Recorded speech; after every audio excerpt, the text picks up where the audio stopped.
those lands where women are respected, empowered, and venerated. She is central to our civilizational ethos, ladies and gentlemen. Since time immemorial to the present, women have equally shouldered the task of driving Bharat forward. In the present, the rising female to male ratio in the country today is a positive social indicator, a fact that we as a nation must be very, very proud of. And as gender ideology, gender parity conversations, along with diversity in our workspace take center stage, it is also important to celebrate those women who have not only broken the glass ceiling, but they have charted hitherto unimagined paths to carve out a very unique place for themselves. प्रधानमंत्री नरेंद्र मोदी जी ने भी कई बार कहा है कि भारत को अब women-led development phase के लिए तैयार होना है. Ladies and gentlemen, a rising India is motoring on the path to becoming a developed Viksit Bharat, powered by She Shakti. In this Azadi Ka Amrit Kaal, the News18 network presents Rising India, She Shakti.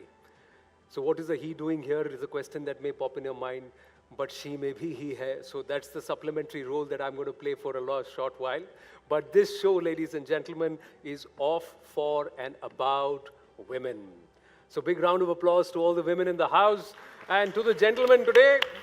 As I take a pause from the introduction, I'm going to request you, if you find ladies standing around you, please get up, vacate the seat. Priority is for women. So the priority seats are for women. All right? Aur aap haq se apna seat mangiye, ladies. All right.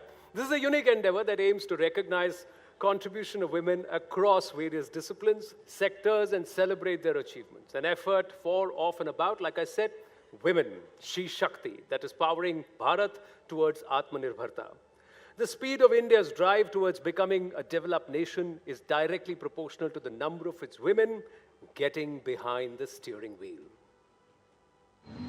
आसमान ही नहीं, मैं अंतरिक्ष भी छू सकती हूँ. सरकार हो या कारोबार, हर बागडोर संभाल सकती हूँ. उठाए अगर कोई दुश्मन आंख, तो करारा जवाब दे सकती हूँ. कंधे से कंधा मिलाकर सबके साथ बढ़ सकती हूँ. मैं कर सकती हूँ. सोच की दीवार हो या बंद हर किवाड़ हो, अपने हौसले से पार कर सकती हूँ. देश के निर्माण से लेकर दुनिया को आगे ले जाने में अपनी भागीदारी निभा सकती हूँ. मैं शी शक्ति हूँ. मैं कर सकती हूँ. My kudos and thank yous and gratitudes to the entire team at the back end that's worked tirelessly to put this together. So before we forget them all, this is all happening because there are a lot of hard yards that have been put at the back end. Our first session, let's get this going, ladies and gentlemen. Main kar sakti hoon, main She Shakti hoon. That's the theme, that's the ethos behind Rising India, She Shakti. I can, I have, and I will. How do we work together to make women across strata, across the length and breadth of Bharat self-reliant? How do we encourage entrepreneurship? What is the role of philanthropy? Should more educated, aware Gen Next go back to strengthen the grassroots? It's a plethora of women achievers on stage right in our first session. So it's the who's who. May I please request the moderator of this session, a sterling achiever herself, a good friend and a pride of the network, Shireen Bhan, to please come up. Thank you very much, Shireen. मैं session के panelist से भी अनुरोध करूंगा कि वो मंच पर आएं. अक्षिता एम भांज धियो, culture writer, director of the Belgaria Palace, hails from the president's hometown of Mayurbhanj in Odisha. Akshita ji, namaste. Good to have you with us. Lachik Rizgan, creator of Dolkar Sustainable Stays. She's come all the way from Leh, Ladakh for us. Lovely. Thank you so much. Lisa Mohanty, she started Nirguna.in in Odisha, a former dancer who's working with weavers. Lisa ji, namaste. Thank you so much. You can be more generous with your applause. Ladies and gentlemen, thoda bring the energy up. Thank you. And Tala Salaria, founder, trustee, Law Foundation. She's been doing some phenomenal work with various philanthropists and the work in Jammu and Kashmir. We'll talk about it. She will talk about it. Over to you, Shri. Thank you very much, Anand. Ladies, please take a seat. Ladies and gentlemen, what an absolute pleasure it is to see all of you here in this packed hall as we get started with our very first session, which really celebrates a diversity of women achievers, and that's very evident and clear here as you look at the women seated on this stage today. Why did we decide to start with the idea of entrepreneurship as the first panel of speakers that we wanted to focus on? Because these women embody and demonstrate the idea of resilience, the idea of getting things done, the idea of making the personal collective, and you will hear from each one of them. There's been so much talk and so much focus on the startup ecosystem. India is one of the leading startup nations today, home to 100+ unicorns. Well, these ladies here are not running foundations that have unicorn-like valuations, but they certainly have unicorn-like values, and that is what we're attempting to uncover and discover through their story. So ladies and gentlemen, please join me in giving a big round of applause to our achievers here as we quick start our She Shakti session with Swayam Shakti. Lisa, I'm going to start by talking to you, because in many ways, ladies and gentlemen, Lisa's story was not just about starting up, but it was about starting over. I don't know how many of you will know this, but in 2013, she's of course a classical dancer, had spent her whole life dancing. That was her passion, that was her life. But in 2013, you were on a transatlantic flight.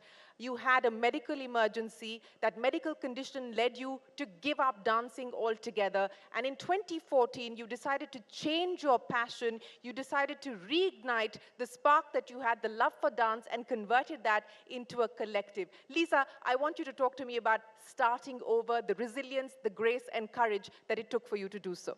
Yeah. Thank you, Sirin. I think behind all this strength, lies, the most important thing is faith. And I'm thankful to my father, my parents, who taught us from day one to be connected to a supreme soul. For us, it was Krishna. So Krishna Bhakti was resounding in our house all the time. And my father said, "Mu thai no thai, Krishna thibo." So that connection was said. And that faith did work wonder. And the second thing was self-belief. Since childhood, I have been into debate, into all kinds of extracurricular activities, winning, losing, all the time. So I had learned in the process of last 30, 35 years, the idea is to keep moving. I think that is what helped me. So one is self-belief, and the second one is let's not get too much into spirituality, but faith matters. Faith absolutely matters, and you've taught us the audacity of hope. You've really reinvented yourself, taking charge of your life once again, getting it back in control after a very debilitating illness. And you're today spearheading Nirgun, which is trying to uplift women in rural parts of the country. And you're getting artisans, weavers together, and you're trying to change their lives through the work that you're doing. Yeah, because actually I'm learning in the process.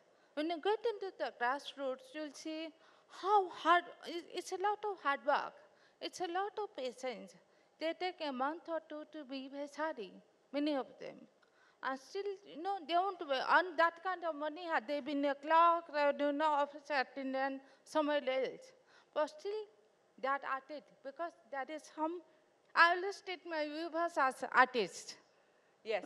That creativity, that kick they get out of it, creating something that cannot come from being employed somewhere else. Well, that's an example of patient capital. That's the kind of capital that we require, where people are actually investing their time, energy. It's not just about money, but it's investing your time, energy, and your passion into helping others as well. Akshita, I want to come to you now. And you decided to give up on a career. You were part of the corporate world, you were outside of India, you decided to come back and in a way reclaim your identity, reclaim your roots. Why did you feel the need to do that? Why is it that you want to convert, in your words, this property into a platform that helps connect people and tell the stories that you believe need to be told? So I come from Mayurbhanj, and now it's very familiar with our president of India. But while I was growing up, it was known as a district which has one of the poorest districts of India. It was an aspirational district for many years. It's in the northernmost part of Orissa. It was also known as a place with insurgency. It was part of the Red Corridor. And so growing up, we had a narrative we told ourselves when we come from places like this. These are places on conflict. Things like this happen over there. This is what you expect from places like this. And we were known very much for our development or our lower development indicators than actually the talent or the entrepreneurship or the resilience. And so when I was growing up and I had kind of traveled the world and I was in New York and I was working there, I kind of met someone when I was back in India. And if you come from a place which is not a capital, you'll always be like, instead of saying you come from you come from wherever you do, you say, I come somewhere close to Chennai or close to Bangalore, close to Bombay. You kind of become the stories you've heard yourself talk about, or you become the stories you've heard of. And so I met a very young girl, and I asked her where she was from, and she said, oh, I come from Bangalore. And so she said, where are you from? I said, I come from Mayurbhanj. And she's like, oh, I actually also come from Bhadrak, which is near Mayurbhanj. She's like, but no one knows places in Orissa, so we don't say it. And I felt so bad that we actually grew up embarrassed of where we come from. And so something I wanted to do in my life was retell the story of the place I come from. Because when we come from somewhere, we recognize it not just because of the development indicator of the GDP, but we recognize it because of the strength of our grandmothers. Or we know the best Michelin star cooks can sometimes be the people working in our houses. So I think that it was important for me to come back, and the last bastion of my family legacy, the Mayurbhanj dynasty, was a home for foreign dignitaries called the Belgaria Palace.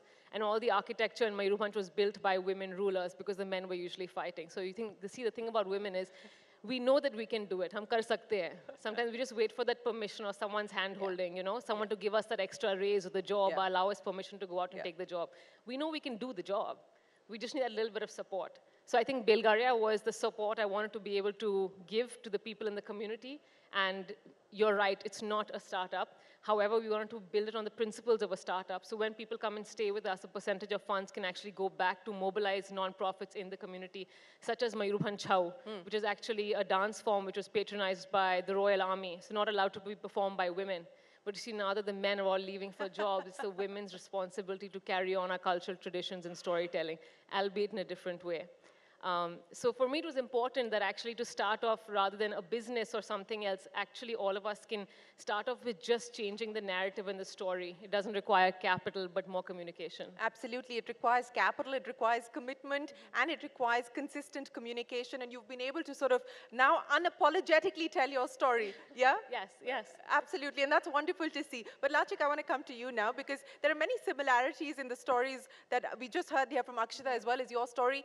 You were also working abroad, you were in Japan, and then you decided to come back to India because it was what your grandmother told you, and Lachik comes from Ladakh, and your grandmother told you, what will you do for our land? So Lachik, what are you hoping to do for your land? Yes, so I share a very similar story, and it's so nice to hear it, and I totally resonate with what you've said as well. I chose to move to Ladakh in 2017, also seeing how much Ladakh had changed. I think my memories of Ladakh as a child didn't exist the way I remember it, and I think Dolkhar, which I've set up in Leh right now, was a medium to sort of preserve that, and it was a very personal journey for me because I didn't get the opportunity to grow up there, but I always felt connected to the place. And 4 years of constructing Dolkhar taught me so much more about my own land, my own community, my people, and tourism it runs Ladakh's economy, so it had to be the driving force to sort of create that meaningful impact, and that's what we've tried to do through Dolkhar, and just taking inspiration from traditional values and practices. both these ladies are being very modest. It is the Time magazine that says Mayurbhanj as well as Ladakh are the places to visit in 2023, and both of these women-led tourism, hospitality businesses are actually making that change happen. So a big round of applause to Lachik and Akshita. But Tala, I want to come to you. Tala is a lawyer. She's been practicing law for 2 decades now. But you decided to start up in 2012, Tala. And not just that, the mission in the last few years really has been to try and open up the pipeline of talent to people who may not necessarily have access to the kind of education that you and I had access to. Take me through what you're hoping to do with the Law Foundation and the Accelerator program and why this means so much to you. So I think the trigger has been more because of my background. I grew up in Srinagar and I had to move out because of all the trouble that was there. And I think that taught me to be fearless and a certain amount of resilience. I'll give you, very quickly, I'll give you 3 specific examples. When I moved from Srinagar to Wellams, you know, we were not used to, I knew English, but we weren't used to talking in English. And that took time for me to make friends. And that's where I learned how to adapt. And then when I moved for a job to Bombay, I wanted to be financially independent. So I didn't take money from parents. So that's where I learned financial independence. All of these I mentioned because I think today I'm a sum of all my experiences. So, you know, adapting to the environment, being able to be financially independent. And when I started Lawyers at Work, which is my law firm, at that time, there weren't that many women-led law firms, and I didn't even have a partner. There are still not that many women-led law firms. So I think I had this thing, what's the worst that can happen? If I'm an entrepreneur, everyone will want to take me for a job. So what's the worst? If it doesn't work, I will get a job. I was quite confident. So I had that self-confidence. I built it. It doesn't happen, you know, the mind chatter and all of that. So I built it for myself. And sure enough, it's been over 10 years and I've been able to continue it. That's my corporate. Yes. But for the foundation, actually, it was when I was running once, I mean, if I may take a moment, Please. because that was the turning point. I was running around the lake and I saw this girl on a Sunday morning and she was going for her exam and she was very excited. She wasn't one of those children who said Sunday morning exam. She said, you know, here we have lockdowns, all of that, and therefore these were COVID days when allowances were made for sitting at home. And she said, I'm just happy I'll get to go and I may get promoted to the next class. She had a sparkle in her eye. Yeah. And, you know, she knew opportunity cost. And I said, this is a child. Like, she was really young. I said, if they don't have this kind of, some kind of support, and I always wanted to come back and do something. I said, I've had the privilege of exposure, and I've had a very good life. So I wanted to come back and do something, and that's when I said, Law Foundation has to be set up, where we train young law students over a program which runs parallel with the colleges, with the end goal of trying to get them jobs. That's well, and that does deserve a big round of applause, ladies and gentlemen, because it takes a lot. It takes a lot to be able to create these pipelines and these pools of talent and to be able to give back. But, you know, I want to pick up on what I heard from each one of you. And I'm going to sort of rephrase Mark Twain, because he said, never let your schooling interfere with your education. And I want to understand from each one of you, you know, doubts, fears, the fear of failure, etc. Did that ever constrain your dream of becoming an entrepreneur? Was that ever a question in your mind? Akshita, I'll start by asking you. And how did you cope with that? How did you deal with that? Yes. So I think that one of the best decisions, even though my parents put us in, my parents cared more about sports day than report day, just to give you an understanding. But one of the best extracurriculars they put me in was theater. So then, you know, like I stood outside before entering and I saw the roster and I saw who was interviewing me. And I was like, oh my God, that's the imposter syndrome creeping in. Just fight that today. Walk into the room. You belong here. And you do belong here. Each one of you belongs here. And, you know, this is something a lot of women, and I personally have felt the imposter syndrome as well. There's this self-doubt that's sticking in your mind. And I want to understand from each one of you your mechanism of dealing with that. Yeah, so like I was saying, I think that I had, you know, once you've done theater for a number of years, you know how to wear a mask. So then I'm like, okay, now I'm entering, and I think that's something I remind myself of when I get nervous is like, you're here representing Mayurbhanj. There are people here who, you have this opportunity because you also have privilege, because someone is able to find you online, because you speak the right language, because you dress a certain way, because your education. So remember that when you're here, it's an opportunity to kick the door open and wider for a number of people who aren't able to have their stories and voices heard. So every time I come for an event like this or I go somewhere, I remember why I'm doing it, and that purpose, I think, gives me the strength to overcome any of the mind chatter. Lachik, what were the fears? Do you still have them? How do you deal with it? And what is it that you would like to say to other young women who are looking at the possibility of starting up, but somehow shrink themselves into little boxes because they're unsure and uncertain? I think at the end of the day, if you're, certain of what you want and your intentions are right and you're doing things that, you can go to bed and sleep in peace and you know you're doing the right thing, I think there's nothing that can stop you. Yes, I have been through multiple moments of doubt. When I moved back and I started construction, I was 26. So everybody around me doubted me, so that didn't help either. But I knew what I was doing. And even if you're the only person who believes in yourself, at the end of the day, you're answerable to yourself. Yeah.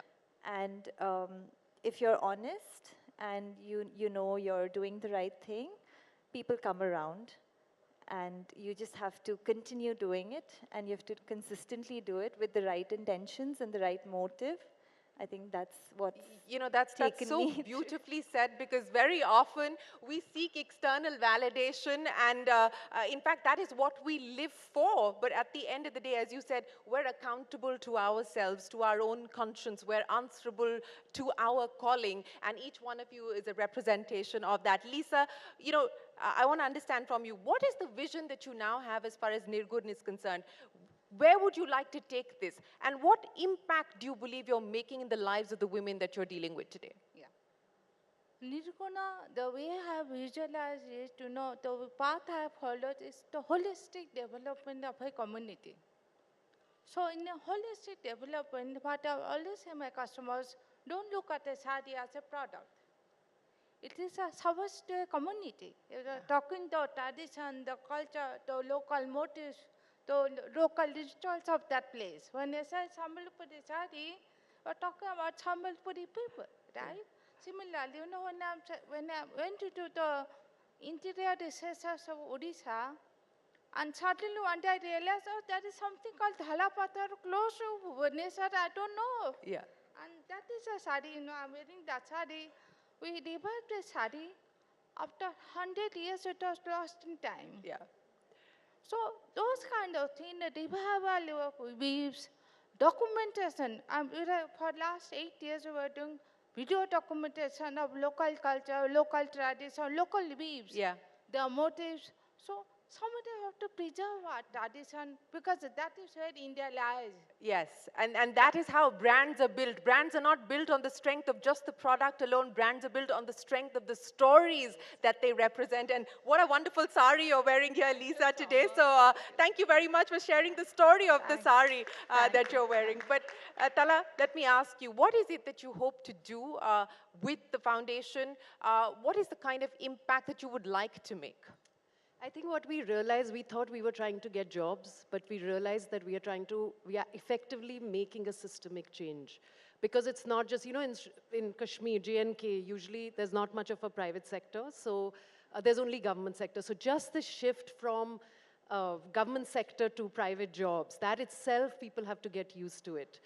Secondly, women moving out, because we can't take all the jobs there right now. So people moving out, mobility, are they willing to move out, insecurities, etc. That's another. So there are a lot of, I think what I realize, it's a marathon, it's not a sprint. Yes. So you have to kind of stick with it. It's going to be very slow, because it has to be systemic change rather than just the few jobs you get. So I think you have to be very aware of that and not get discouraged. Keep encouraging yourself and pivot as and when required to make that. Oh, absolutely. You have to have the agility and the dynamism. I want to end by asking each one of you, and I'll start with you, Akshita, what we just heard there from Tala as well, that, this is not a sprint, it's a marathon. You've got to keep at it. So I'm going to get each one of you to pass the baton on to the other. And the one thing that you believe that we as a society, as civil society, can do to ensure that we see more women participate in the workforce, in the formal economy, and the one thing that you believe the government needs to do. I think that, there's this idea that the focus is on women's education, and if we focus on women's education, that's going to, make sure that they're going to join the labor force, but actually we know that's not true. There were more women working in jobs, public and private sector in the 80s than there are today. Women are getting educated and choosing not to work. So I think that we need to take a hard look at who is framing the rules of society and work, and what is, if that's working for women. I mean, I've been working for 7 years, and this is the first job I have. I'm still working in the corporate sector and doing both. But this is the first job I have that there are sanitary napkins in the bathrooms at Dasra, the nonprofit I work in Bombay. And that's really important, right? I mean, something so small is like, like creating safe spaces for women at work, making sure that work from home, hybrid work, whether that works or not. And also I think what's important is when we talk about women at work, we focus on urban women and jobs which are, say, white-collar jobs, and we completely disregard rural, rural women, women from Dalit communities, indigenous communities. When we're talking about women, we have to also talk about transgender women and their rights. Inclusion in all its, I think you said it there. Absolutely. Lachik, very quickly, in 10 seconds, the one thing that you would like us to take away from this conversation. I think as an entrepreneur and as like a woman entrepreneur, the most important thing and the biggest challenge is usually finance. And I think the government really needs to work towards providing more financial support to women entrepreneurs. We hear about a lot of schemes, but on ground, we know the reality. So I think that is the biggest support access to capital, access to finance. Well made. That point is well taken. Lisa, very quickly, the one thing. Yeah. Apart from government support, but I want to tell every one of us, let's buy a handloom sari every year. Okay, everyone, make a commitment to buy a handloom sari, and that will go a long way. Tala, I'll end with you. I think what we need to do is in our workspaces, I think we need to really actually indoctrinate the fact that women have issues, all of the issues. We put a lot of policies together, but implementation and execution, I think if we focused more on that than adding just policies, I think that would be really the key. Policies need to be made for people. People should not have to customize themselves to policies. Ladies and gentlemen, a big round of applause for our women achievers here, kick-starting She Shakti, Swayam Shakti, representing the many faces of India. We wish you the very best of luck, and thank you so much for joining us here this afternoon. Thank you very much, ladies and gentlemen. Anand, back to you. Thank you, ladies. Please stay there, and I'm going to request Shireen to present a small token of our appreciation and for their effort that they've taken to come all the way on this platform of Rising India She Shakti. To Akshita, yes, Akshita has also helped us curate something very special later this afternoon in the presence of the Honorable President. Reflection of Mayurbhanj, Chao. Lachit Risyan. Lisa Mohanty ji. I love your sari, ma'am. It's beautiful.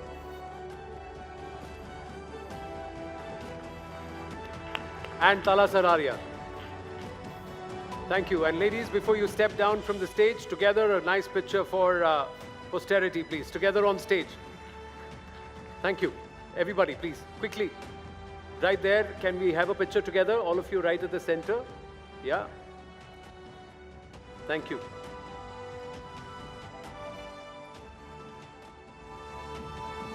Thank you very much. The representation of Swayam Shakti on stage, ladies and gentlemen. Thank you so much, ladies. Thank you very, very much. Let's set up our next session. We've got lots of ground to cover, and I have to tell you, how many gentlemen here who are less than 40 years of age? How many gentlemen less than 40? If you're all occupying chairs and if you see ladies standing here, you know what you have to do. Right? Spot them who are less than 40 and you know what to do, ladies. Okay. It's not just Swayam Shakti. There are many aspects that we'd like to cover. We've got about multiple sessions, multiple achievers to showcase. We should also have the Honorable President of India in our midst in a short while from now. Union Minister Smriti Irani will be here. But right now, we're going to set up something which makes us all very, very proud. Ye jo tiranga hai na, when you see it scaling not just the skylines, but way into Antariksh, and when you know that there is She Shakti behind it, and you feel so much more proud. So while there's a lot more to be done at the grassroots and further empower and enable her, she has already done a lot to secure Bharat and ensure the enemy thinks twice before training its guns at us, because Bharat's arsenal is stocked with intercontinental ballistic missiles that will make many sweat. Not just think twice, never think about it actually. Our next She Shakti has helped the country take rapid strides in missile technology. She has played a pivotal role in the development of the Agni series of missiles, becoming the project director for Agni 4, and continues to inspire generations with her remarkable achievements and unwavering spirit. The Missile Woman of India, Dr. Tessie Thomas, and as she comes up, I'm going to request another pride of Network 18, Palki Sharma, to please come up along with Dr. Tessie Thomas and take this conversation forward. Big round of applause, ladies and gentlemen. Thank you so much. See all the ladies, I'm going to take pictures of all their saris, for posterity. Thank you, thank you.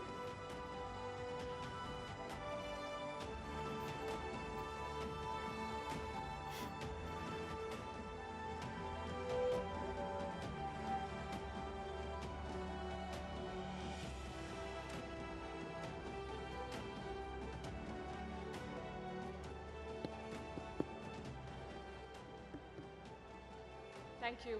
Thank you, ladies and gentlemen. Dr. Tessie Thomas, very good to see you again. We met last week, and I've been wondering what I should ask you on this platform. So let me start with the question that I should have asked you last week. What is it like to be called the Missile Woman of India? I think I had 36 years working for this missile program. And someone like with appreciation has named this. I don't know where and when it got came into this thing, and since maybe the work, the type of work which has been carried out for the missile field, I was working for the Agni class, the long-range guidance scheme, first of its kind in the world, we can say, which is very adaptive for all long-range systems. So that is where the missile women would have come.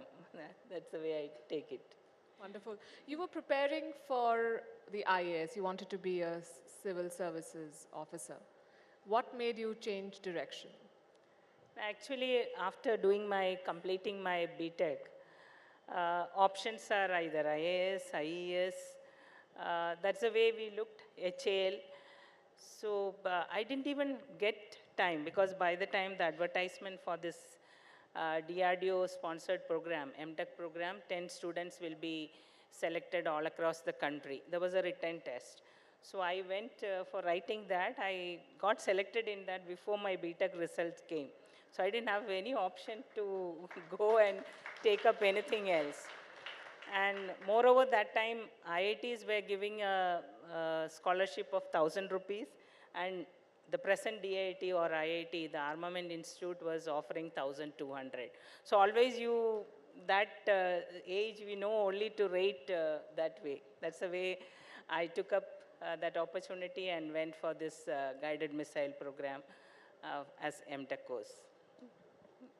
That's a very interesting reason to have chosen what you did.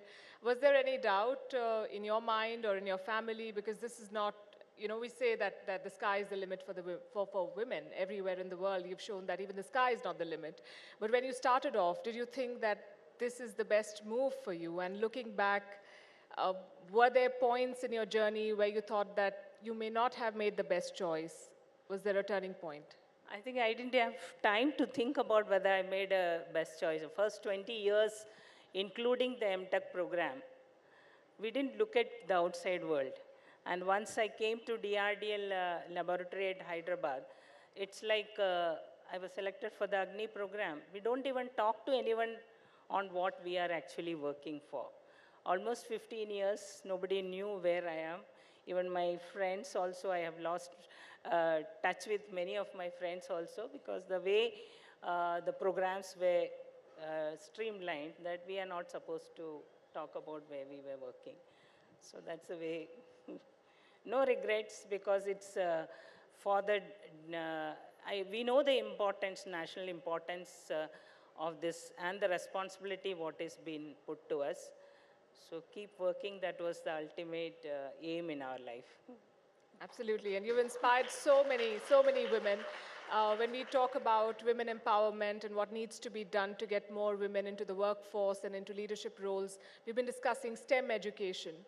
What is your message to girls who want to pursue science as a career? Yeah, actually when I joined the organization, it was hardly less than 3% women, girls were joining. Today the trend has changed, 15 to 18% women work as scientists, and that's really encouraging. And today, because of the awareness that science, technology, engineering, mathematics are easy to learn, I feel now the younger generations, because I have a lot of interaction with the school children as well as college students, they feel really motivated to take up this. If ordinary person doing engineering like me can come and work on this scientific field, any present generation is with lot of knowledge around. We had only the textbook knowledge, what we learned, but today the whole knowledge is around and we need to only think and the inner desire to do this work in this field. And science, STEM subjects are equally easy as any other subjects. That's what I feel. I know scientists from, my friend from ISRO also will vouch for that. I think if once you learn, it's, you only fear what you do not know, but once you learn, you know everything. That's the way the knowledge helps us in going ahead. A big round of applause for that. You only fear what you do not know. Dr. Thomas, I'm sure leadership is difficult both for men and women, especially for women. And in a field where there are very few women colleagues and leaders, were there moments in your career where you felt dejected and then you thought, I will show it to them and I will do it? Do you have such stories? Yeah, maybe when I was designated for project director Agni 4, like we had done Agni 1, Agni 2 and Agni 3. That was a different class of technology, where existing technologies with rocket motor casing, metallic ones were used. But world across had a different type of picture altogether. Then I was asked to see, like Agni 3 with 50 ton, we are reaching only 3,000 kilometers.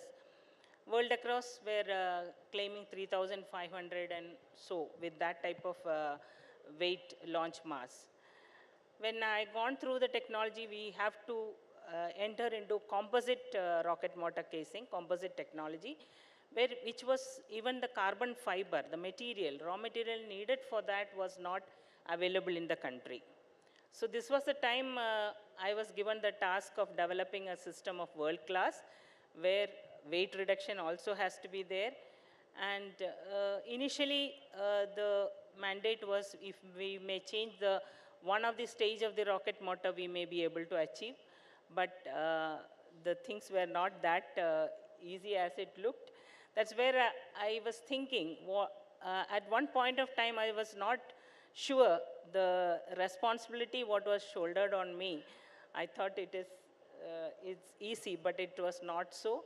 So we had to go through the development of composite rocket motor technology, prove its capability, design, test it, and then take it as a rocket motor casing.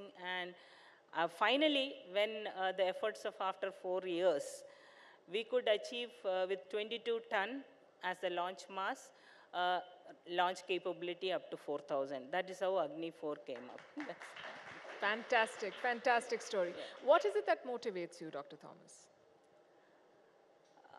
It's like we work for technologies first of its kind, which is not available within the country as far as we call it innovative or all the technologies what we need. So it's like, it's the challenge what comes to us or the opportunity given to us to do something new. Definitely, we had a lot of great visionaries like Dr. APJ Abdul Kalam. They all had a great vision of what our country should have as a defense capability, what our government tells us, what we need to make systems. So these are the things, input which comes to us, and then we look for what is the world class or beyond, something totally innovative, which doesn't exist in anywhere in the world. So that's how the Agni class of guidance law, where I was the designer for this Agni class of systems, first of its kind in the world, we can say, and systems of world class has been made for Agni 4, and same technology was adapted for Agni 5. That's how it's the need of the nation or the requirement for our countries and the responsibility given to us that makes us motivated as defense scientists. Which is a matter of pride, not just for you and your organization, but it's something that your entire country is looking at you for, delivering on something like this. Is it the same as a woman to pull it off? Actually, I was fortunate to have a very young team working for the Agni 4.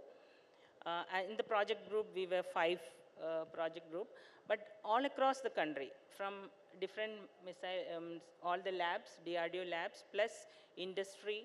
So more than 1,000 people work as a scientist for one of the systems in the initial development. So that is like, if all of them are coming out to work and all of them are inspired to work for the country, then that gives us the, all of us the guidance. It's a team, it's a leader. Leader is only one person who is just be there as a team leader, but it's the whole participation of all the scientists working towards realizing a project. That's also something that is said of women leaders. They foster a collaborative working environment. We have women like you, women achievers in the field of science and technology. We've had some before, and yet this field remains dominated by men. What will it take to have more women enter this field and excel in it? What is your message to them? Yeah, today itself the difference has already been seen. Like when I joined, as I mentioned, very few were there. Today, most of our senior women leaders, they are either a technology leader or a project director, and many have come up to take that because they also need, few women show the path, they get guided towards, and I think it's easy as any other. If men can do, women also can do. There's nothing which is stopping us from doing that. Absolutely. As a leader, what have you done to build that pipeline for more women to sort of take up these roles and to lead projects like you have done? So I see, as a team leader, we need to first understand the real responsibility what we are into. Once the team members understand this is the importance, and I think they are all geared together to work together for this. And even if me as a team leader, sometimes when we go through a testing of a missile, once it is prepared, it takes more than 14 to 18 hours of test continuously. And maybe setup is made ready, it becomes afternoon. It goes way late into the late hours. But then my team members, they say, don't stop it, we will continue. We may end at 3 o'clock at the early morning, but all the team members, that the spirit of the whole team members, that we'll complete. Otherwise, there's no excuse for doing things of this national importance. I think all of them are so much motivated and inspired. And we all work for technologies which is unknown to us. So it's the avionics, the electronics part was going through a lot of changes, revolutions. Digital technologies like analog systems to digital computers came. So we had a lot of innovative, and learning for the first time was always there. So they were all spirited enough to learn and were together working. Scientists don't give up. So they continue working throughout. That's the way we do. What does the missile woman of India do when she's not designing missiles or thinking of them? Now, those tough days of my life, I get back, switch on the TV and watch the TV, drain out whatever was in my mind, see like who is wearing good saris. So that was the one thing which used to relieve me from all my tensions. Then I didn't have any complaint of cooking, so I used to cook my own food. That's the way I used to spend time. Little time in some badminton or something like that. That's the way I used to have life. My husband was from the Navy, so he was also posted somewhere outside.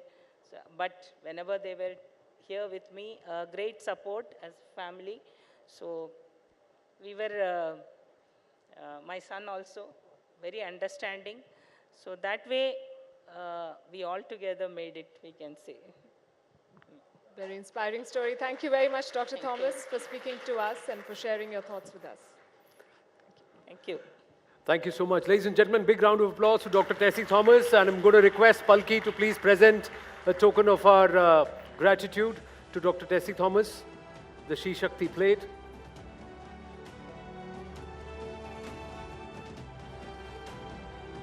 And that makes for a very nice picture. Thank you. Thank you so much. Right.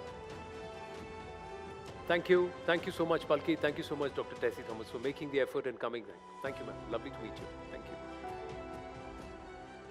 And on that note, ladies and gentlemen, we're going to take a very short break. I request all our guests to be seated where they are. We'll see you in just a bit. All right, ladies and gentlemen, I'd request your cooperation.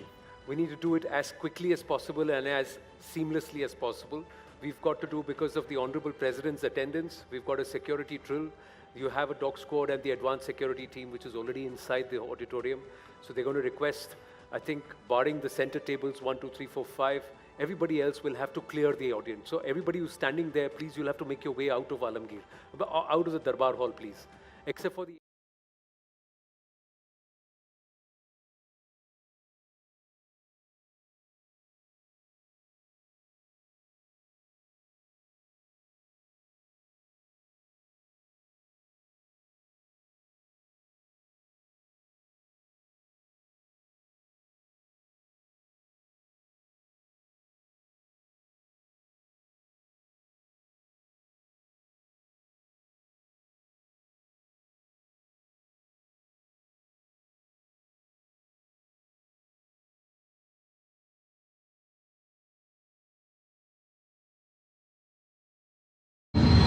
आसमान ही नहीं, मैं अंतरिक्ष भी छू सकती हूँ। सरकार हो या कारोबार, हर बागडोर संभाल सकती हूँ। उठाए अगर कोई दुश्मन आंख, तो करारा जवाब दे सकती हूँ। कंधे से कंधा मिलाकर सबके साथ बढ़ सकती हूँ। मैं कर सकती हूँ। सोच की दीवार हो या बंद हर किवाड़ हो, अपने हौसले से पार कर सकती हूँ। देश के निर्माण से लेकर दुनिया को आगे ले जाने में अपनी भागीदारी निभा सकती हूँ। मैं शी शक्ति हूँ। मैं कर सकती हूँ।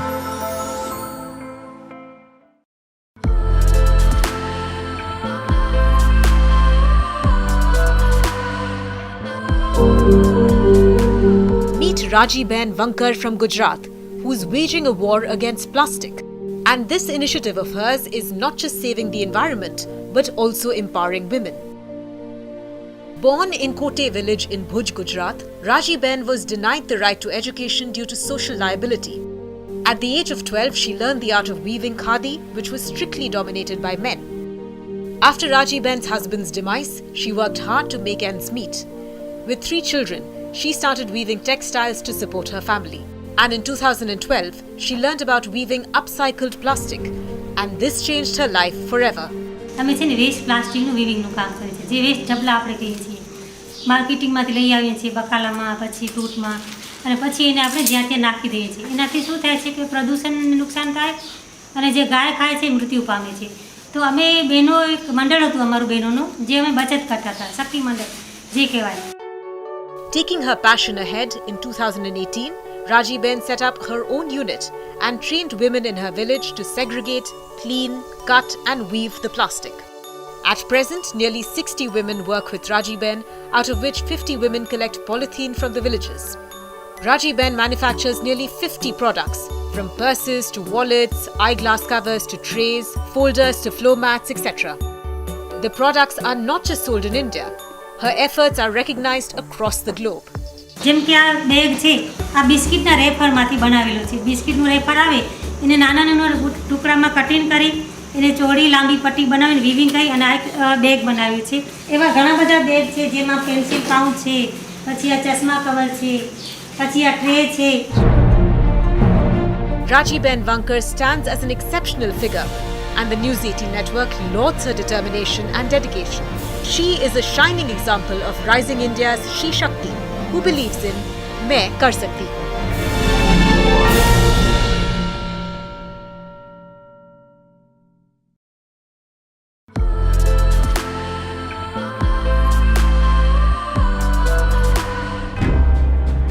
This is a story of grit and determination from Rewari in Haryana. Pooja Yadav was paralyzed at the age of 17 after falling into a well. Despite being bedridden for 11 years, 4 months of training saw Pooja rise as a champion.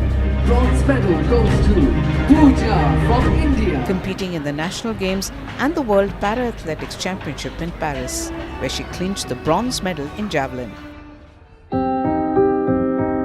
Pooja says that days spent in bed for 11 years were the most difficult of her life, but she never lost hope. She was inspired by the 2016 Rio Paralympic Games, where 4 players from India won medals. In 2016, Pooja underwent surgery and moved from a bed to a wheelchair. She met Beam awardee coach Satbir, who took up the mantle to train her. After being selected in 2017, Pooja won the bronze in the shot put at the National Para Championship in Jaipur. Now, her home is full of medals. सुबह 5 बजे उठती हूँ. वो session के हिसाब से होता है, कभी 4 बजे भी उठना पड़ जाता है, कभी 5 बजे भी. ब्रेकफास्ट करके जाती हूँ घर पे. तो हम तो देसी आदमी हैं, तो घी दूध ऐसी चीज़ों में ज़्यादा विश्वास करते हैं. ट्रेनिंग मैं सुबह और शाम करके मतलब दिन में 6 घंटे हो जाती है. Pooja has been selected to participate in the Asian Games and is busy training. अक्टूबर में पैरा एशियन गेम्स है, उसके लिए मैंने क्वालिफाई किया है. पैरालंपिक्स भी है, तो मेरी दिल इच्छा है कि मैं पैरालंपिक्स में मेडल लाऊं और देश का नाम रोशन करूं, परिवार का भी. Pooja's dream is to clinch a gold for India. She says it's important to be mentally strong to overcome all odds to be successful. She is a true inspiration for the nation.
Rising India brings you a story of Muktaben Dagli, who through her unrelenting efforts and spirit has shown us it is never too late to rise and fight for our less privileged. At the age of 7, Muktaben Dagli lost her vision to meningitis and had to drop out of school. But she was determined that education is the only way to a better life. A resident of Ankadia Nana, a small village near Gujarat's Amreli district, Dagli convinced her parents to send her to a school which was for the blind. It was a tragic news that changed her life. At 14, Dagli found out that one of her friends died after she was allegedly fed poison by her parents for being blind. And after this incident, Dagli decided to serve the differently abled. Dagli was fortunate enough to find a life partner who was in sync with her goals. In 1995, Dagli started the Pragna Chakshu Mahila Seva Kunj with her husband, a non-profit organization which provides education, food and accommodation to blind girls. आज इस संस्था में 200 लड़कियां हैं, 20 बुजुर्ग माता हैं, 35 ऐसी लड़कियां हैं कि जो अपने आप कुछ कर नहीं पाती हैं, जो मल्टी हैंडीकैप हैं, उनको लड़ाना, कपड़े पहनाना आदि सब उनका जो नित्य क्रम है वो हम खुद कर रहे हैं. Till now, the 61-year-old has shaped the future of over 200 blind girls, and in addition to that, she has also undertaken the responsibility of taking care of people with various disabilities and the elderly who have been abandoned by their families. Her inspirational story won her accolades from Prime Minister Narendra Modi in his Mann Ki Baat podcast. Muktaben Dagli is a recipient of over 50 awards, including the Padma Shri. She is an inspiration to many, and her courage is a reflection of rising India's She Shakti. We at the News18 network salute Dagli for breaking the barriers and believing in Main Kar Sakti Hu.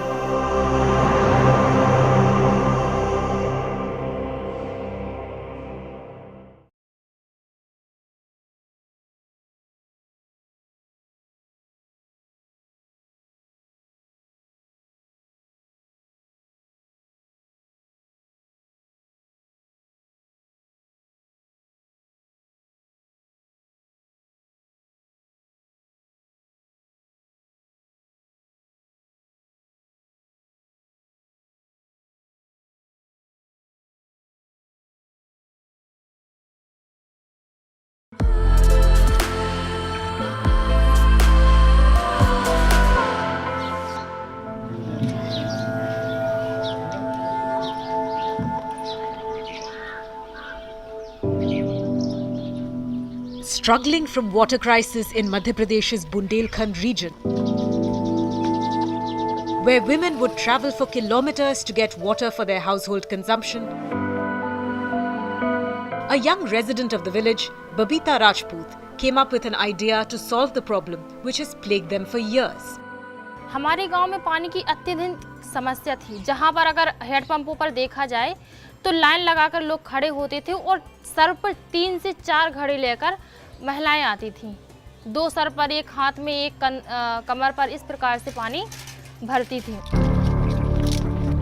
Babita Rajput, leading a group of over 100 women, collaborated with an NGO and dug up an entire mountain to connect their dried-up pond to a nearby canal. The women took it upon themselves to make a path by cutting a mountain about 107 meters long. Babita, who along with the other women carried out the mammoth task, became an inspiration to many. बहुत अच्छी खुशी मिलती, बहुत अच्छा लगता है. हमारे यहाँ पशुपालन भी रहते हैं, सब हरा भरा अच्छा लगता है, खेतीबाड़ी भी अच्छी होती है. Babita's efforts were recognized by Prime Minister Narendra Modi during his Mann Ki Baat address. Her work has been widely appreciated, and she continues to inspire others to work towards solving water-related issues.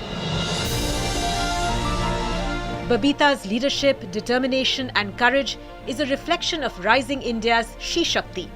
We at News18 Network salute women of Bharat like Babita Rajput who believe, "Main kar sakti hu."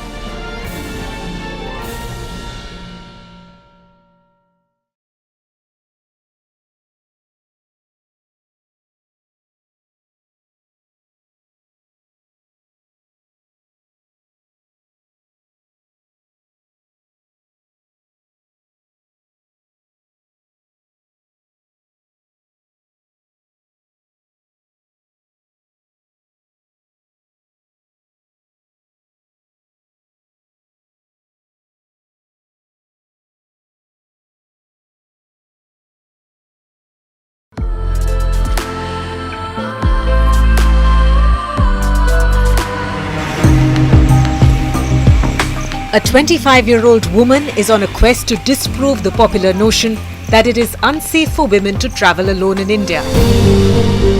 Meet Asha Bhosle, a national-level mountaineer from Bhopal who's on a solo pan-India bicycle tour to raise awareness about women's safety and empowerment. मेरे दिमाग में भी कहीं ना कहीं ये concept था कि आज हमारे भारत देश की महिलाएं हैं जो कहीं ना कहीं भारत में होते हुए भी ये सोचती है कि हमें डर लग रहा है या हम सुरक्षित नहीं हैं, तो मुझे उसी डर को ख़त्म करना था, इसीलिए मैंने प्रोजेक्ट बनाया। Having lost her father when she was only 3 years old, Asha Bhosle did her post-graduation in physical education from Bhopal.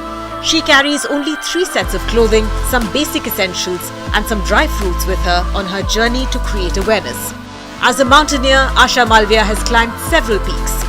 She has been cycling across India as part of her Sampoorn Bharat Yatra and has already travelled over 25,000 kilometers, covering at least 23 states. Difficult तो कुछ था नहीं, क्योंकि मैं हर problem को कभी भी problem के अकॉर्डिंग नहीं, एक चुनौती के अकॉर्डिंग देखती हूँ। अगर प्रॉब्लम को प्रॉब्लम के अकॉर्डिंग देखेंगे तो सिर्फ प्रॉब्लम ही दिखेंगी, फिर टारगेट नहीं दिखेगा। तो इसीलिए मुझे कुछ भी दिखता ही नहीं है। पहले तो मेरा साइकिल वगैरह भी ख़राब हो जाता था, तो मैं उसे खुद रिपेयर वगैरह करती थी, कुछ पंचर वगैरह बनाती थी, तो वैसा चलता रहता। Asha Bhosle, who's peddling for women's empowerment, is a reflection of a rising India's She Shakti. We at News18 Network salute women of Bharat like Asha Bhosle, who believe, "मैं कर सकती हूँ."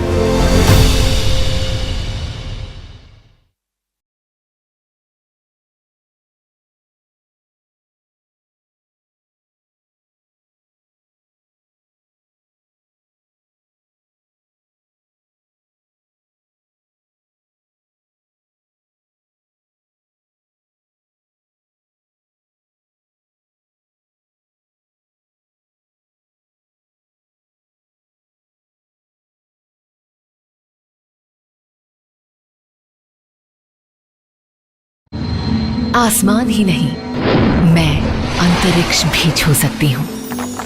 सरकार हो या कारोबार, हर बागडोर संभाल सकती हूँ। उठाए अगर कोई दुश्मन आंख, तो करारा जवाब दे सकती हूँ। कंधे से कंधा मिलाकर सबके साथ बढ़ सकती हूँ। मैं कर सकती हूँ। सोच की दीवार हो या बंद हर किवाड़ हो, अपने हौसले से पार कर सकती हूँ। देश के निर्माण से लेकर दुनिया को आगे ले जाने में अपनी भागीदारी निभा सकती हूँ। मैं शी शक्ति हूँ। मैं कर सकती हूँ।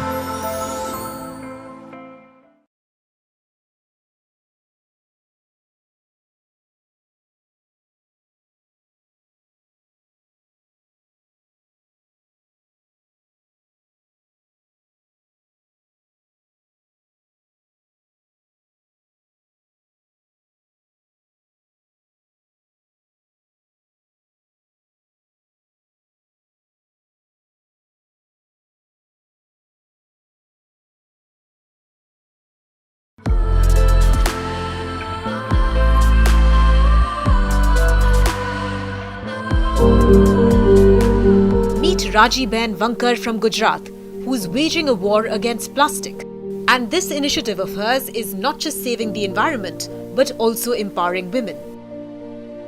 Born in Kote village in Bhuj, Gujarat, Rajiben was denied the right to education due to social liability. At the age of 12, she learned the art of weaving khadi, which was strictly dominated by men. After Rajiben's husband's demise, she worked hard to make ends meet. With 3 children, she started weaving textiles to support her family. And in 2012, she learned about weaving upcycled plastic, and this changed her life forever. અમે છે ને waste પ્લાસ્ટિકનું વિવિંગનું કામ કરીએ છીએ, જે waste ઢબલા આપણે કહીએ છીએ, માર્કેટિંગમાંથી લઈ આવીએ છીએ બકાલામાં, પછી ફ્રૂટમાં, અને પછી એને આપણે જ્યાં ત્યાં નાખી દઈએ છીએ. એનાથી શું થાય છે કે પ્રદૂષણને નુકસાન થાય અને જે ગાય ખાય છે મૃત્યુ પામે છે. તો અમે બહેનો એક મંડળ હતું અમારું બહેનોનું, જે અમે બચત કરતા હતા, શક્તિ મંડળ જે કહેવાય. Taking her passion ahead, in 2018, Rajiben set up her own unit and trained women in her village to segregate, clean, cut and weave the plastic. At present, nearly 60 women work with Rajiben, out of which 50 women collect polythene from the villages. Raji Ben manufactures nearly 50 products, from purses to wallets, eyeglass covers to trays, folders to floor mats, etc. The products are not just sold in India. Her efforts are recognized across the globe. જેમ કે આ bag છે આ બિસ્કિટના રેફરમાંથી બનાવેલો છે. બિસ્કિટનું refer આવે એને નાના નાના ટુકડામાં કટિંગ કરી એને ચોડી લાંબી પટ્ટી બનાવીને વીવિંગ કરી અને આ બેગ બનાવ્યું છે. એવા ઘણા બધા બેગ છે જેમાં પેન્સિલ પાઉચ છે, પછી આ ચશ્મા કવર છે, પછી આ ટ્રે છે. Raji Ben Vankar stands as an exceptional figure, and the News18 network lauds her determination and dedication. She is a shining example of rising India's She Shakti, who believes in "Main kar sakti hu."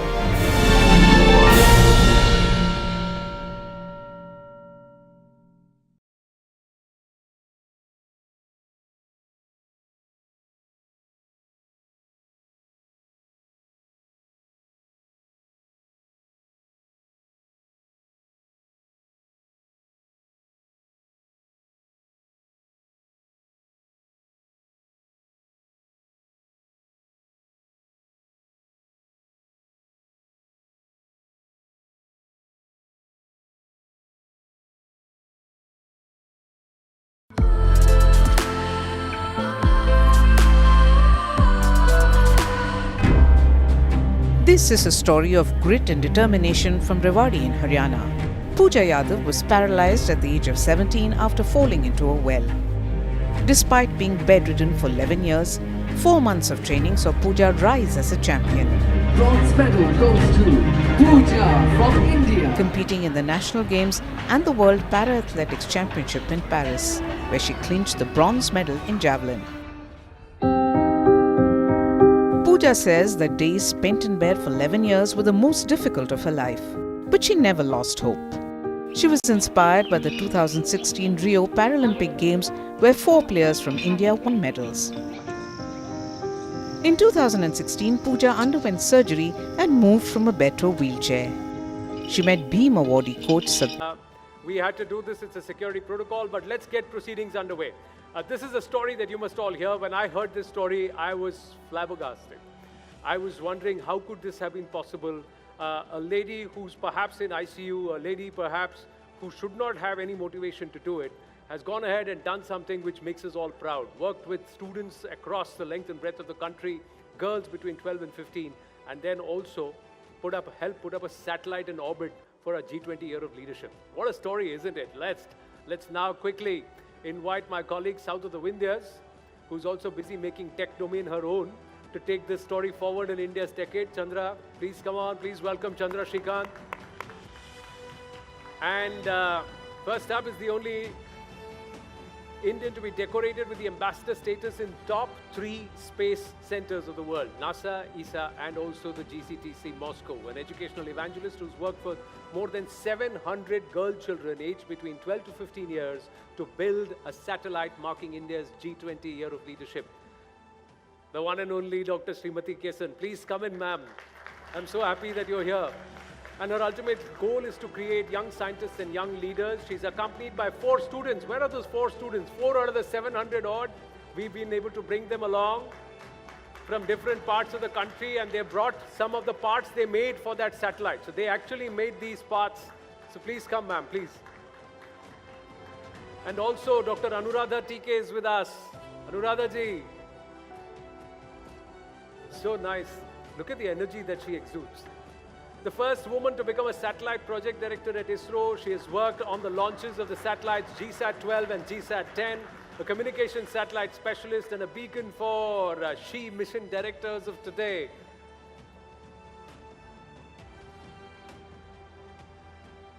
Over to you, ladies. Big round of applause for all of them. Thank you for that, Anand. It's a little overwhelming to, you hear about rocket science and then you sit next to 4 girls and 2 women who've worked in it all their lives. This is hugely inspiring.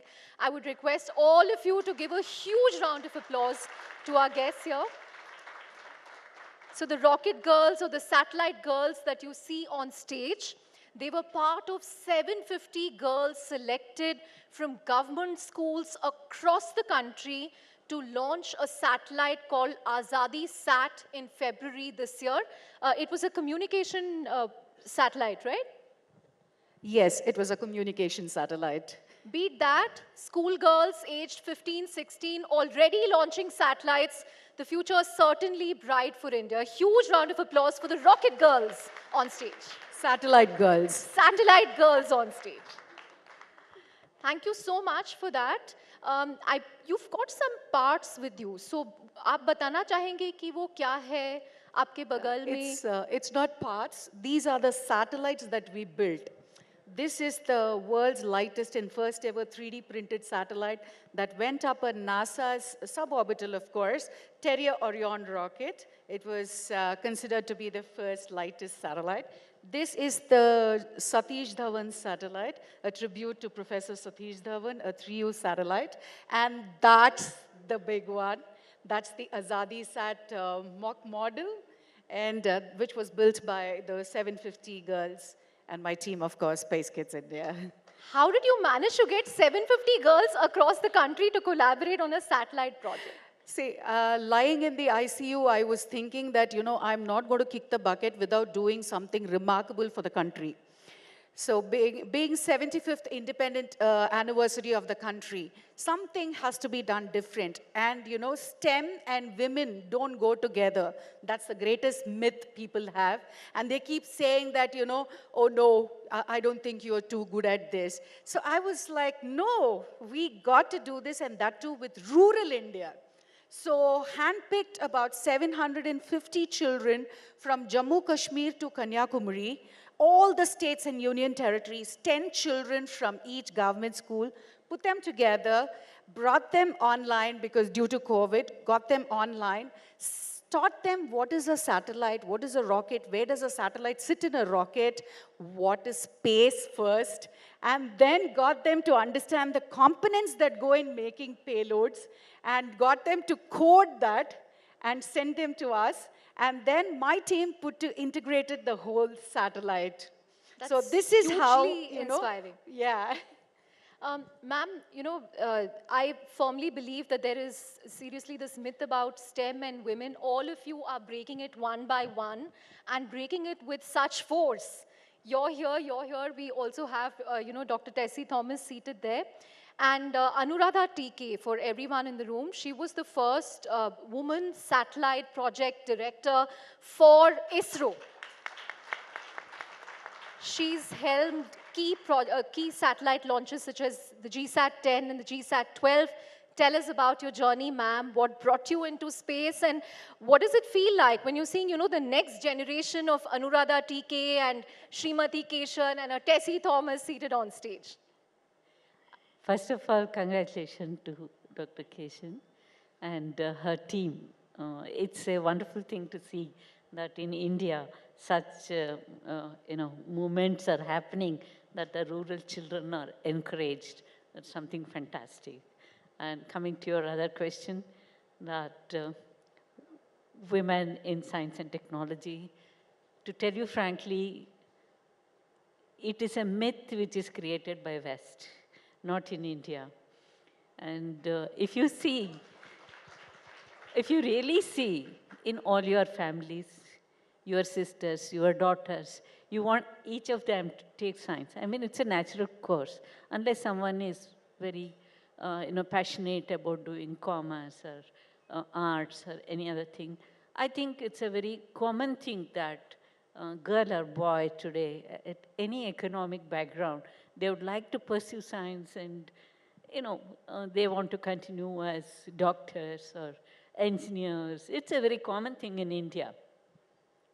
I think it's nothing unusual for us, even from ancient India. And so was it for us. And for me, I don't know how much I can take time.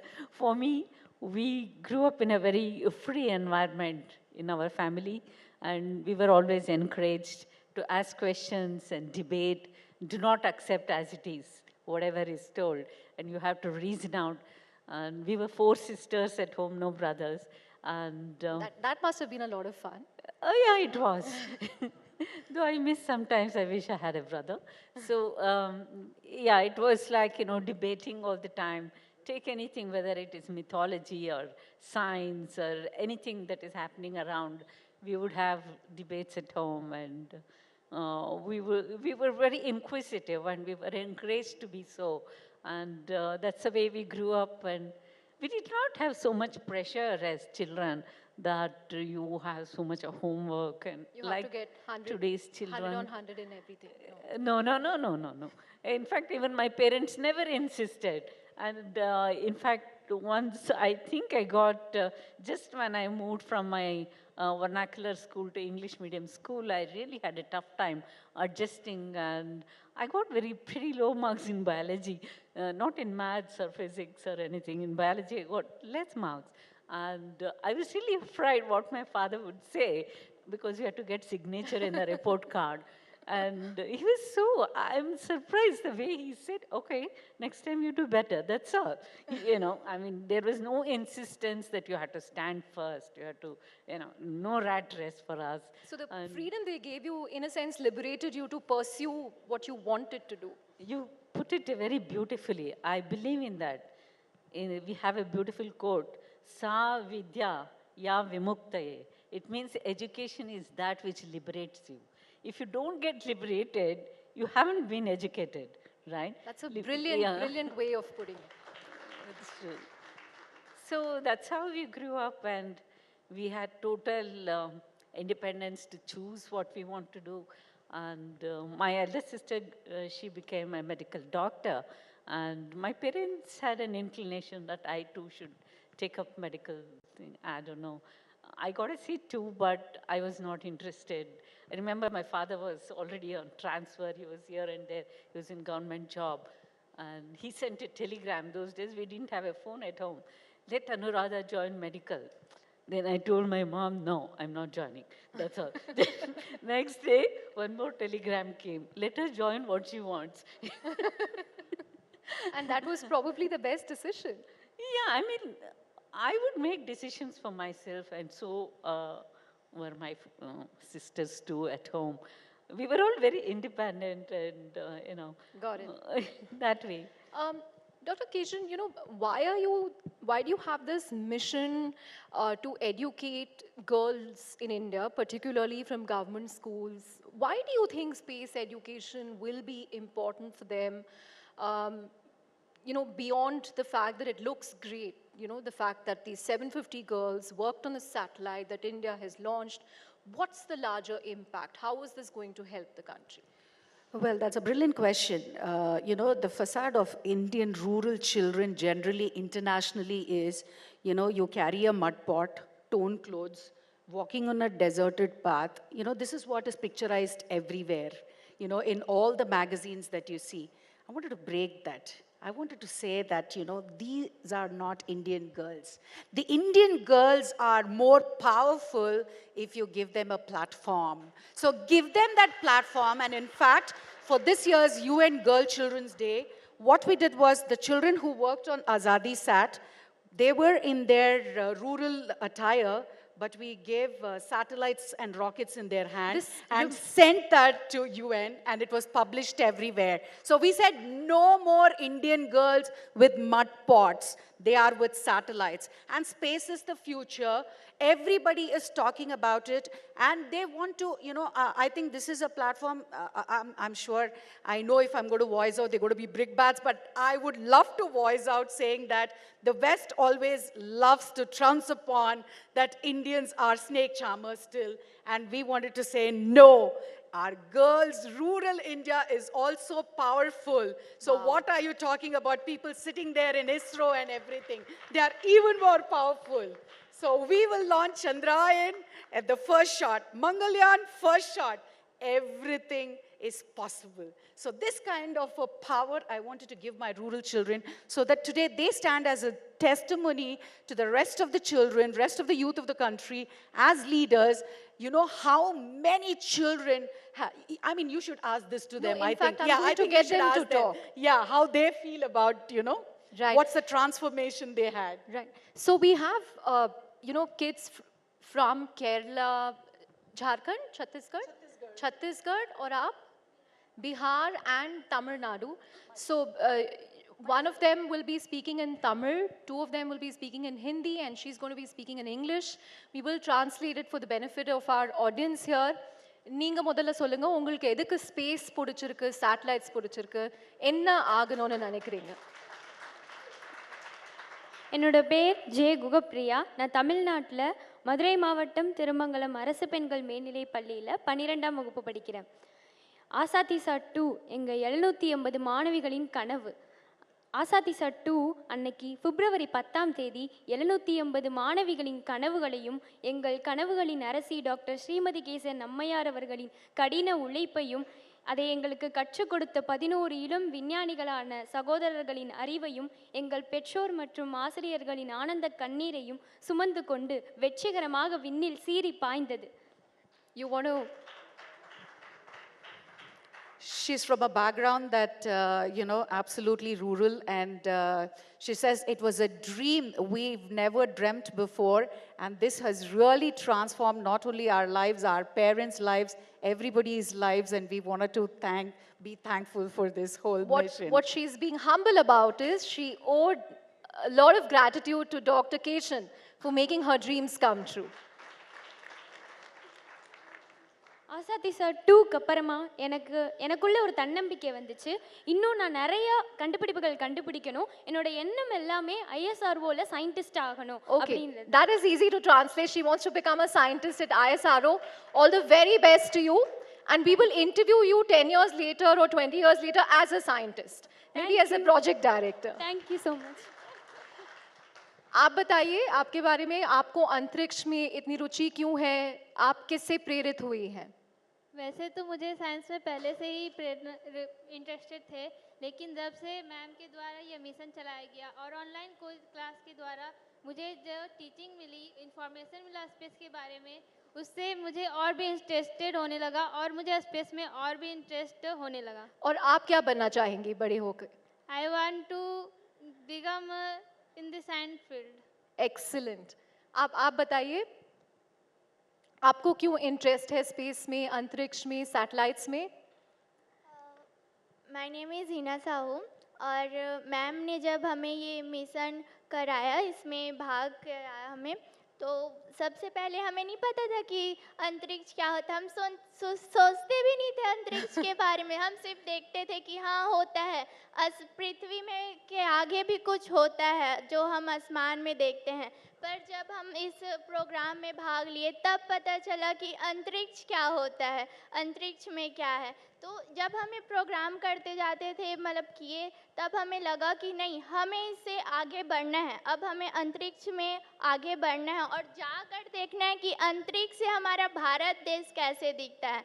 जैसे हमारा Superb. One after the other, these girls are just remarkable. They deserve a bigger round of applause. I'm going to let the girl from Kerala have the last word. Tell us what your dreams and aspirations are. My name is Nashita Afnaniyam. I'm from Kerala, Sidi Sahib Memorial Higher Secondary School.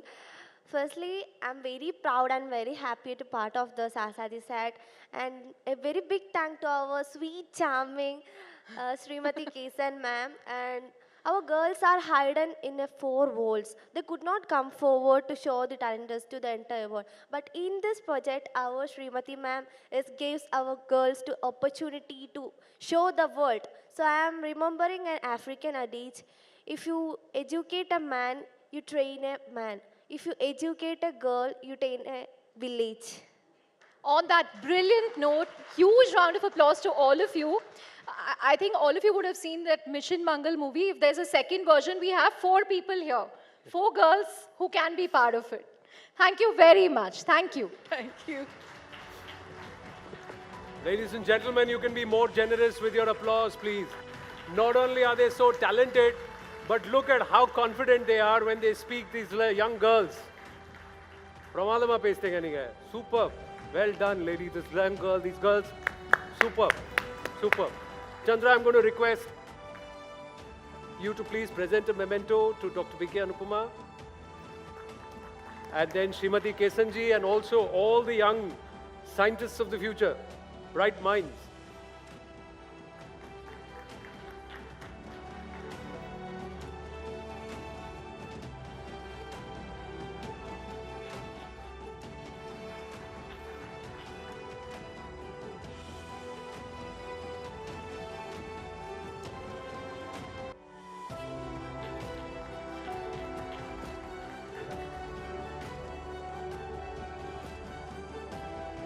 Space से भारत कैसा दिखता है आप देखना चाहते हैं, आप space में जाके अंतरिक्ष की उड़ान भरिए, भारत सब पीछे छूट जाएगा।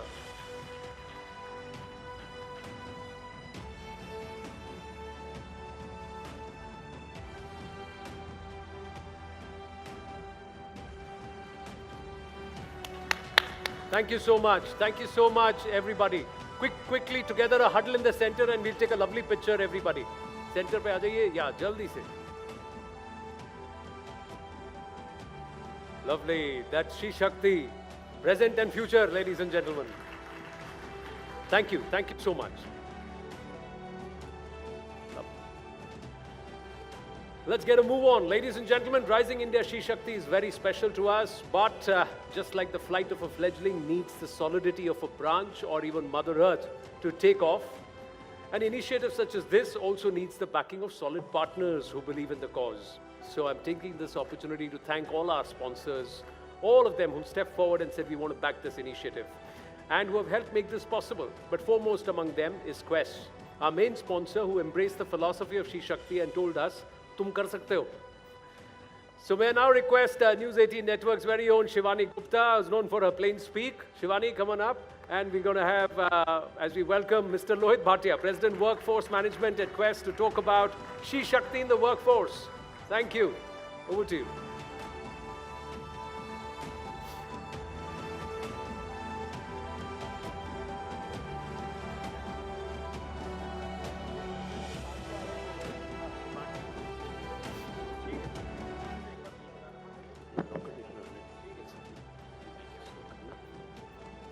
Thank you so much, and a very warm welcome, and thanks to all of our audiences and guests.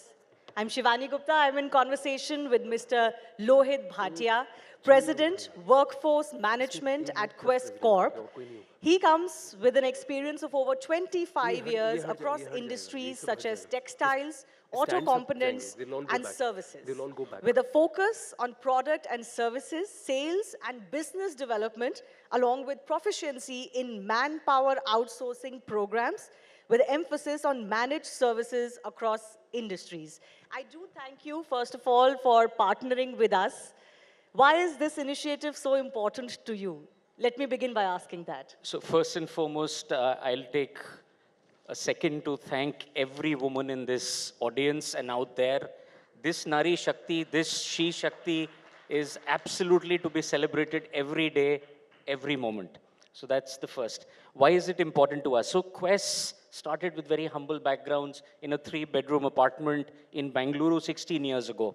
In these 16 years, our journey has taken us to 6,400 towns and cities, where we deploy over 5,25,000 people today. But what gives us bigger pride is the 92,000 women who call Quest their employer every day. The second most important point there is around 6,000 people with differential abilities also find Quest as an employer. But the one data point that we've often seen missing, and even in our data point, you can reflect on that, 5,25,000 total people, about 100,000 people with diversity. That means we're just at about 20%. I think that is the one thing which needs to be changed and changed every day. Everybody does not have the same benefits. For parents to take them up to an IIT or an IIM, many of them require the stepping stones.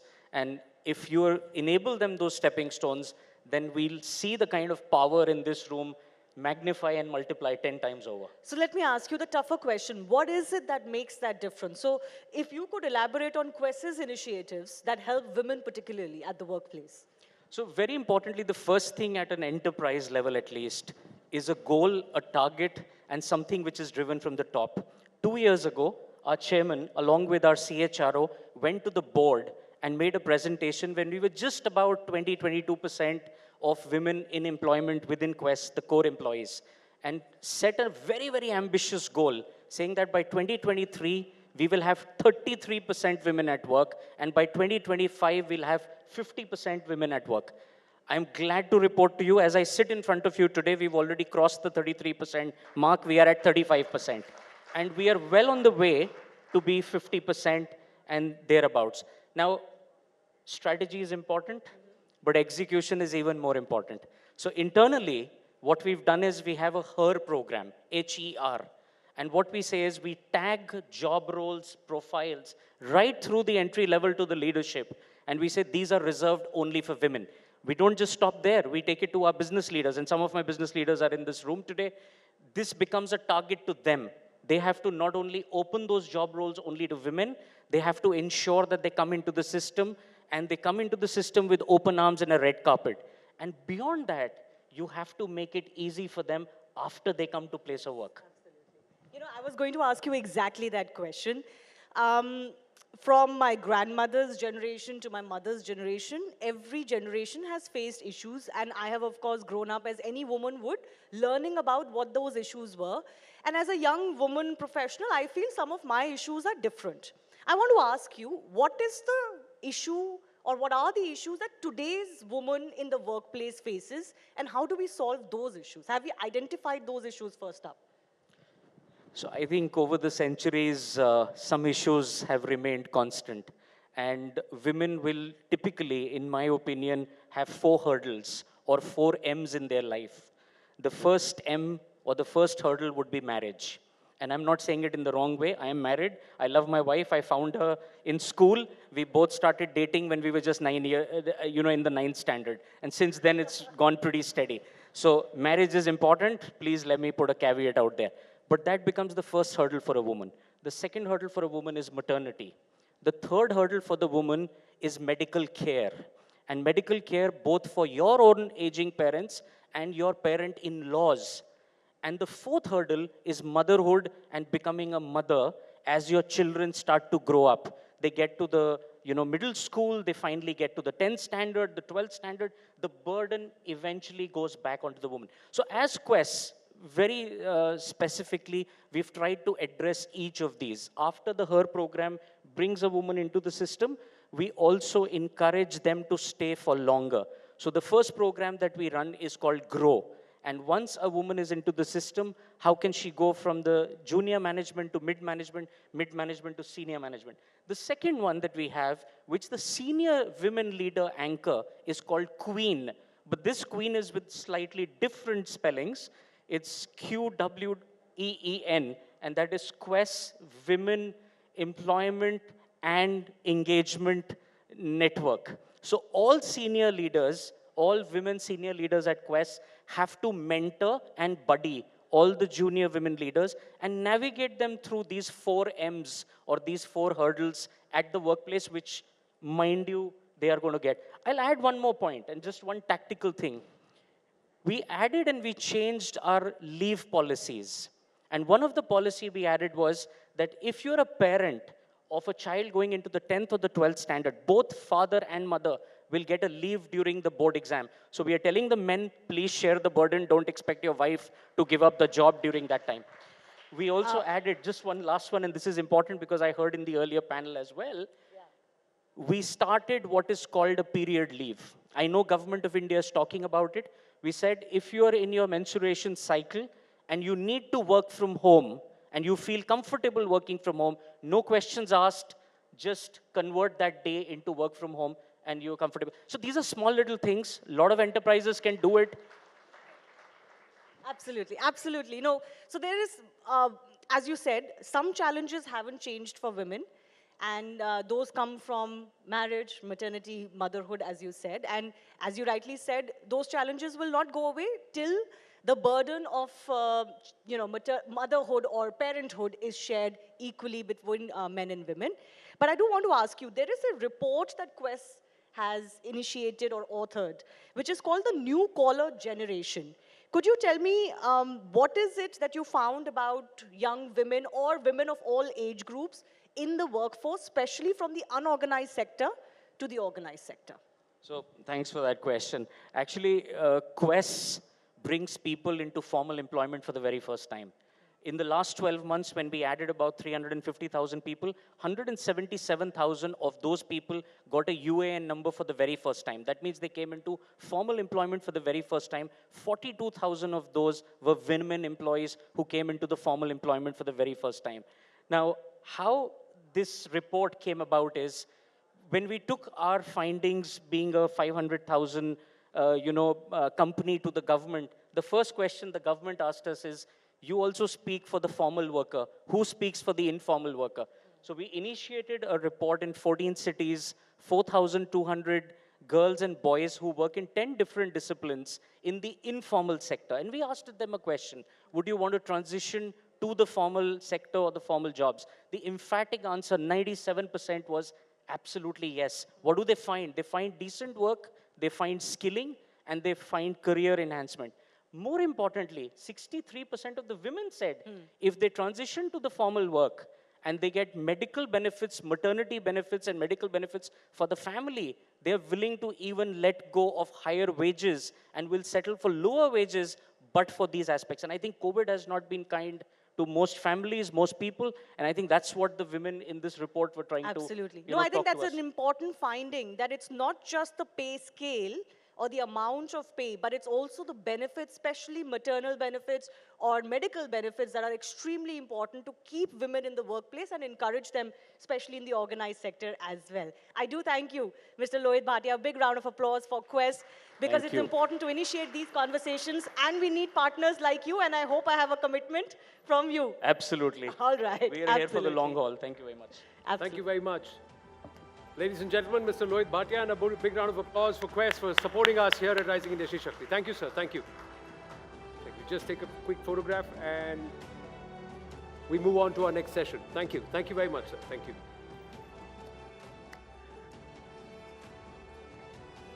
Well, ladies and gentlemen, what we do is whenever we have politicians, we journalists are fighting with each other to say who's going to do the interview. So this time around, we said, no, this is Rising India She Shakti. Let's get another achiever, non-journalistic, to take the lead as she takes the lead. This session is Netritva Shakti, one of the most popular ministers in the current government. She has ably shouldered responsibilities across ministries, served as a union minister right through 9 years of the Modi Sarkar. She's also triumphed in a political bastion no one thought could ever be surmounted. But has it all been guts and glory all along? Will we get to hear the untold story of Union Minister Smriti Iraniji at She Shakti? Well, as she comes in, I also invite our moderator, another very, very special person, an achiever herself, an IAS officer from the late 80s batch, the first to serve in railway traffic service. They kept calling her Sir for 6 months. She's also an acclaimed dancer, a Padma Shri awardee, a TEDx speaker on cancer, Srimati Ananda Shankar Jayant.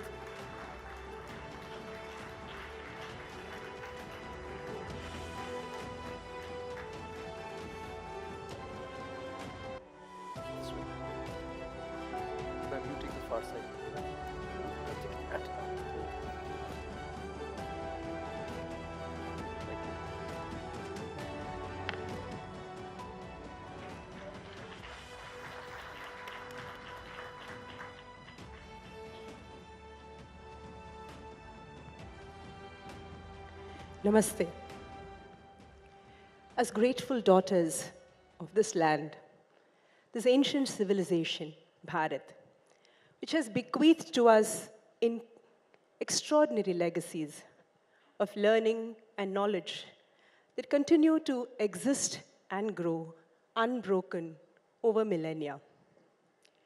From Gargi and Maitreyi to every Indian woman today, she leads not just this nation, but the very world.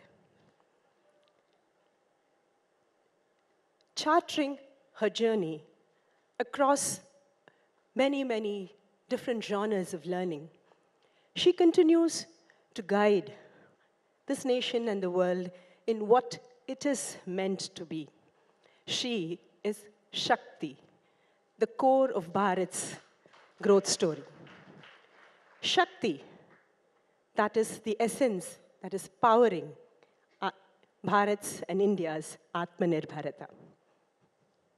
Today, it is indeed an extraordinary honor and privilege to welcome someone we have all grown up admiring for decades. Someone who is the epitome of Stri Shakti, the epitome of Netritva Shakti, the Honorable Union Minister for Women and Child Development, the one and only Smriti Iraniji. Welcome, namaste. Dhanyavad. Your incredible journey is one of focused pursuit of dreams that are beyond the purview of the average middle class. Your story is rare and an uncommon template for an average middle class young girl child. Ma'am, what lessons can a young girl learn from your amazing story? I think it's time we stopped asking women what other women can learn from them. The question should be turned around, what can men also learn from women? Because I've never been on platforms where men are asked by fellow gentlemen, what can young boys learn from you? And I think in that question resides this belief that women do not have the capacity to consume knowledge from their environment, from life experiences. Women do not observe, and hence women will only be in a position to receive an understanding of a life circumstance if they are told through somebody else's experience. We never denote men as such. And if men and women have to learn something, I don't think I'm at a precipice of time where I am so benevolent and so experienced that men or women need to learn from me. I would differ that mine is a story which is rare. I think the difference is mine is a story which is told. My struggles or my challenges or my achievements are not mine alone. There are many women in this room who have gone through different circumstances, reached their goals. The only difference is I sit in front of the camera, you sit behind it. Netritva Shakti also means extraordinary humility, and she typifies that. No, I'm not a humble person. And why I differ on it as well. When you see women come on stage and they accept a certain amount of achievement, the tag humility is insistently attached to them. For if you're not humble in achievement, you're probably not feminine enough. However, this disposition is not expected of a man. So I beg to differ. I am very, very vocal about what I have achieved if I find such a platform. And I believe that if I have to indicate anything about my persona, that is the one aspect I would like to indicate. That I can be happy about the fact that I'm ambitious, not shy about it, not feel guilt about it. I can speak openly about the fact that yes, I have achieved on my terms and not subjugated myself to anybody else's will. I think it is extremely important to say so because we have seen a time in our society where if a woman is extremely boisterous about her achievement, again, it is presumed that she is not feminine enough. So any platform you find to speak about your achievement, speak without guilt. Yes. Speak with your head held high. Humility is very natural to women. Thank you. Pursue your calling, chase your passions is something that's thrown at all of us from childhood, from across fora. Yet, we as artists know that that path is littered with many a challenge. How did you crest these challenges in your rise to the top as one of the most highly successful and respected artists? And would you define these challenges as struggles or challenges? I don't think that we give a complete lesson in life. Especially, I belong to an economically challenged family as a young child. When you teach a child who comes from a poor family or a lower middle class family, pursue your dreams with vigor, with a sense of passion, I think there has to be a very big footnote with it. Pursue it, but remember there'll be a price. Because when you pursue things on your own terms, there will be many that you will upset because you refuse to be crushed. There will be many who will be upset because you've received a knowledge system and possibly surpassed those who taught you. There will be many who believed that in your journey, you will never transform. I'm sure many women in this audience today, and I know a few of them, have had a juncture in their lives when they are told, "आप ऐसे नहीं थे, जब आप पहले मिले थे, तब आप अलग थे." As though it is a crime to transform. It is a crime to find more confidence, more joy. So I believe that when you teach a child, boy or girl, the art of pursuing a goal, you need to instill in them the common sense that for every decision and choice you make in life, there will be a price to pay. That price may be paid with your patience, that price may be paid with your reputation, that price may be paid with your peace of mind. Nothing comes free. To me, Smriti Irani ji epitomizes the power of laser sharp focus. I thought it was a laser sharp tongue. It's something that I see, that we all have seen her bring to every aspect of her life. In these days of easy distractions, growing and nurturing that power of focus is a learning that all of us can take back today, a takeaway. I think because I've learned very early that there is a price to pay, hence there is an understanding that what are the distractions that price extracts. Women, when they are young, are told that if you reach a level of achievement, all your problems will dissipate. I see my senior colleague Tessie Thomas in the audience today. I remember, and with your permission, Tessie, I'll say this today, when I became Minister of Education, I remember walking into the IIT Council meeting. The room was filled with male scientists, and some of the most acclaimed ones. Tessie knows it, I know them, we won't name them. When I walked in, I looked around and I said, "Where are the female scientists?" They looked around and they told me, "Well, you fill the female slot." I said, "But I'm not the scientist, I'm the politician." They said, "Well, we didn't have good enough women to fill the room."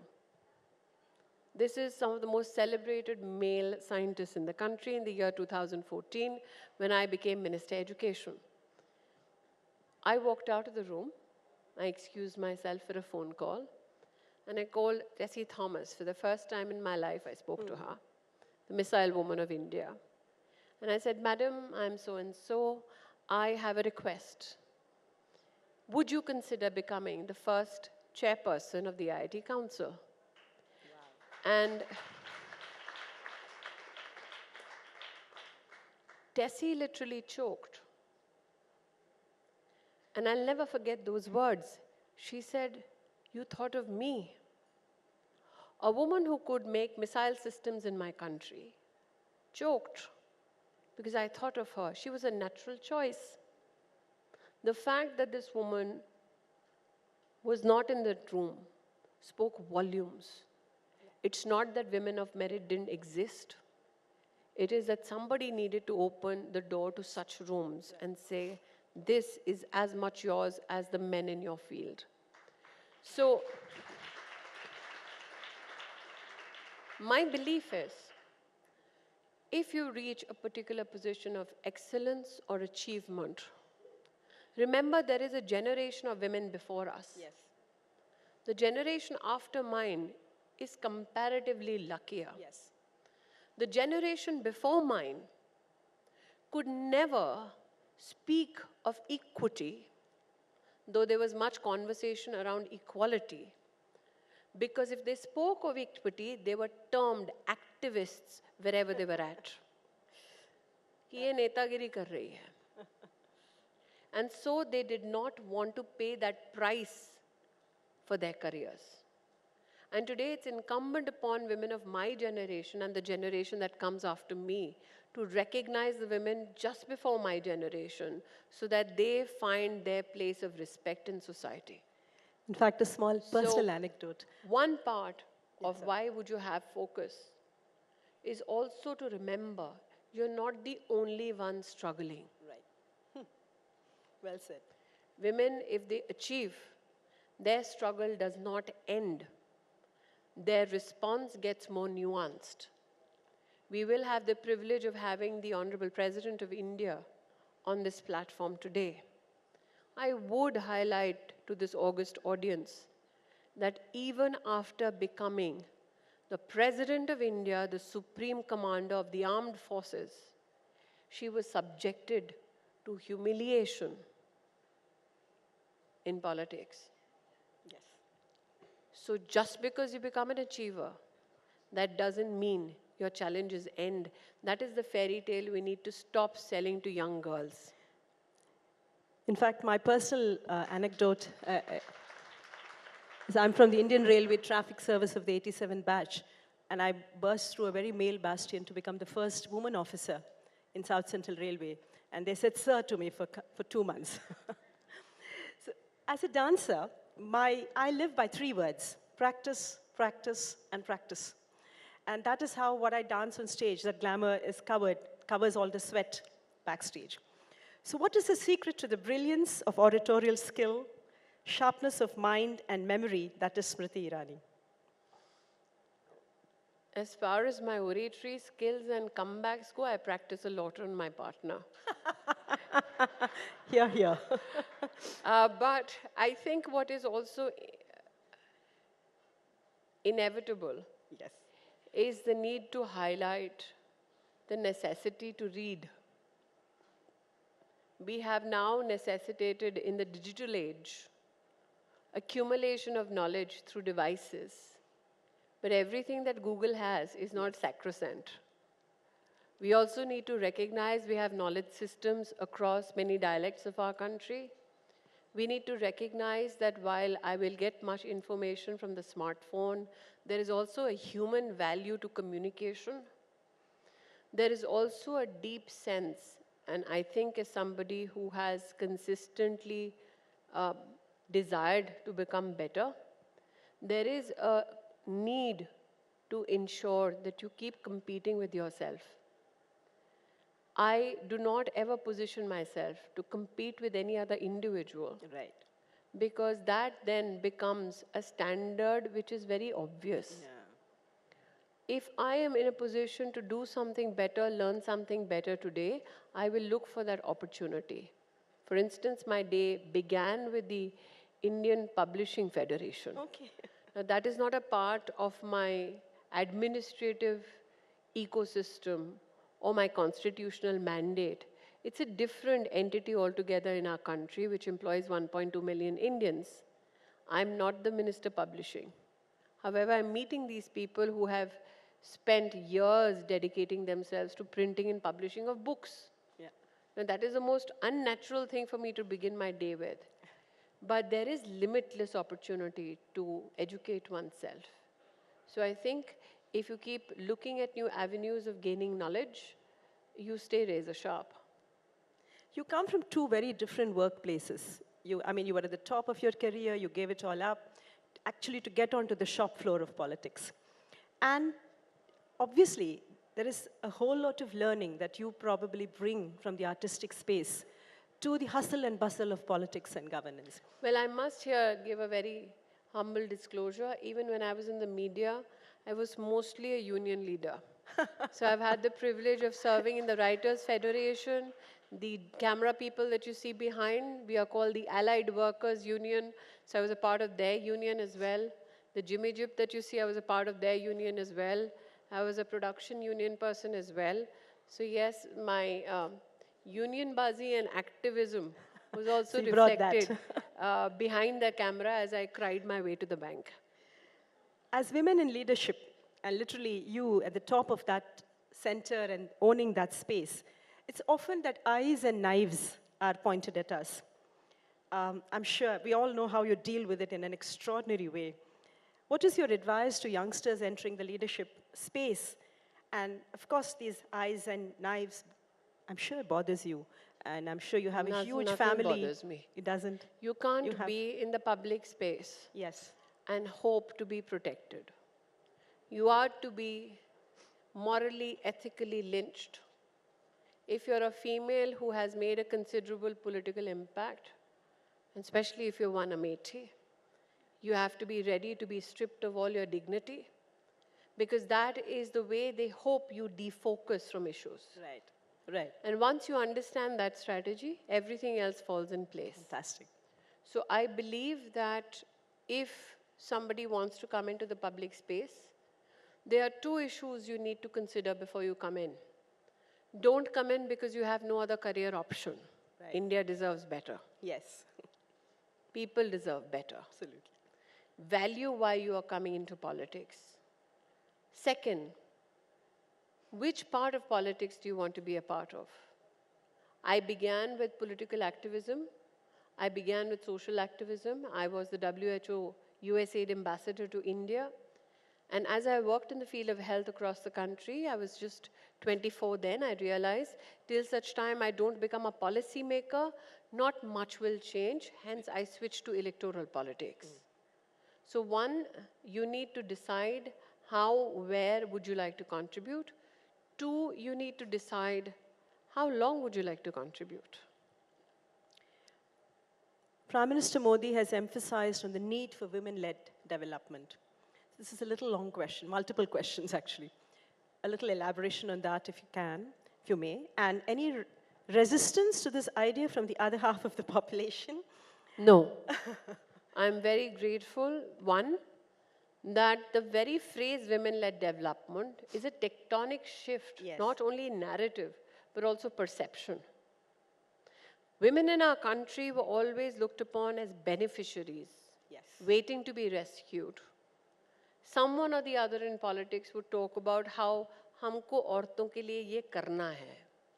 For the first time in Indian politics, we have now a prime minister who says, देश के लिए अगर कुछ करना है, तो औरतों का सहारा जरूरी है. बिल्कुल. And women-led development quantifies the monetary impact women have in our country. Yes. For instance, 110 million toilets built. The government, which was Congress-led in the year 2005-06, if you look at the National Family Health Survey 3, they knew in 2005-06 that women are getting raped when they go out to defecate in the open. They knew that only 38% of households in our country have toilets.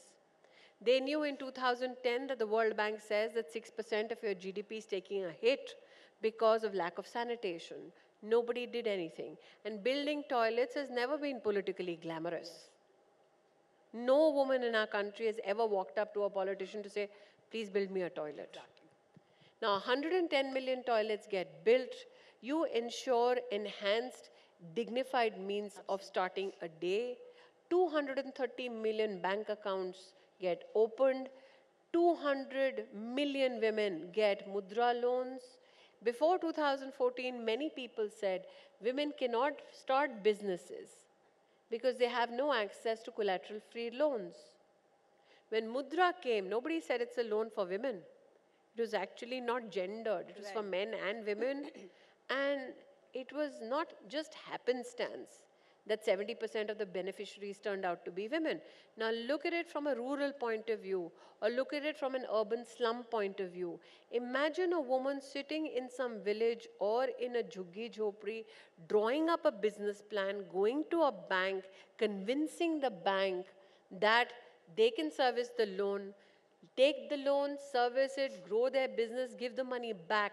NPA for women who take loans from bank is less than 2% compared to men.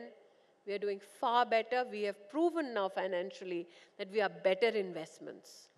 So I think when you talk about women-led development, that is exactly where the Prime Minister has taken the governance agenda to. That if you want to financially be strengthened as a society, then it is imperative that women be equal partners. So it's obviously there's a lot of cushions and fallback already women woven into the system. I would not term it as cushions. That necessities.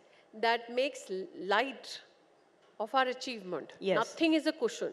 We didn't have access. We have now equal access and we are doing better than men. That is how one should position it. Yes. No woman is getting a cushion. So how does, when you're talking of women-led development, when I meant cushion, I mean, what is the fallback that she would need to be supported with, considering that the multiple roles that she will be continued to expected to play? and the policies and practices and social messaging that will be required to facilitate this transition and I empathy think it's and about support? creating access to opportunity. For instance, I cannot imagine why young girls were not allowed to study in scenic schools. Now we have young girls studying in scenic schools. We have women now in the Permanent Commission. We have women now who are launching our space programs to Mars or Chandrayaan. These are not women who just happen to be now contributing. These are women who are waiting for that opportunity at that high table. So I believe that when you talk about what is the social change, I mean, Tessie and 3 other scientists joined us recently at the G20 summit for women ministers in Gandhinagar. And the G20 partners were aghast. They thought that a prima donna in all scientific gear is going to walk in as the ISRO face. And suddenly, it's very quietly walked in, Tessie, and then Ritu walked in, and everybody else walked in, and they were like, these are the women who went and did this remarkable thing at Mars. We said yes. So I think there is this perception that if it is a female who's launching rockets, then she wouldn't be this 50-something lady in a sari. So I think those perceptions are now slowly changing, and I'm very happy. Because I've always said this, that modernity is a state of mind. It is not a dress code. Yes. And the fact that Indian women are doing well in science and innovation is something that makes me extremely glad. In fact, you would all be happy to know that the incidences of women now enrolling in PhD programs in our country has gone up by 99.5%. Wow. Fantastic. So coming back to Smriti Irani-ji, what is your core strength? Not core competency, core strength. Your one fallback that has never failed you. Is it I have no Ganapati? fallback. Is it Ganesha that you and I are I wearing? have no fallback. And that is my strength. Okay. That you have no option but to succeed. Because if I was comfortable, I wouldn't be here today. So anybody who thinks you need this cushion, this fallback, you aren't going anywhere. Is that your core strength, that you have no fallback? I guess it's different for me because I come from a poor background. So no matter how much I achieve, no matter how much money I make, I was one of the highest paid actors in this country. Yes. The chip on the shoulder will always be there. Yes.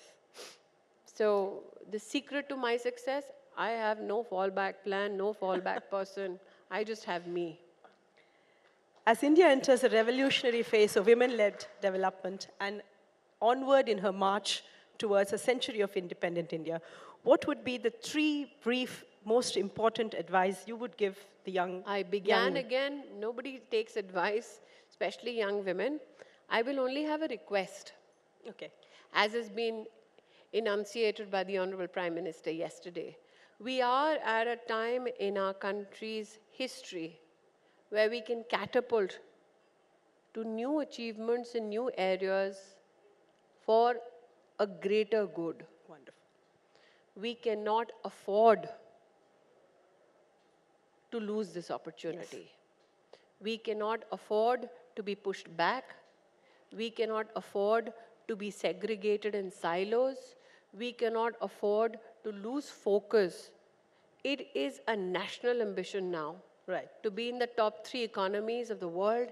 It is a national ambition now to ensure that per capita income increases. It is a national ambition now to ensure that in green hydrogen, in artificial intelligence, in reading, writing, we become one of the most sought after societies in the world. Fantastic. And this is the time to ensure that we as women ensure that that national ambition for a global good is recognized.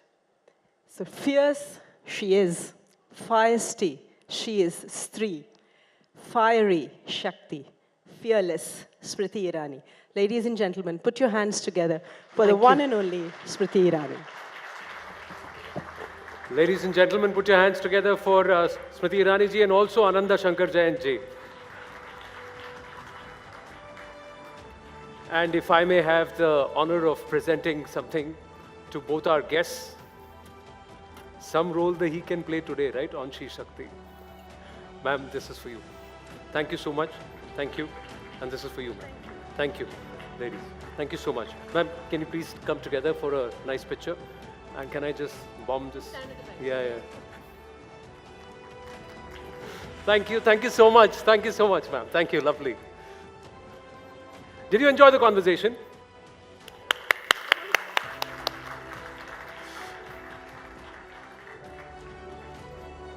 This way. Go.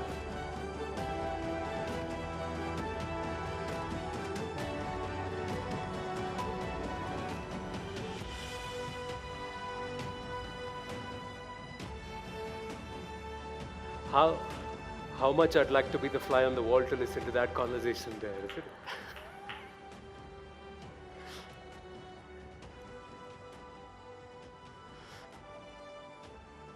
Thank you so much, ma'am. Thank you for your time. Thank you so much.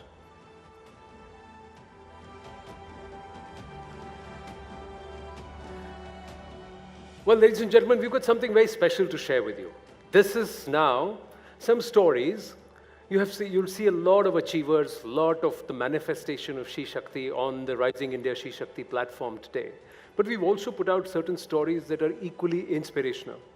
Alpaben Kakad, living in Gujarat's Morbi, is serving the poor by providing them food for free. Her story inspires many to serve humanity. Have a look at this.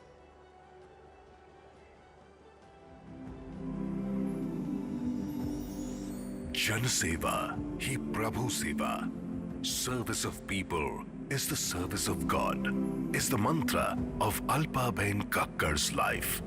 A homemaker in Gujarat's Morbi, she doesn't let poor people sleep with empty stomachs and feeds hungry people free of cost.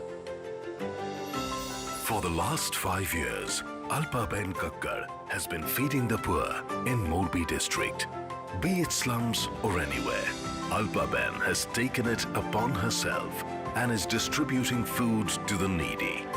ઘણા સમયથી હું પહેલા તો વિસ્તારમાંથી જૂના કપડા ઉઘરાવતી અને ઝૂંપડપટ્ટી વિસ્તારમાં વિતરણ કરવા જતી. ત્યારે એ લોકોની પરિસ્થિતિ જોઈને જેને એક ટાઈમની ભોજન નથી મળતું. Alpaben's husband provides her with all the aid needed to carry out her social duty. In her effort to provide a helping hand to the needy, she has also shared her numbers with all. Network 18 salutes Alpaben Kakkar, a hero and champion who is serving the poor. Her humanitarian approach is a reflection of Rising India's She Shakti. She is a true inspiration for the nation. Ladies and gentlemen, she's so simple, she's so sweet. She came up and we had the surprise that she's sitting in the audience. There is Alpaben Kakkar. Please put your hands together for her. Alpaben, आपका बहुत बहुत धन्यवाद. वहाँ देखिए गृहा मेरे साथी हैं, उनके हाथ में माइक है. मैं आपसे जानना चाहूँगा. Here, take this one.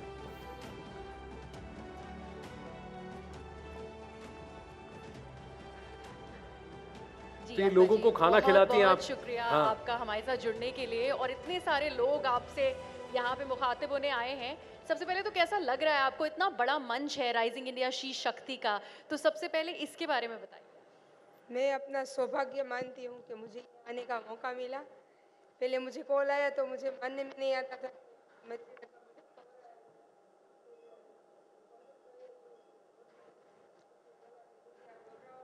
We need the mic up, please.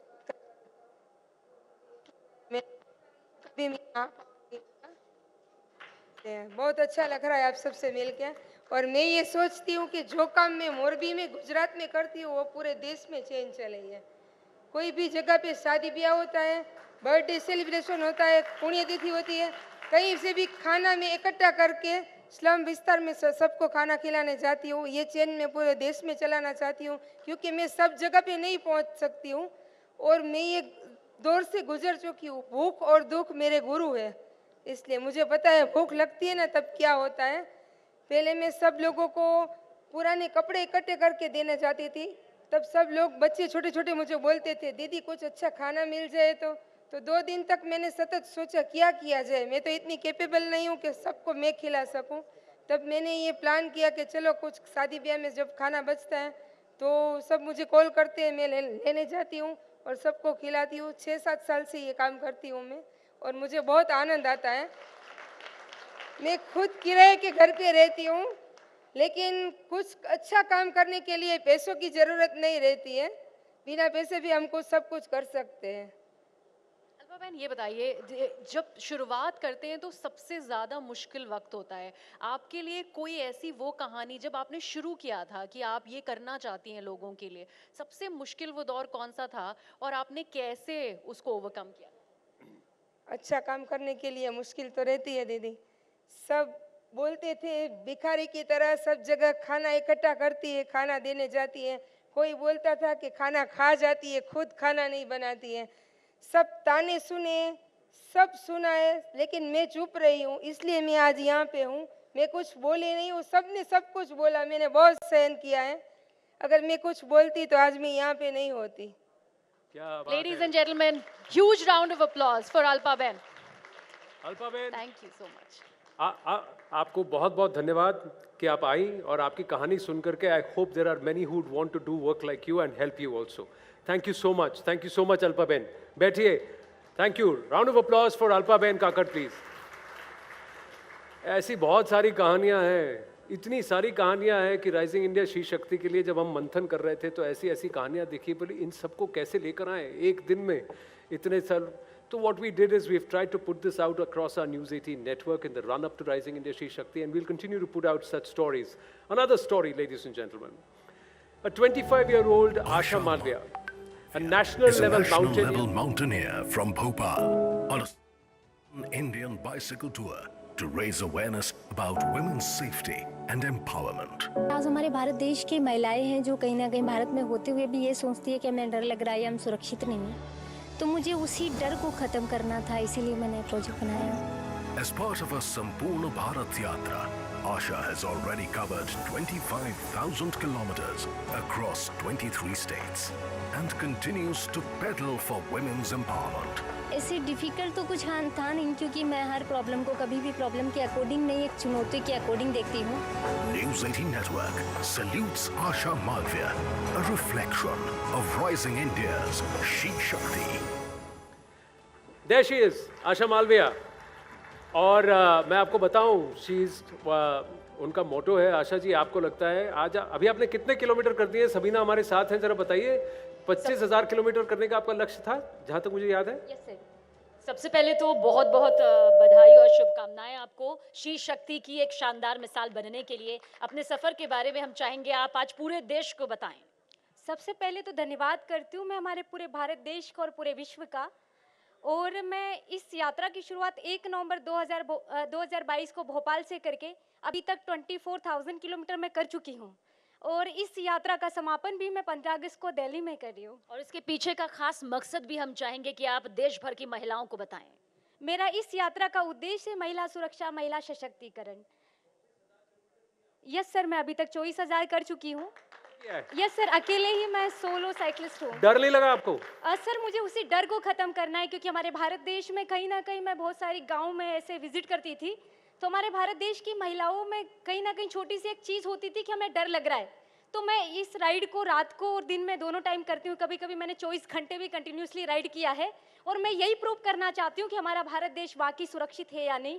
तो मैंने अभी तक भारत देश में ये जाना है, इन 28 राज्यों में, कि हमारा भारत देश बहुत सुरक्षित देश है। यहाँ महिलाओं की सुरक्षा का प्रॉपर ध्यान रखा जाता है, लेकिन इसकी फर्स्ट जिम्मेदारी हमारी खुद की होना चाहिए, प्रत्येक महिलाओं की, प्रत्येक देशवासियों की होना चाहिए। क्या बात है, 24 घंटे भी साइकिल राइड किया। एंड लुक एट हर, छोटा पैकेट बड़ा धमाका है। आप बहुत big round of applause for Asha Bhosle, please. Ladies and gentlemen, we've got a message from the Honorable Chief Minister of Madhya Pradesh. The government of Madhya Pradesh has actually helped Asha Bhosle, who actually hails from Uttar Pradesh, in her quest to come and cycle across the length and breadth of Bharat. If you see a lot of activity around you, uniformed gentlemen and personnel around, that's the cue that the President of India is at the Taj Palace. She is right next door at the Wazir Hall, and she should be in our midst very soon. But before that, this message from Shivraj Singh Chauhan ji. प्रिय मित्रों, प्रधानमंत्री नरेंद्र मोदी जी का संकल्प है एक वैभवशाली, गौरवशाली, संपन्न, समृद्ध और आत्मनिर्भर भारत का निर्माण। लेकिन आत्मनिर्भर भारत का निर्माण बिना महिला सशक्तिकरण के नहीं हो सकता। इसलिए मध्य प्रदेश में महिला सशक्तिकरण के लिए हमने अनेकों कदम उठाए हैं। 2007 में हमने बिगड़ते हुए लिंगानुपात को ठीक करने के लिए लाडली लक्ष्मी योजना की शुरुआत की।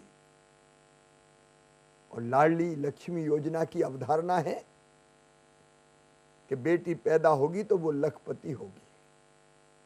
आज मध्य प्रदेश में 45 लाख से ज्यादा लाडली लक्ष्मी बेटियां हैं, जिनकी पढ़ाई लिखाई और आगे बढ़ने का मार्ग हमने प्रशस्त किया है। इतने ही नहीं, ये मध्य प्रदेश पहला राज्य था देश में जिसने स्थानीय निकाय के चुनाव में 50% रिजर्वेशन अपनी बहनों को दिया था। मुझे बताते हुए खुशी है कि 52% से ज्यादा बहनें स्थानीय निकायों के चुनाव में चुनकर आई हैं और ग्राम और नगर सरकारें चला रही हैं। हमने 50% आरक्षण शिक्षक जैसी नौकरियों में भी दिया और 30% भर्तियां बेटियों की मध्य प्रदेश पुलिस में भी की। अगर कोई बहन बेटी के नाम पर मकान दुकान खेत खरीदता है तो स्टाम्प शुल्क केवल 1% लगता है। इसलिए अब संपत्तियां बड़ी मात्रा में बहनों के नाम पर खरीदी जा रही है। संबल जैसी योजना ने मध्य प्रदेश की बहनों को बहुत संबल दिया और मुख्यमंत्री कन्या विवाह योजना ने बेटियों के विवाह को बोझ नहीं रहने दिया। अभी अभी हमने लाडली बहना योजना बनाई। ये मुख्यमंत्री लाडली बहना योजना बहनों की जिंदगी में एक नया बदलाव लेकर आई है, खुशियों की सौगात लेके आई है। इस योजना में लगभग 1.25 करोड़ बहनों के खाते में हर महीना 1000 रुपया डाला जा रहा है। महिला सशक्तिकरण के लिए योजना बहुत महत्वपूर्ण साबित हो रही है। और एक और शुभ समाचार जानकारी मैं आपको देना चाहूंगा कि इन सब का परिणाम है कि मध्य प्रदेश में लिंगानुपात बढ़कर अब 1000 पुरुषों पे 976 महिलाएं हो गया है। बेटियों की संख्या निरंतर बढ़ रही है। बहुत बहुत शुभकामनाएं। धन्यवाद। Well, that was a message from Shivraj Singh Chauhan ji. Madhya Pradesh, on the one hand, sees a lot of floods. On the other hand, it also sees water scarcity or drought. And amidst this water crisis in Madhya Pradesh's Bundelkhand region, this is the story of a young resident, Babita Rajput, whose effort and innovation led to a solution to this entire problem. Have a look at this. Women in Madhya Pradesh's Bundelkhand region regularly struggle to travel several kilometers to get water. The young resident, Babita Rajput, devised an idea that solved the problem for her village. हमारे गांव में पानी की अत्यधिक समस्या थी, जहां पर अगर हेडपंपों पर देखा जाए तो लाइन लगाकर लोग खड़े होते थे और सर पर 3 से 4 घड़े लेकर महिलाएं आती थी। 2 सर पर, एक हाथ में, एक कमर पर, इस प्रकार से पानी भरती थी। She collaborated with an NGO and led a group of over 100 women to dig through a mountain 107 meters long to connect their dried up pond to a nearby canal. Her efforts were recognized by Prime Minister Narendra Modi during his Mann Ki Baat address. News18 network salutes Babita's courage, determination and leadership, an inspiration for all.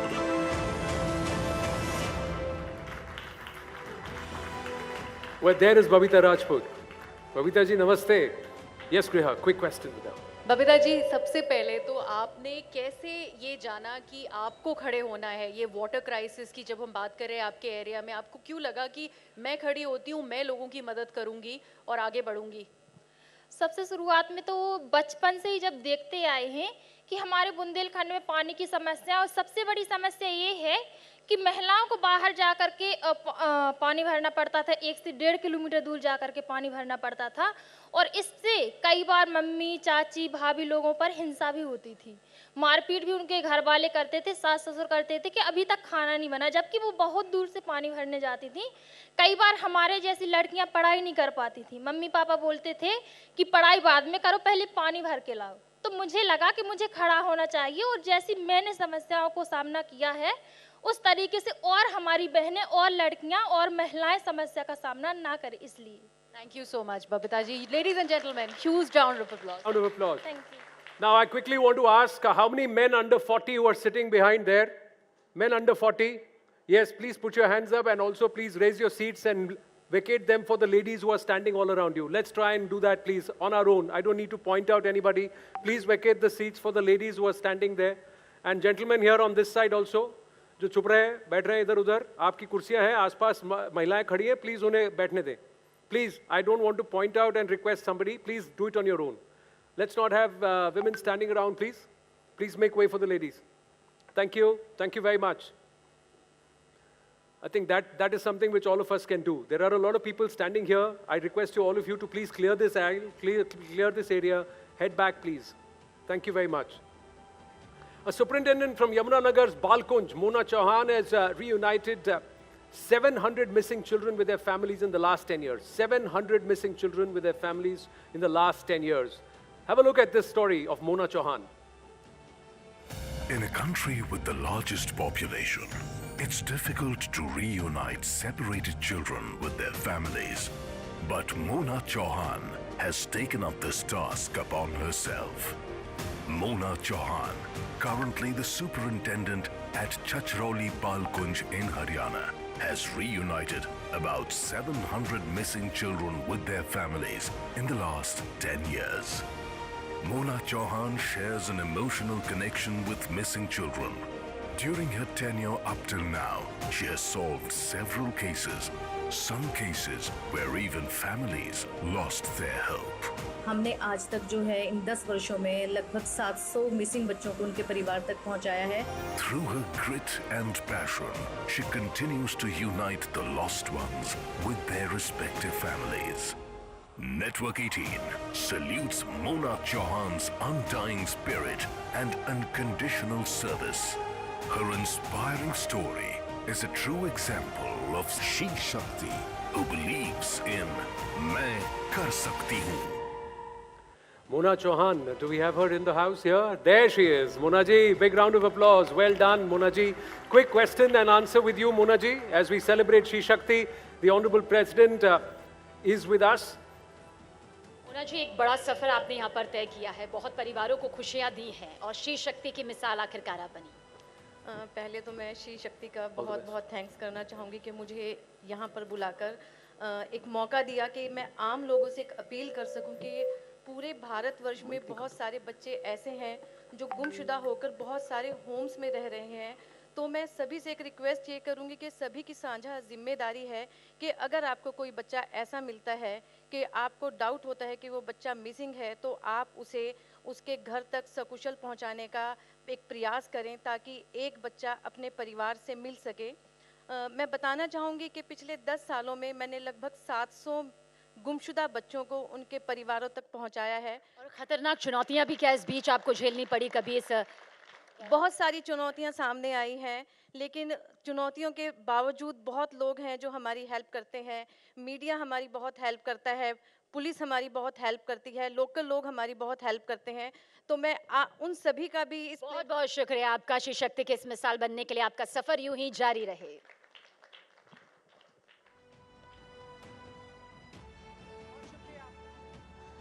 देवी और सज्जनों, महामहिम राष्ट्रपति द्रौपदी मुर्मू जी वजीर room का रुख कर चुकी हैं. बस कुछ ही देर में राष्ट्रपति जी हमारे समक्ष होंगी.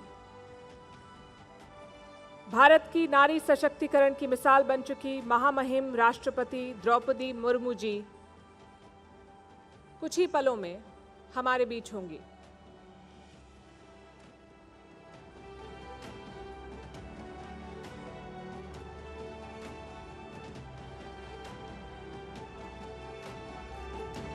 महामहिम राष्ट्रपति द्रौपदी मुर्मू जी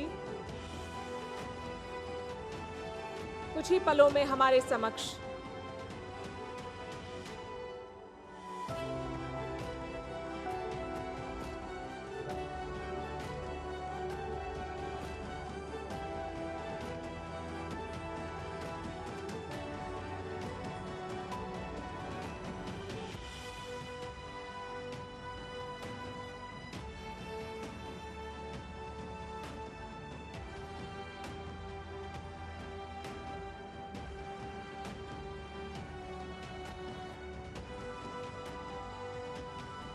महिला सशक्तिकरण की एक मिसाल,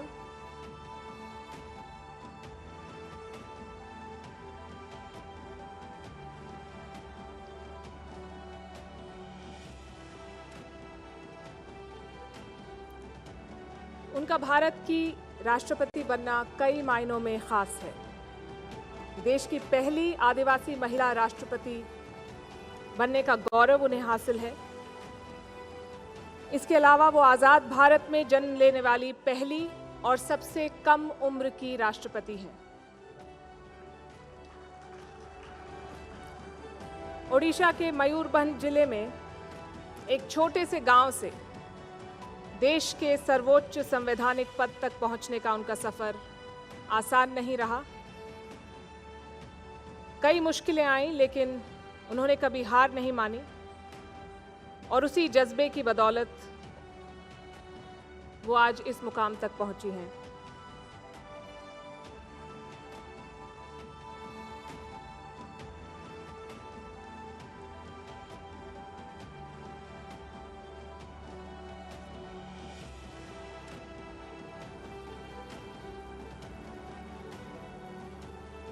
कुछ ही क्षणों में महामहिम राष्ट्रपति जी हमारे समक्ष होंगी। नेटवर्क 18 अपने राइजिंग इंडिया शी शक्ति मंच से भारत की महिलाओं के हौसले और जज्बे को सलाम करता है और ऐसे मंच पे राष्ट्रपति का होना हम सभी के लिए गर्व की बात है। उनकी यात्रा हम सभी को प्रोत्साहित करती है।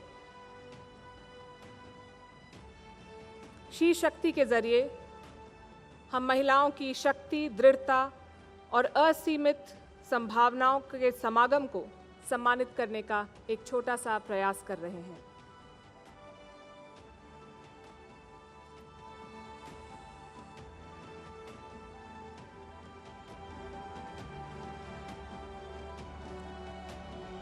वजीर रूम में महामहिम ओडिशा से आए कुछ शिक्षकों और छात्रों से मिली हैं।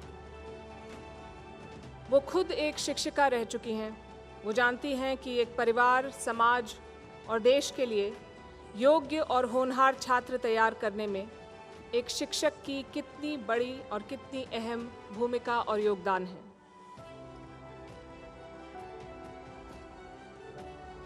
राष्ट्रपति द्रौपदी मुर्मू जी का खुद का जीवन संघर्ष और असाधारण उपलब्धियों की मिसाल है। एक शिक्षिका, जूनियर क्लर्क, पार्षद, विधायक, राज्यपाल और अब भारत की महामहिम राष्ट्रपति।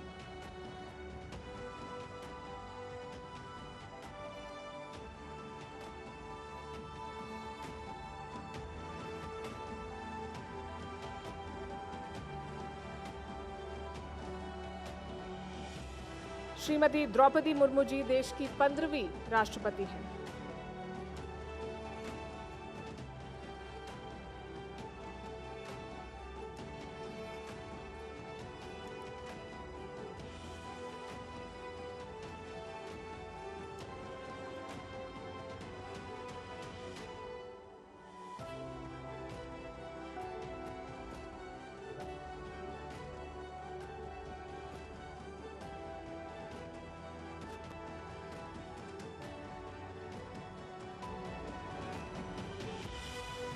बस कुछ ही और क्षण और वो हमारे बीच होंगी।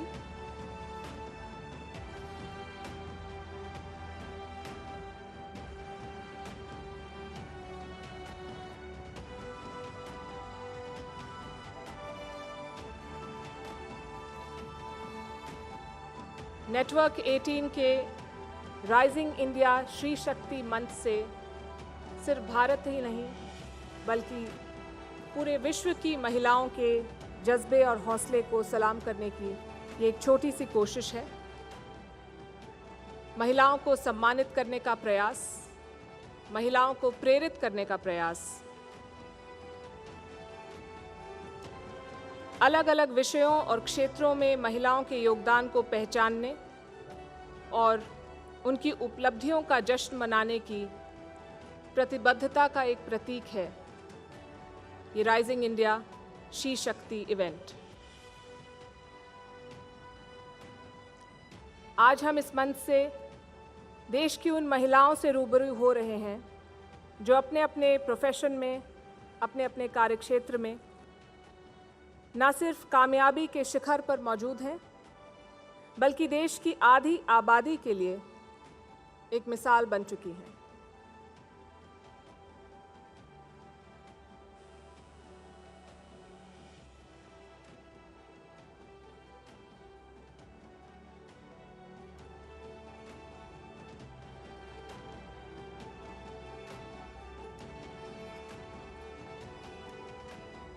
महामहिम राष्ट्रपति द्रौपदी मुर्मू जी के हमारे बीच आने तक हम एक बार फिर से आपको राइजिंग इंडिया शी शक्ति इवेंट के पीछे जो हमारी सोच है, जो हमारा प्रयास है, उसके बारे में बताना चाहते हैं।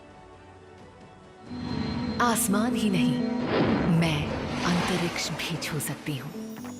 सरकार हो या कारोबार, हर बागडोर संभाल सकती हूँ। उठाए अगर कोई दुश्मन आंख तो करारा जवाब दे सकती हूँ। महामहिम राष्ट्रपति हमारे बीच आ चुकी हैं। सदन में उपस्थित सभी माननीय अतिथियों से निवेदन है कि वो देश की फर्स्ट सिटीजन महामहिम राष्ट्रपति द्रौपदी मुर्मू जी का जोरदार तालियों से स्वागत करें।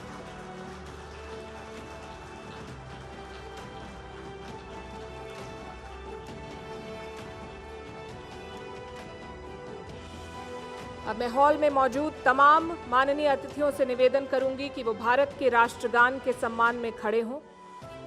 प्रिया सरैया राष्ट्रगान गाएंगी। प्रिया हिंदी फिल्म जगत की जानी मानी प्लेबैक सिंगर और गीतकार हैं और वो भारतीय और पाश्चात्य क्लासिकल संगीत में उस्ताद हैं। आइए स्वागत करते हैं प्रिया सरैया का।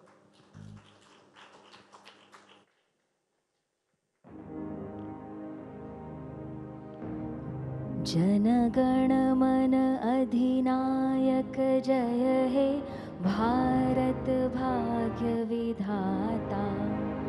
पंजाब सिंधु गुजरात मराठा द्राविड़ उत्कल बंगा। विंध्य हिमाचल यमुना गंगा उच्छल जलधि तरंगा। तव शुभ नामे जागे, तव शुभ आशीष मांगे। गाहे तव जय गाथा। जन गण मंगल दायक जय हे भारत भाग्य विधाता। जय हे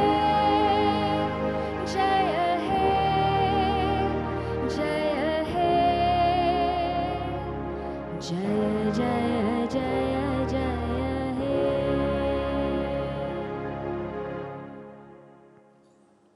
शुक्रिया प्रिया जी। और अब एक खास पेशकश ओडिशा के मयूरभंज छऊ नृत्य की। देवियों और सज्जनों, महामहिम राष्ट्रपति द्रौपदी मुर्मू जी मयूरभंज से ताल्लुक़ रखती हैं। आज के हमारे कलाकार उन्हीं के गांव से हैं। ओडिशा का मयूरभंज अपने छऊ नृत्य के लिए प्रसिद्ध है। छऊ एक नाट्य नृत्य है और इसमें नृत्य के साथ साथ युद्ध कला का मिश्रण भी होता है। छऊ नृत्य में देवी देवताओं और कभी कभी पशुओं के पात्रों को चित्रित किया जाता है। आज हमारे कलाकारों को ट्रेन किया है देश विदेश में प्रख्यात नृत्य कला में निपुण सुभश्री भौमिक जी ने। आप सभी से आग्रह है कि ओडिशा से आए हमारे कलाकारों का जोरदार तालियों से स्वागत करें।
अद्भुत प्रस्तुति। देवी और सज्जनों, जोरदार तालियां मयूरभंज के छऊ नृत्य की इस खूबसूरत पेशकश के लिए। ये कलाकार प्रोजेक्ट छावनी के छात्र हैं और ये उड़ीसा का एक पारंपरिक नृत्य है। जैसा कि मैंने आपको बताया, ये एक नाट्य नृत्य है। इसमें देवी देवताओं और कभी-कभी पशुओं के पात्रों को भी चित्रित किया जाता है। इस नृत्य में तमाम कलाकार अपने परंपरागत परिधान पहनते हैं और एक समय में सिर्फ पुरुष इस नृत्य को किया करते थे,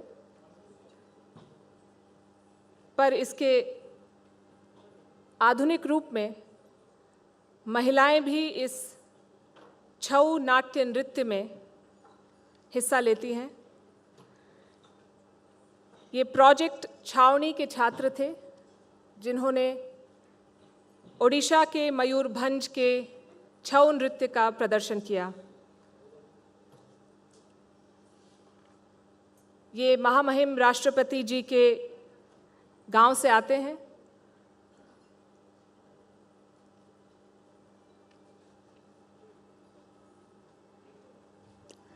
और अब मैं नेटवर्क 18 के ग्रुप एडिटर इन चीफ और एमडी श्री राहुल जोशी जी से निवेदन करूंगी कि वो राष्ट्रपति द्रौपदी मुर्मू जी को मंच पर आमंत्रित करें।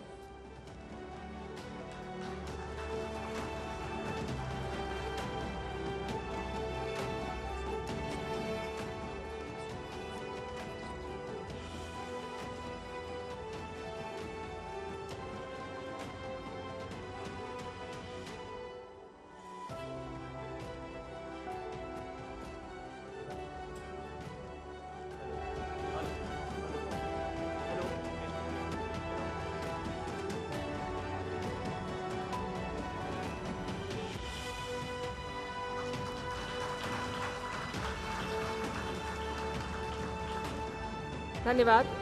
अब मैं श्री राहुल जोशी जी से निवेदन करूंगी कि वे माननीय राष्ट्रपति जी को राइजिंग इंडिया शी शक्ति का मोमेंटो भेंट करें।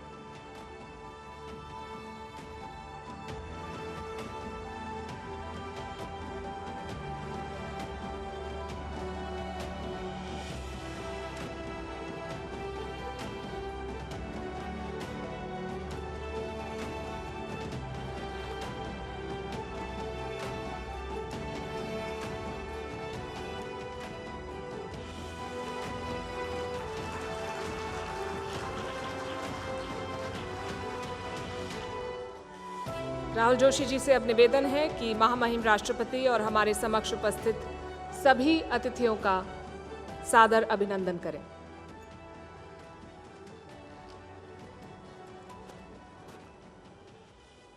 आदरणीय राष्ट्रपति श्रीमती द्रौपदी मुर्मू जी, अपनी गरिमा में उपस्थिति से शी शक्ति समारोह की शोभा बढ़ाने के लिए नेटवर्क 18 की ओर से आपको हार्दिक धन्यवाद।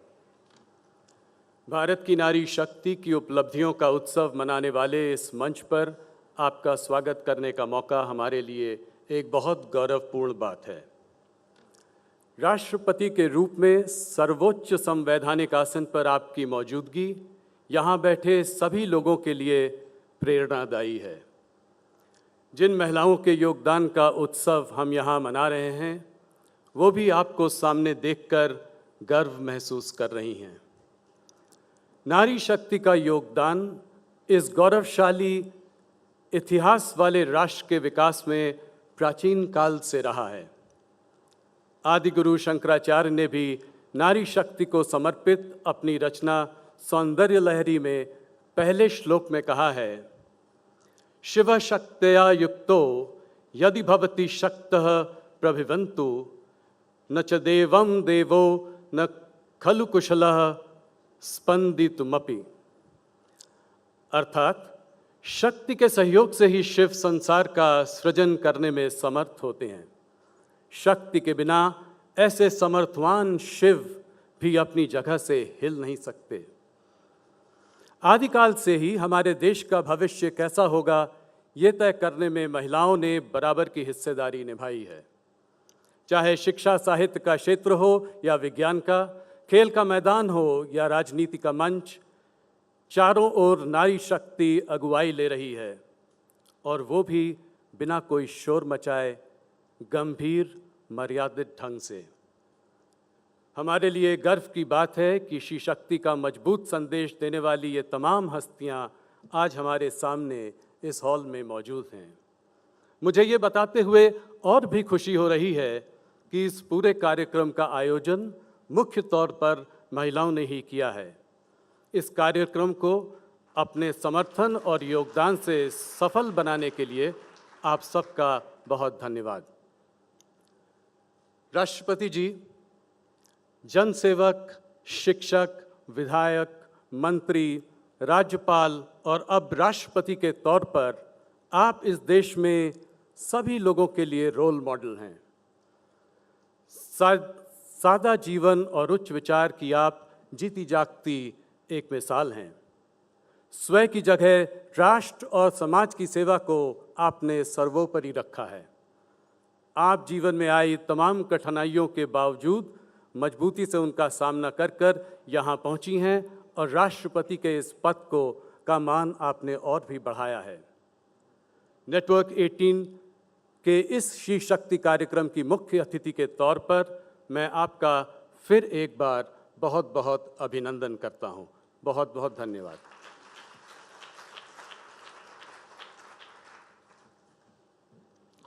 धन्यवाद राहुल जी। नारी शक्ति है, प्रेरणा का स्रोत है, ऊर्जावान, निर्भीक और शाश्वत अग्नि है।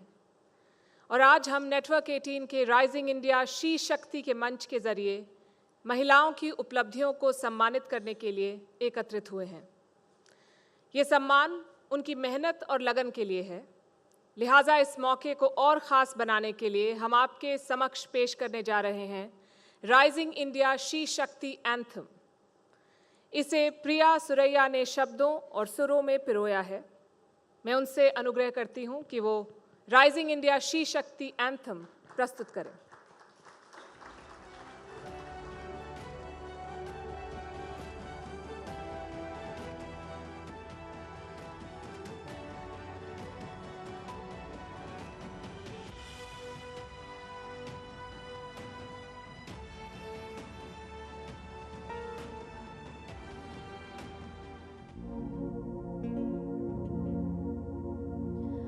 बेड़ियों को चुप्पियों को तोड़ के चली हूँ मैं, तेज है मेरी लहर तूफानों से लड़ी हूँ मैं। सांस ले रही थी कब से आज जी रही हूँ मैं, जो स्थान है मेरा उस पे हक से अब खड़ी हूँ मैं। हिंदुस्तान की बेटी हूँ जो चाहूँ पाके रहती हूँ, मैं शक्ति हूँ, कर सकती हूँ, हाँ मैं शक्ति हूँ। क्रूरता का शूरता से देती हूँ जवाब मैं, जंग हो या झुंड हो मशाल मेरे हाथ में। विश्व के उजालों में हूँ देश का चिराग मैं, हिंदुस्तान की बेटी हूँ मैं, गर्व उसका रखती हूँ, मैं शक्ति हूँ, कर सकती हूँ, हाँ मैं शक्ति हूँ। मैरी हो या साइना, मिताली हो या कल्पना, इन्हीं से लेके प्रेरणा है इनके जैसा बनना। हिजाब पहनूं या चुनर है कम कहाँ मेरा हुनर, हिंदुस्तान की बेटी हूँ मैं, शान से ये कहती हूँ, मैं शक्ति हूँ, कर सकती हूँ, हाँ मैं शक्ति हूँ। तीर भी चलाती हूँ, उड़ाती हूँ रफेल भी, उड़ा दे सबके होश ऐसे खेलती हूँ खेल भी। परवाज ले चुकी हूँ मैं, ना अब है मुड़ के देखना, हिंदुस्तान की बेटी हूँ, आज़ाद हो के रहती हूँ, मैं शक्ति हूँ, कर सकती हूँ, हाँ हाँ मैं शक्ति हूँ, हाँ मैं शक्ति हूँ।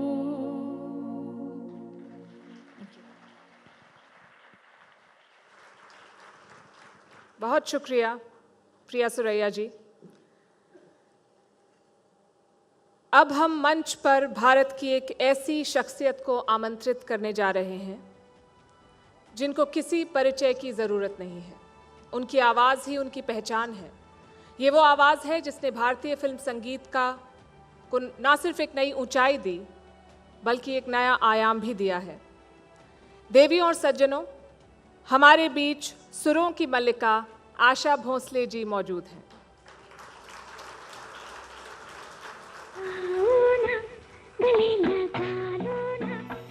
From wild and vivacious cabaret numbers to soulful melodies with a career spanning over 6 decades, Asha Bhosle remains the most versatile playback singer in Indian cinema. At a time when singers like Lata Mangeshkar, Geeta Dutt and Shamshad Begum were ruling the charts, it was not easy for Asha Bhosle to make place for herself. But heartfelt, romantic numbers like this one got her noticed. Born into a family of musicians in Maharashtra, a young Asha Mangeshkar, along with her sister Lata, started singing at an early age to support their family after the death of their father. It was music composer O.P. Nayyar who gave Asha the opportunity to sing for the lead heroines. Be it a seductive cabaret number or a madcap comic rendition, Asha Bhosle took the music scene by storm in the late 50s. After a string of peppy songs and cabaret numbers through the 60s and 70s, Asha sang a qawwali for R.D. Burman in Hum Kisi Se Kam Nahi in 1977. A film which till date remains close to her heart. Asha ruled the music charts through the 80s with the entry of disco in Bollywood and the new conversational style of singing. Asha proved the versatility and agelessness of her voice when she continued to give her voice to a new crop of heroines in the 90s. Even in the new millennium, more than half a century after she began singing, Asha's voice continues to enthrall listeners. On the 8th of September, as Asha Bhosle turns 90, she will be singing live in a concert at Dubai. A career span of over 70 years and thousands of songs later, Asha Bhosle's legacy is one that will remain unmatched for a long time to come. But it's her zest for life that makes her a legend.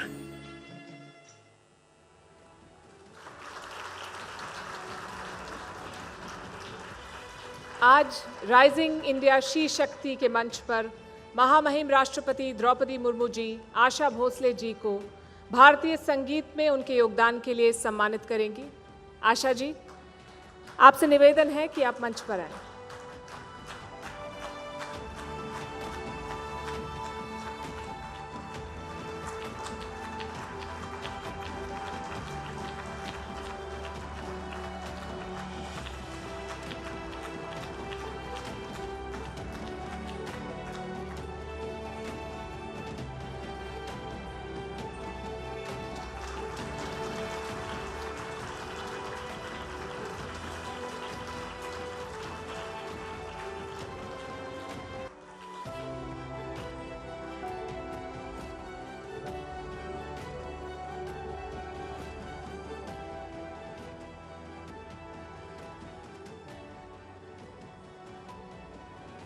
इस सुंदर अवसर में हम सबके बीच आशा दीदी है, तो आशा दीदी की आवाज़ में हम सबको उनके पसंद के एक गाना गाने के लिए मैं रिक्वेस्ट करूँगी।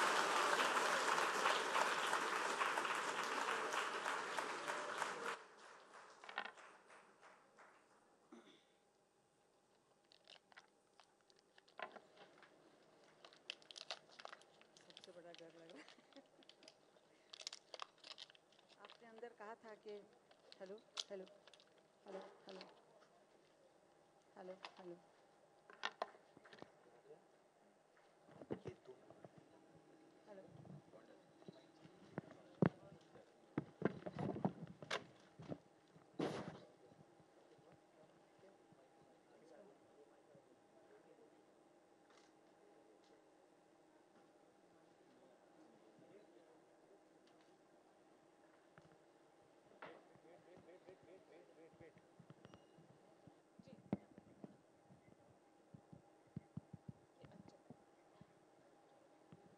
हेलो।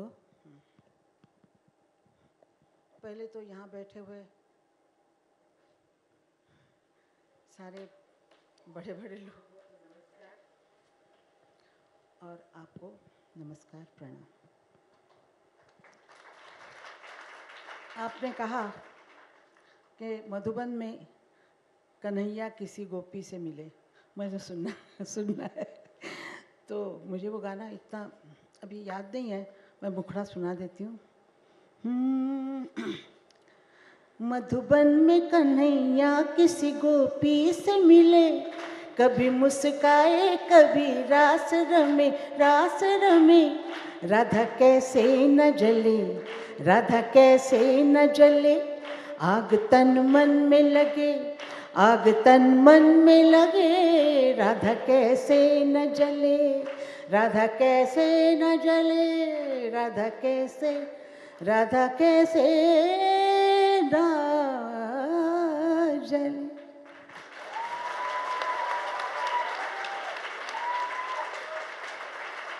अभी मेरे पसंद के है, आपके पसंद के चुरा लिया है, चुरा लिया है तुमने जो दिल को,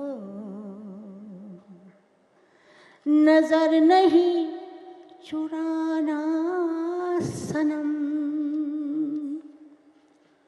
बदल के मेरी तुम जिंदगानी, कहीं बदल ना जाना सनम। चुरा लिया है तुमने जो दिल को, नजर नहीं चुराना सनम। बदल के मेरी तुम जिंदगानी, कहीं बदल ना जाना सनम। आहा आहा आहा।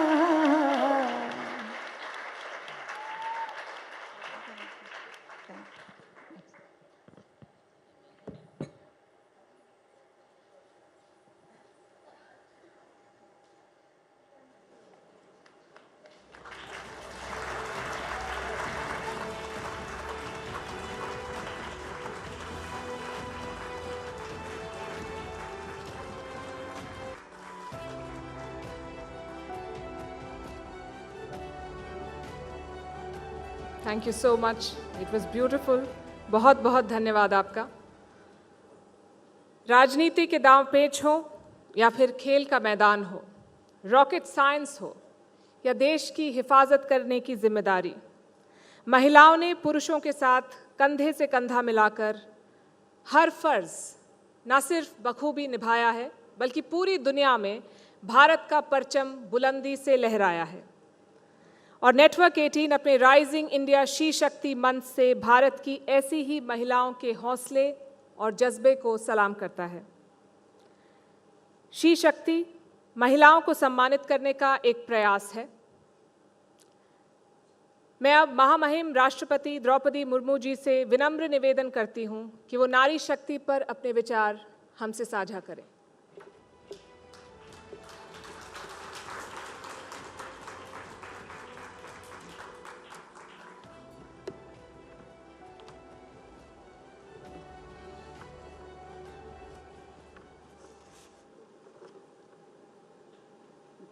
भारत की नारी शक्ति पर केंद्रित इस विशेष कार्यक्रम में राइजिंग इंडिया शी शक्ति में उपस्थित केंद्रीय महिला एवं बाल विकास और अल्पसंख्यक कार्य मंत्री श्रीमती स्मृति जुबिन ईरानी जी, नेटवर्क 18 के editor in chief Shri Rahul Joshi ji, हमारी सभी बहनों और बेटियों, गणमान्य अतिथियों, नेटवर्क 18 से जुड़े सभी मीडिया कर्मीगण, सभी को मेरा नमस्कार, जोहार।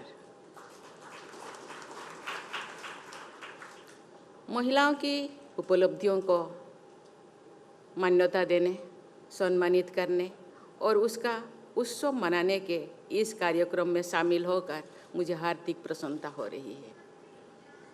मैं इस कार्यक्रम के आयोजन से जुड़े प्रत्येक व्यक्ति के अथक प्रयासों की प्रशंसा करती हूँ। मैं इस आयोजन में भाग लेने वाली वुमेन अचीवर्स की सराहना करती हूँ, जिन्होंने यहाँ अपने जीवन कथा लोगों के साथ साझा किया। मुझे ये जानकर प्रसन्नता हुई है कि इस कार्यक्रम के अंतर्गत विभिन्न विषयों पर अलग अलग सत्र आयोजित हुए हैं। इस समारोह को अपने टेक्नोलॉजी से लेकर डिफेंस, वनवासियों की उपलब्धियों से लेकर एंटरप्रेन्योरशिप तक हर क्षेत्र में महिलाओं के महत्वपूर्ण योगदान की चर्चा का मंच बनाया है। मुझे बताया गया है कि आज के सत्र में अनेक सफल महिलाओं ने अपने अनुभव और विचार साझा किए हैं। यहाँ पर आशा दीदी और भारत के missile women doctor Tessy Thomas से लेकर कविता सिंह, बधुरी ताती और पुनीता अरोड़ा जैसे हस्तियों को उपस्थित महत्वपूर्ण है। आप सभी ने एक सामान्य सी शुरुआत करके अपने लगन और परिश्रम के बल पर बड़े मुकाम हासिल किए हैं। आप सभी को बहुत बहुत बधाई। मुझे पूरा विश्वास है कि आपके अनुभव से उन लाखों लोगों को प्रेरणा मिलेगी जो विभिन्न चैनलों और डिजिटल प्लेटफॉर्म के जरिए इस कार्यक्रम से जुड़े हैं और आपके बारे में जानकारी प्राप्त कर रहे हैं। देवियों और स्वजनों, आज जब हमारे देश अमृत काल में प्रवेश कर चुके हैं, तो अब इस कार्यक्रम का आयोजन अत्यंत ही प्रासंगिक है। हमने भारत को निकट भविष्य में ही तीसरी सबसे बड़ी अर्थव्यवस्था बनाने का लक्ष्य रखा है, लेकिन क्या हमारी आधी आबादी के योगदान के बिना ये संभव है? ये प्रामाणिक तथ्य है कि विश्व की प्रमुख अर्थव्यवस्थाओं की विकास यात्रा में वहाँ के सभी वर्ग, सभी क्षेत्रों की भागीदारी रही है।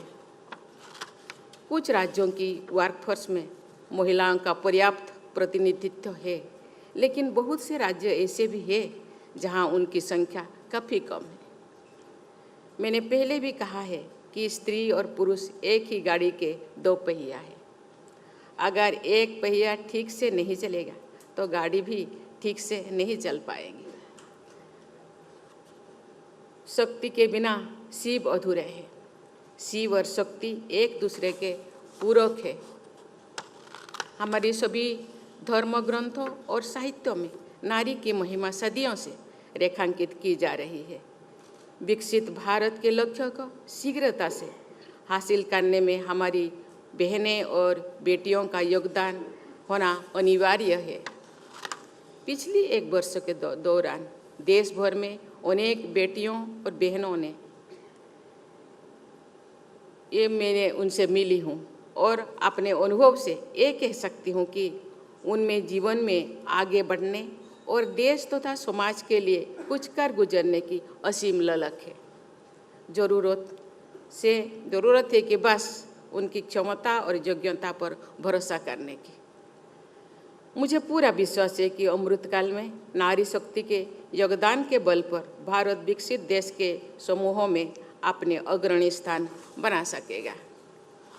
देवियों और स्वजनों, महिला शक्ति के बिना एक स्वस्थ, सशक्त और विकसित समाज की परिकल्पना संभव ही नहीं है। हम धरती और भारत भूमि को माता के रूप में संबोधित करते हैं। विद्या, धन, बल के लिए हम माँ सरस्वती, माँ लक्ष्मी और माँ दुर्गा की उपासना करते हैं। प्राचीन काल से आधुनिक भारत तक हमारी इतिहास महिलाओं के योगदान की गाथाओं से भरा हुआ है। गर्गी, मैत्री, रोमसा और ओपाला जैसे विभूतियों ने, विदुषी नारी ने से लेकर रानी लक्ष्मीबाई, अहिल्याबाई होकर रानी बेलू नाचियार और रानी चेन्नम्मा जैसी वीरांगनाओं के योगदान के उल्लेख के बिना हमारे इतिहास अधूरा है। विश्व के अनेक विकसित देशों ने महिलाओं को वोटिंग राइट्स देने में बहुत लंबा समय लगाया था, जबकि हमारे संविधान निर्माताओं ने यूनिवर्सल वोटिंग राइट्स को शुरू से ही लागू कर दिया है। दुनिया भर के लिए ये आश्चर्य की बात थी, लेकिन महिलाओं को बराबरी का अधिकार और सम्मान देना तो भारतीयता का मूल भाव रहा है। भारत में मुख्यमंत्री, प्रधानमंत्री, राष्ट्रपति, इन सभी महत्वपूर्ण पदों पर महिलाएं विश्व के कई विकसित देशों की तुलना में पहले से ही आसीन रही है। नारी का सम्मान हमारी संस्कृति का आधार रहा है। यब नार्यस्तु पूज्यन्ते रमन्ते तत्र देवता, ये हमारा सूत्र वाक्य रहा है। नारी के गौरव में आस्था रखने वाली हमारी परंपरा में अनेक साक्ष्य मिलते हैं कि जब जब नारी का अपमान हुआ है तब तो पूरा समाज ने एकजुट होकर ऐसे कुकृत्य की भर्त्सना की है और अपराधियों को दंडित किया गया है। आज भी ऐसे दुर्भाग्यपूर्ण घटनाएं होती है जो नारी समाज के हमारे सनातन मूल्यों के सर्वथा विरुद्ध है। मुझे विश्वास है कि नारी के प्रति आदर भाव से युक्त हमारी व्यवस्था में निहित न्याय की शक्ति के बल पर नारी शक्ति सदैव आगे बढ़ती रहेगी। बेटियों और बहनों को सम्मान तथा उचित अवसर देना हमारी परंपरा है और हमारा दायित्व ही है। समाज को पढ़ो और बढ़ो की सोच के साथ बेटियों का साथ देना चाहिए। सामान्य पृष्ठभूमि से आने वाली हमारी बेटियां अपनी इच्छा शक्ति और कठिन परिश्रम के बल पर ग्लास सीलिंग को तोड़ते हुए खेल, संगीत, कला, विज्ञान और रक्षा जैसे सभी क्षेत्रों में आगे बढ़ रही है। ये समारोह भी इस तथ्य का एक स्पष्ट प्रमाण है कि हम वुमेन लेड डेवलपमेंट के युग में प्रवेश कर चुके हैं। पूरे समाज का सकारात्मक सहयोग मिलने पर नारी शक्ति के नेतृत्व में ही हो रही है विकास की ये यात्रा और अधिक तेजी से आगे बढ़ेगी। सरकार महिलाओं को और अधिक सशक्त बनाने के लिए निरंतर प्रयत्नशील है, लेकिन एक समाज के रूप में हम सब का भी बेटियों और बहनों को सबल बनाने में अपना योगदान देना चाहिए। हम सबको मिलकर एक ऐसा वातावरण बनाना है जहां सभी महिलाएं सामाजिक, आर्थिक, सांस्कृतिक, राजनीतिक क्षेत्र में पूरी तरह से भाग ले सकें और अपना भरपूर योगदान दे सकें। मीडिया हमारी समाज व्यवस्था का अहम हिस्सा है और लोकतंत्र का एक प्रमुख स्तंभ है। इस नाते मीडिया की भूमिका बहुत महत्वपूर्ण है। मीडिया का काम समाचार प्रसारित करना ही नहीं है, लेकिन लोगों को शिक्षित करना और सकारात्मक दिशा में ले जाना भी है। मुझे खुशी है कि नेटवर्क 18 ने इस दिशा में एक खास पहल की है। अपने अपने क्षेत्र में सफल महिलाओं को ऐसा मंच प्रदान करने और उन्हें सम्मानित करने के लिए आयोजित ये समारोह प्रशंसनीय है। मुझे विश्वास है कि इस समारोह से प्रेरणा प्राप्त करके अन्य संस्थाएं भी आगे आएंगे और महिला सशक्तिकरण के हित में ऐसे आयोजन करेंगे। बहुत बहुत धन्यवाद। जय हिंद, जय भारत।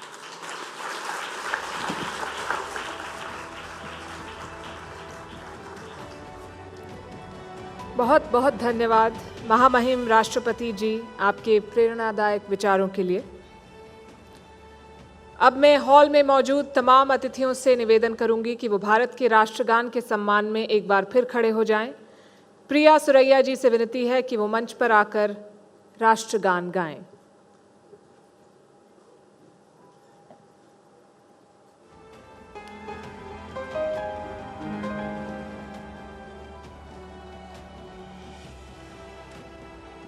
जनगण मन अधिनायक जय हे भारत भाग्य विधाता। पंजाब सिंध गुजरात मराठा द्राविड़ उत्कल बंगा। विंध्य हिमाचल यमुना गंगा उच्छल जलधि तरंगा तव शुभ नामे जागे तव शुभ आशीष मांगे गाहे तव जय गाथा जन गण मंगलदायक जय हे भारत भाग्य विधाता जय हे जय हे जय हे जय जय जय जय हे जय हिंद। धन्यवाद। देवी और सज्जनों, महामहिम राष्ट्रपति द्रौपदी मुर्मू जी अब हमसे विदा लेंगी। मैं समस्त नेटवर्क 18 ग्रुप की ओर से उनका राइजिंग इंडिया शी शक्ति सम्मेलन में पधारने और इसकी शोभा बढ़ाने के लिए धन्यवाद करती हूँ। आप सभी से अनुरोध है कि आप भारत की फर्स्ट सिटीजन के सम्मान में कुछ देर खड़े रहें।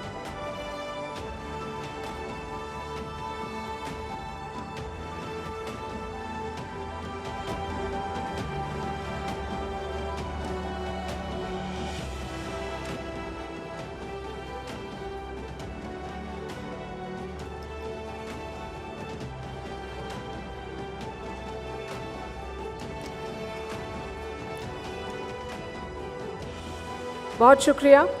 आप सबसे अनुरोध है कि आप अपना स्थान ग्रहण करें और आइए राइजिंग इंडिया शी शक्ति सम्मेलन का कारवां आगे बढ़ाते हैं। और मैं एक बार फिर आशा भोसले जी से गुजारिश करूंगी कि वो मंच पर आएं और हमें अपने सुरों और शब्दों से आशीर्वाद दें। इस सिलसिले को आगे बढ़ाने के लिए मैं अपनी सहयोगी और CNBC TV 18 की मैनेजिंग एडिटर शिरीन भान को भी मंच पे निमंत्रित करती हूं। आप सबसे अनुरोध है कि आप अपना स्थान ग्रहण करें।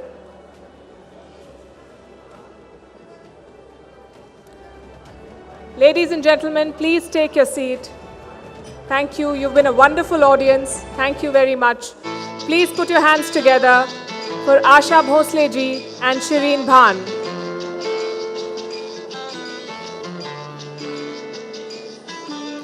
I'm going to request you one more time to please take your seats. Kindly take your seats for us to continue with the event.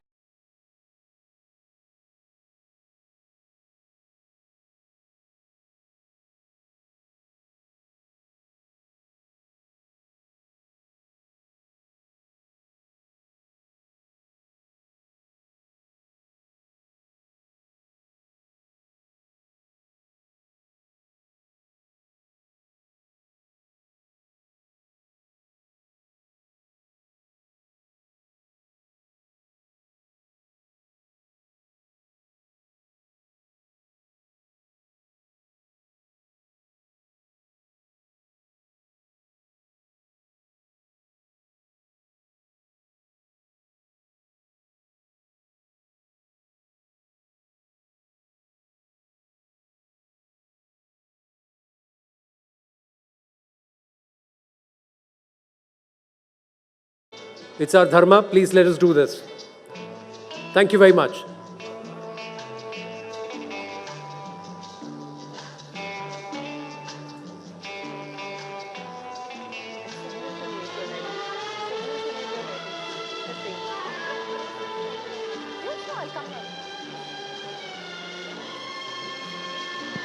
Ladies and gentlemen, good evening to everybody, and thank you so much for settling down. We're in the midst of a legend. Asha ji, मैं ये बता नहीं सकती कि कितनी गर्व की बात है हमारे लिए कि आज आप यहाँ पे हैं हमारे साथ इस मंच पे. Ladies and gentlemen, a big round of applause for Asha Bhosle. We can do better. A standing ovation is what a legend like her truly deserves. So, Asha ji, जो प्यार झलक रहा है यहाँ पे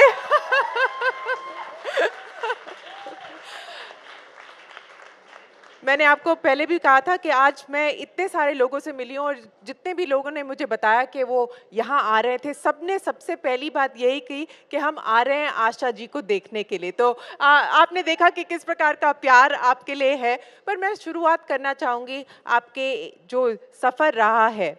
आप 8 सितंबर को you're going to be 90, ladies and gentlemen. She's going to turn 90. What a fabulous journey it's been. और आपने हमेशा कहा है कि आप गाना नहीं चाहती थी, आप काम करना नहीं चाहती थी, आप फिल्में नहीं करना चाहती थी, लेकिन फिर भी आशा भोसले ने इतना कुछ कर दिया है, इतना करके भी आप अभी भी रिटायर नहीं हो रही हैं. आप चाहती मैं रिटायर? नहीं, बिल्कुल नहीं चाहते कि आप रिटायर हो. जब छोटी थी तब ये ठीक है. थोड़ा सा Can we get the sound up on Asha ji's mic, please? हाँ जी, बोलिए. मैं जब छोटी थी गाना तो गाती थी, सीखती भी थी पिताजी से, लेकिन इतना ध्यान नहीं था. ना स्कूल में ध्यान था, ना कुछ किसी चीज़ में. बस खेल खेल खेल चाहिए और खाना चाहिए. मलाई बहुत खाती थी मैं. मलाई बहुत खाती थी. अभी खाती हैं कि नहीं? खाती हूँ. मलाई खाती हूँ. दूध बहुत पिया है मैंने. और सब लोग बोलते हैं आजकल दूध नहीं पीना चाहिए, तो मैं तो पी चुकी हूँ. और इसीलिए मैं शायद यहाँ आज हूँ. मुझे लगता है वो मलाई जो है वो काम आई है मेरे. फिर उसके बाद पता नहीं हालात ऐसे हो गए कि मैं गाने लग गई. गाना नहीं चाहती थी, फिर भी गाने लग गई. पता नहीं नसीब क्या चीज़ है, कुछ पता नहीं. अब हमको नहीं पता होता. फिर मैं गाने लग गई, फिर गाती गई. और आज तक गा रही हैं आप? जी हाँ, आज तक गा रही हूँ. बीच में बहुत बार सोचा कि अभी छोड़ दूँ, अभी बच्चे हो गए हैं तो छोड़ दूँ. फिर नहीं, तकदीर ही ऐसा झटका मारती थी कि गाना ही पड़ता था. तो इतना नजदीक कैसे लूँ मैं, मुंह में डालूँ क्या? जरा आवाज़ बड़ी करिएगा. Can we थोड़ा सा अगर आप ऐसे पकड़ें तो शायद बेटर रहेगा. अगर थोड़ा सा Can we just increase the audio please for Asha ji's mic as much as possible? हाँ जी. ठीक है. हाँ, अभी ठीक. बढ़िया. तो फिर से गाने लग गई, फिर से गाने लग गई और गाती रही हूँ और गाती रहूँगी. गाती रही हैं और गाती रहेंगी. और आज जब हम बात कर रहे थे, आप अब दुबई जाएंगी, अपना जो 90th बर्थडे है वो आप सेलिब्रेट करेंगी एक शो के ज़रिए. और ये 3 घंटे का शो होगा और आप गाने वाले ना ही सिर्फ अपने गाने, पर आपके जो फेवरेट सॉन्ग्स हैं जो आपने नहीं दर्शाए हैं, आपने नहीं गाए हैं, वो भी आप गाएंगी. So tribute to the stars, tribute to the performers of all of these years that you've been performing. तो ये आपने कैसे सोचा कि मैं अब तक परफॉर्म करूंगी और अपने 90th बर्थडे को इस तरह सेलिब्रेट करूंगी? हर नामवर आदमी के पीछे कोई ना कोई होता है. जैसे लोग कहते हैं कि मेरी बीवी मेरा एक्सप्रेशन क्या बोलते हैं, एक्सपायर जी एक्सप्रेशन देती है. जी हाँ. और वैसे मेरा बेटा है जो मेरा बैकबोन है, वो मुझे खड़ा रखता है. नहीं तो मैं कभी का मतलब वो हो जाती थी, नर्वस हो जाती, कभी कुछ होते, वो होने नहीं देता है. और ये जो शो है वो उसी का बनाया हुआ है कि उसकी माँ, उसको मैं इतनी प्रिय हूँ कि उसने बोला 90th बर्थडे कोई गाता नहीं है इस उम्र में, और तुम गा रही हो अभी तक, तो मैं ज़ोरदार शो करूँगा लाइक ब्रॉडवे.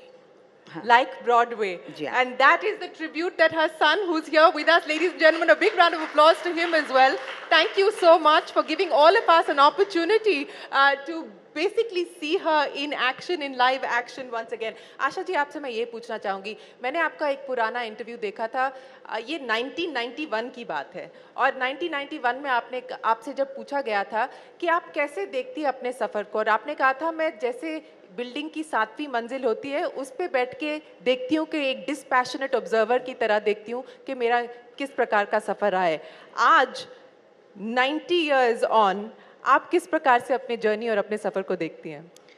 असल में देखा जाए तो ये भी हो सकता है कि आदमी कुड़ जाए कि कितना मैंने दुख सहा है, कितना मैंने कुछ किया है, ये वो नहीं करके मुझे ऐसा लगता है कि वाह, इतना कुछ पार करके मैं आई हूँ, आज इतना पार करके आई हूँ कि किसी औरत के लिए नारी शक्ति है, शिव है, शक्ति नहीं है तो शिव भी नहीं है, वो शव हो जाता है। तो शक्ति जो है वो हर औरत में है, हर औरत उसको पहचानती नहीं है। अगर वो अपनी शक्ति जान जाए तो वो बहुत काम कर सकती है। मैं आपको बताती हूँ कि मैं पढ़ी लिखी नहीं हूँ, इतने साल मैं सब मेरा कारोबार चला रही हूँ, मतलब बच्चे बड़े होने तक। कितना मुश्किल है कि एक औरत, अकेली औरत, 3 बच्चों को बड़ा करना, उनको स्कूल भेजना, उनके लिए खाना पकाना, उनके कपड़े देखना, उनको क्या संस्कार देने हैं, क्या नहीं करना है, ये सब देखते हुए फिर दिन रात काम करना है, रिकॉर्डिंग जाना है 10 बजे, रात के 2 बजे आना है। ऐसे मैंने लाइफ झेली है। फिर उसमें भी लोगों के, आपको जानती हैं, ताने वाने सुनना, उसको भी हंस के मज़ा लेके ताने सुनना करना, और जैसे इग्नोर करना दुनिया को, ऐसे इग्नोर किया मैंने, और मैंने अपना काम करती गई। आपने जो कहा है कि दुनिया वाले तो बोलते रहेंगे, दुनिया का काम है बोलना, लेकिन आपने इग्नोर किया और आपको जो करना था वो आपने किया। आपने शक्ति की बात की और कहा कि सब नारियों में ये शक्ति होती है, पहचानने की थोड़ी बहुत देरी लग जाती है। आपको कब पता चला? क्योंकि आपने कहा you were a single mother, आपने फाइनेंशियली अपना जो थे अपनी इंडिपेंडेंट थी काफ़ी बिगनिंग से, तो आपने ये जो शक्ति थी, आपको कब ये महसूस हुआ कि मैं कुछ भी कर सकती हूँ?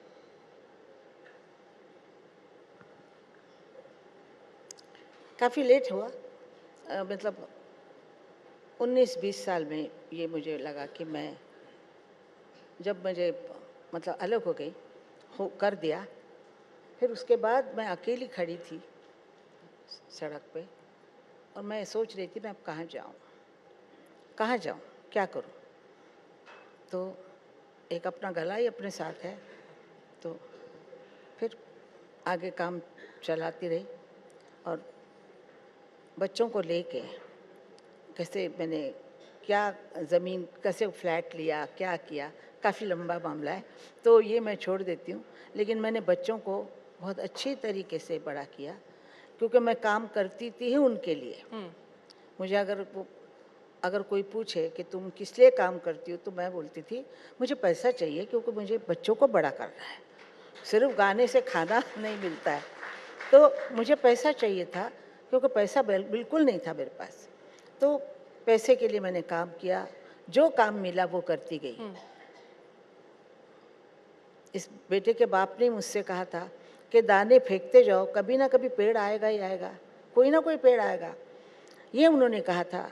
और एक बात कही थी कि अगर खाना नमक के बगैर हो तो नमक के बगैर खा लेना, लेकिन पड़ोस में जाके नमक नहीं मांगना। तो ये 2 चीज़ें मैंने संभाली। उन 2 चीज़ों से मैंने किसी के सामने कभी भी हाथ नहीं फैलाया, काम के लिए भी नहीं हाथ फैलाया, और काम करती गई। बस मैं बोलती थी कि पैसा मिले चाहे नहीं मिले, मैं गाऊंगी ज़रूर, कोई ना कोई पेड़ ज़रूर आएगा। तो ऐसा ही हुआ, कोई ना कोई अचंभे से गाना चल पड़ा, और फिर आशा भोसले सबको पता हो गई।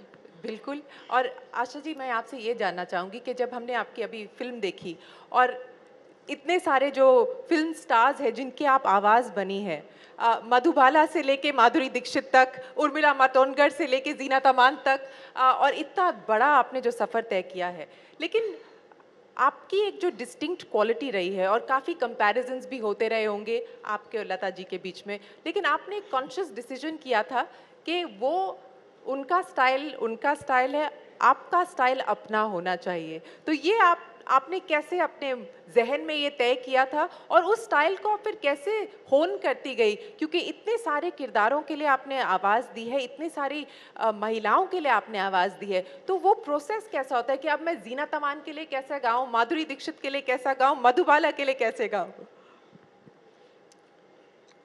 बचपन से हम बहनों की आवाज़ एक थी, तो मैं अगर उसके जैसा ही गाती तो मुझे कोई नहीं बुलाता। वो अगर बोलते कि जी लता है तो आशा का क्या काम है, आशा तो इतना अच्छा नहीं गाएगी लता जितना गाती है, ऐसे तो लोगों में होता ही है। तो हमारे में कहावत है कि नकटं व्हावं पण धाकटं होऊ नये, मतलब नकटा होना अच्छा है लेकिन छोटा होना, बहन छोटी बहन जो होती है ना उसको हमेशा छोटा गिना जाता है, तो ये हमेशा से हुआ है। तो मैंने अपनी स्टाइल बदल दी, कहा कि दीदी जैसा नहीं गाना है, दीदी जैसा उसको नकल नहीं करनी। आज बहुत नकलें होती हैं उनकी, तब से लेके नकल हो रही हैं, तो नकल होती है, असल होता है। तो मैंने अपना असल बनाना चाहती थी, मैं आशा भोसले अपना नाम कायम करना चाहती थी। तो इसलिए मैंने अलग अलग देशों के गाने सुने, अलग अलग इंग्लिश बोलते, इटालियन, स्पेनिश, कोई भी मैंने ये संगीत छोड़ा नहीं, और मैंने सुनती गई और अपने आवाज़ को चेंज करती गई, अपनी भावनाओं को उनको देख के सोचती थी कि ये कैसे गा रही हैं, ये कैसे करना है। ऐसे करते करते फिल्मों में मैं वही करने लग गई, और लोगों को कहा ये बहुत अच्छा स्टाइल है, ऐसा कोई गाता ही नहीं है। और ये बहुत अच्छी बात हुई कि मेरे स्टाइल का गाना कोई भी नहीं गा सकता था उस वक्त, तो मुझे अच्छा लगता था। लोगों ने काफ़ी ट्राई तो किया है, लेकिन ट्राई तो सब करते हैं, और उसमें कोई तकलीफ नहीं है। अगर कोई अच्छा कुछ करना चाहता है, अगर वो नकल भी करता है तो अच्छे के लिए करता है। मुझे इसमें कुछ नहीं है, मेरी जलने की आदत नहीं है। हाँ। कि ये ऐसा हुआ तो वो मुझे चाहिए, ऐसा वैसा, वो नहीं है। मुझे ऐसा लगता है कि जिसके नसीब में जो है उसको मिलेगा। मेरे नसीब में था, मुझे मिला कि नहीं, क्योंकि मेरे नसीब में था। मैंने मेहनत की, बहुत मेहनत की, मैंने बहुत दुख काटे हैं, लेकिन मिला मुझे। ऐसे सुंदर बच्चे मिले, ऐसे सुंदर पोता पोती वगैरह मिले हैं, सब अच्छा है। मुझे जलन नहीं किसी से। मैं खुद ही बोल रही हूँ, मैं बड़ी दिल की औरत हूँ कि मैं अगर चाहूँ तो मेरा प्रेशस चीज़ वो होगी ना, मुझे मालूम है कि इससे मेरा बहुत नाम होने वाला ये है, वो मैं उसको छोड़ के आ जाती हूँ। मैं इतनी बड़ी ईगो नहीं है, ईगो नहीं है, इसलिए मैं लोगों को बहुत पसंद हूँ। लोग मुझे गाने से ज़्यादा पर्सन से पसंद करते हैं। आशा भोसले मैं कैसी हूँ वैसे उनको पता है कि ये बहुत साफ बोलने वाली औरत है, ये सबसे मिलनसार है, सब है, वो उनको पसंद है। मैं इसलिए उनके घर की सदस्य बन गई हूँ। गाना सुनते हैं वो, गाने से मेरे को पहले जाना है, लेकिन बाद में घर का सदस्य बना लिया है। बिल्कुल घर का सदस्य है, और I think you are the subconscious of the nation. अगर हमें प्यार हुआ किसी से तो आपका गाना मन में आता है, दुखी हुए तो आपका गाना मन में आता है, जो भी एक इमोशनल जो जर्नी होती है हमारे जहन में, आपके गाने तो ज़रूर याद आ जाते हैं। लेकिन आशा जी, मैं आपसे ये पूछना चाहूँगी, आज आपकी ग्रैंड डॉटर यहाँ पे है, she is also attempting to get into the music business, and आप उनसे क्या कहती हैं जब आपकी कॉन्वर्सेशन होती है? वो कहती हैं कि उन्हें भी आपके जैसे बनना है और आपकी जैसे सफ़र करना है, तो आप उन्हें क्या कहती हैं? वो मेरे से बहुत ज़्यादा टैलेंटेड है। आपसे ज़्यादा टैलेंटेड है? क्योंकि वो कथक डांस 5 साल से सीखी है, उम्र की 5 साल से।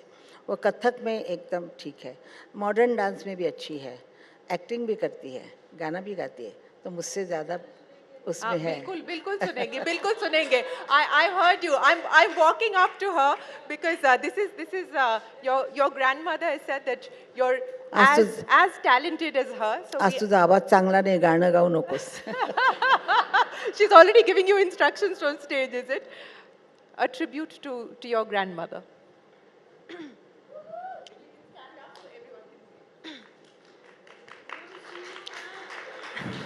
नमस्कार। तो ये गाना एक्चुअली मेरे ग्रैंड आंट लता जी का है और ये भी मेरे दिल के बहुत करीब है क्योंकि इन दोनों से कोई कनेक्शन मिल जाता है फिर। अजीब दास्तां है, कहाँ शुरू कहाँ ख़त्म, ये मंजिलें हैं कौन सी, ना वो समझ सके ना हम, ना वो समझ सके ना हम। Thank you. Thank you so much for being such a sport. Asha ji, पास हो गई? अभी उसको तराशना है। आप अभी भी रियाज करती हैं, रोज रियाज करती हैं? जी बिल्कुल। कितने घंटे करती हैं आप रियाज? मैं जब मन में आए, जब जैसे वक्त होता है ऐसे बैठ जाती हूँ। रात को 12 बजे भी बैठती हूँ और सुबह 7 बजे उठती हूँ, कभी 5 बजे उठती हूँ। मेरा ऐसा बंधन नहीं है कि मैं अभी सुबह ही करूँ या रात, कभी भी बैठती हूँ। हाँ। मेरे नौकर बहुत तंग आ गए मेरे से। जब देखो गाती रहती है, जब ताने देखो गाती मारती रहती है। पर ये मैं आपसे पूछना चाहूँगी, आप एक थोड़ी रेबेलियस भी रही हैं। आप बहुत रही हैं, बहुत रेबेलियस रही हैं कि आपकी मम्मी ने कहा था कि बाल नहीं काटने चाहिए, लेकिन आप जब बचपन में आप खुद ही गई और बाल कटवा के वापस आ गई। 13 साल की थी। 13 साल की थी। और नाना चौक में कोई उस वक्त, तो आज से कितने साल पहले, मतलब 44-45 की बात है, तब तो औरतों के लिए कोई दुकान होता ही नहीं था बाल काटने का, कुछ नहीं था ना। अभी जैसा है सैलून वालून। तो उस वक्त मैं बाजू में एक क्रिश्चियन आदमी का दुकान था, डेबेलो करके, उसके दुकान में सब आदमी लोग बैठे दाढ़ी वाड़ी कर रहे थे, तो मैं जाके अपने बाल कटवा के आ गई। माँ ने इतना मारा है मेरे को, बहुत मारा। मैंने कहा आ जाएंगे बाल, तो क्यों मारती है मेरे को। और उस टाइम सभी लोग वाइट साड़ीज पहनती थी, लेकिन आपने डिसाइड किया था कि आप कलर पहनेंगी। मुझे अच्छे लगते colour, light pink, baby blue, जैसे स्काई होता है, ऐसे कलर बहुत अच्छे लगते हैं और मैं पहनती थी। लेकिन हमारे घर में सब दीदी वगैरह सब सफ़ेद पहनते थे, बॉर्डर वाली साड़ी। तो Asha Bhosle is a colourful personality. जी। और आपसे ये मैं पूछना चाहूँगी कि आपका जो आपके साथ जिन्होंने गाया है, 900 गाने गाए मोहम्मद रफ़ी साहब ने आपके साथ, और आपके फेवरेट सिंगर रहे हैं। एक अगर कोई गाना हो जो आपके सफ़र को कैप्चर करता है, वो बताइए। जो आपका कोई फेवरेट गाना हो, या जिससे आप अभी भी इंस्पायर होती हैं, जिसको आप सुन के मूव होती हैं। कोई भी गाना। वैसे मेरे किशोर से ज़्यादा। आप किशोर जी का गाना? इतने गाने एकदम से कोई याद नहीं आता है, तय करना चाहिए, पहले लिखना चाहिए।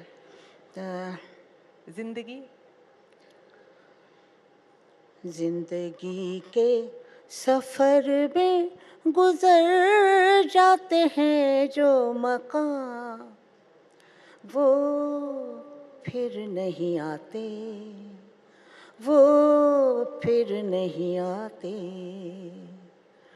जिंदगी के सफ़र, गला जरा, जिंदगी के सफ़र में गुजर जाते हैं जो मकाम, वो फिर नहीं आते, वो फिर नहीं आते। Asha ji, thank you so much. Ladies and gentlemen, we have to do this. We have to do this for Asha Bhosle. She turns 90 on the 8th of September. Can we all sing a very happy birthday to her in advance? Ladies and gentlemen, happy birthday to you. Happy birthday to you. Happy birthday, dear Asha ji.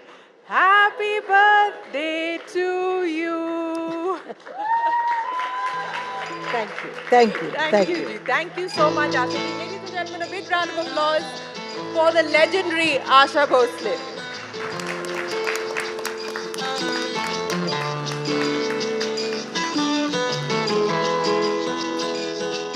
तो thank you आप लोगों ने मुझे यहाँ बुलाया और आप आई यहाँ पर।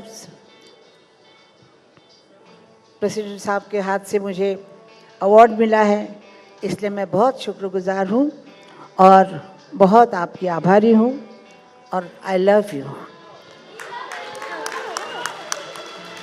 आशा जी बहुत बहुत शुक्रिया आपका हमारे साथ जुड़ने के लिए। Ladies and gentleman, a huge round of applause for Asha Tai here.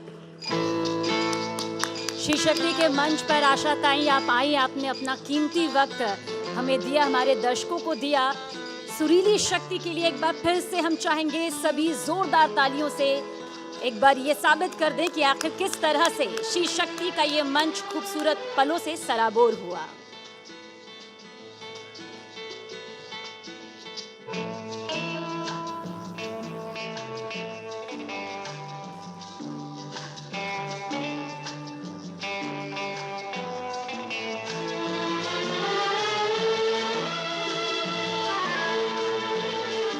Ladies and gentlemen, once again, a huge round of applause for Asha Bhosle. I'd request you all to kindly settle down as we begin our next session. Ladies and gentlemen, please be seated.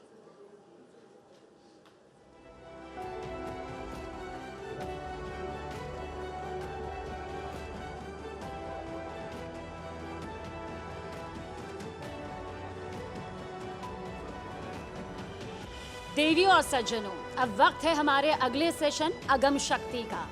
इतिहास गवाह है, she शक्ति की दृढ़ शक्ति के आगे पूरी दुनिया नतमस्तक हुई। मैं कर सकती हूँ कि अपार साहस ने न सिर्फ उनके किरदार को पुरुष प्रधान समाज में सबसे अलग पहचान दिलाई, बल्कि बाधाओं की जंजीरों में जकड़ी हजारों लाखों महिलाओं को ये विश्वास भी दिलाया कि उनकी जिंदगी का विष भी अब अमृत बन सकता है। These trailblazers have ventured into domains traditionally considered male-dominated, showcasing exceptional resilience and determination. Before I invite them over, let me please invite my colleague Shivani Gupta to join us on stage, please.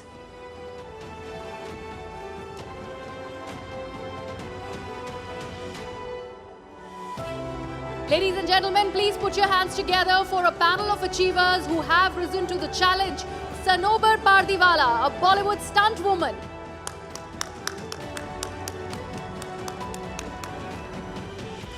Yogita Raghuvanshi, India's first female truck driver.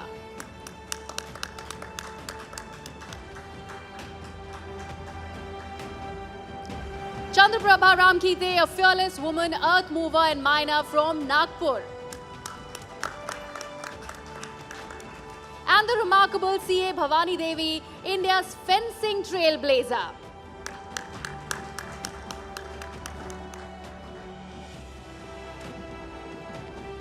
Thank you, Greya and Sabina. I do request all of our audiences to please start taking their seats one more time. I know there's been a bit of an upheaval, and I request our panelists also to take their seats. So it is an absolute pleasure for me to be speaking to these four women, because I've been lucky in my field. There have been a lot of women who've done what I do, and they've paved the way for women like me. But I have a unique set of panelists and speakers and guests who've done first as women in their fields or are achieving things in their fields that even men have not done.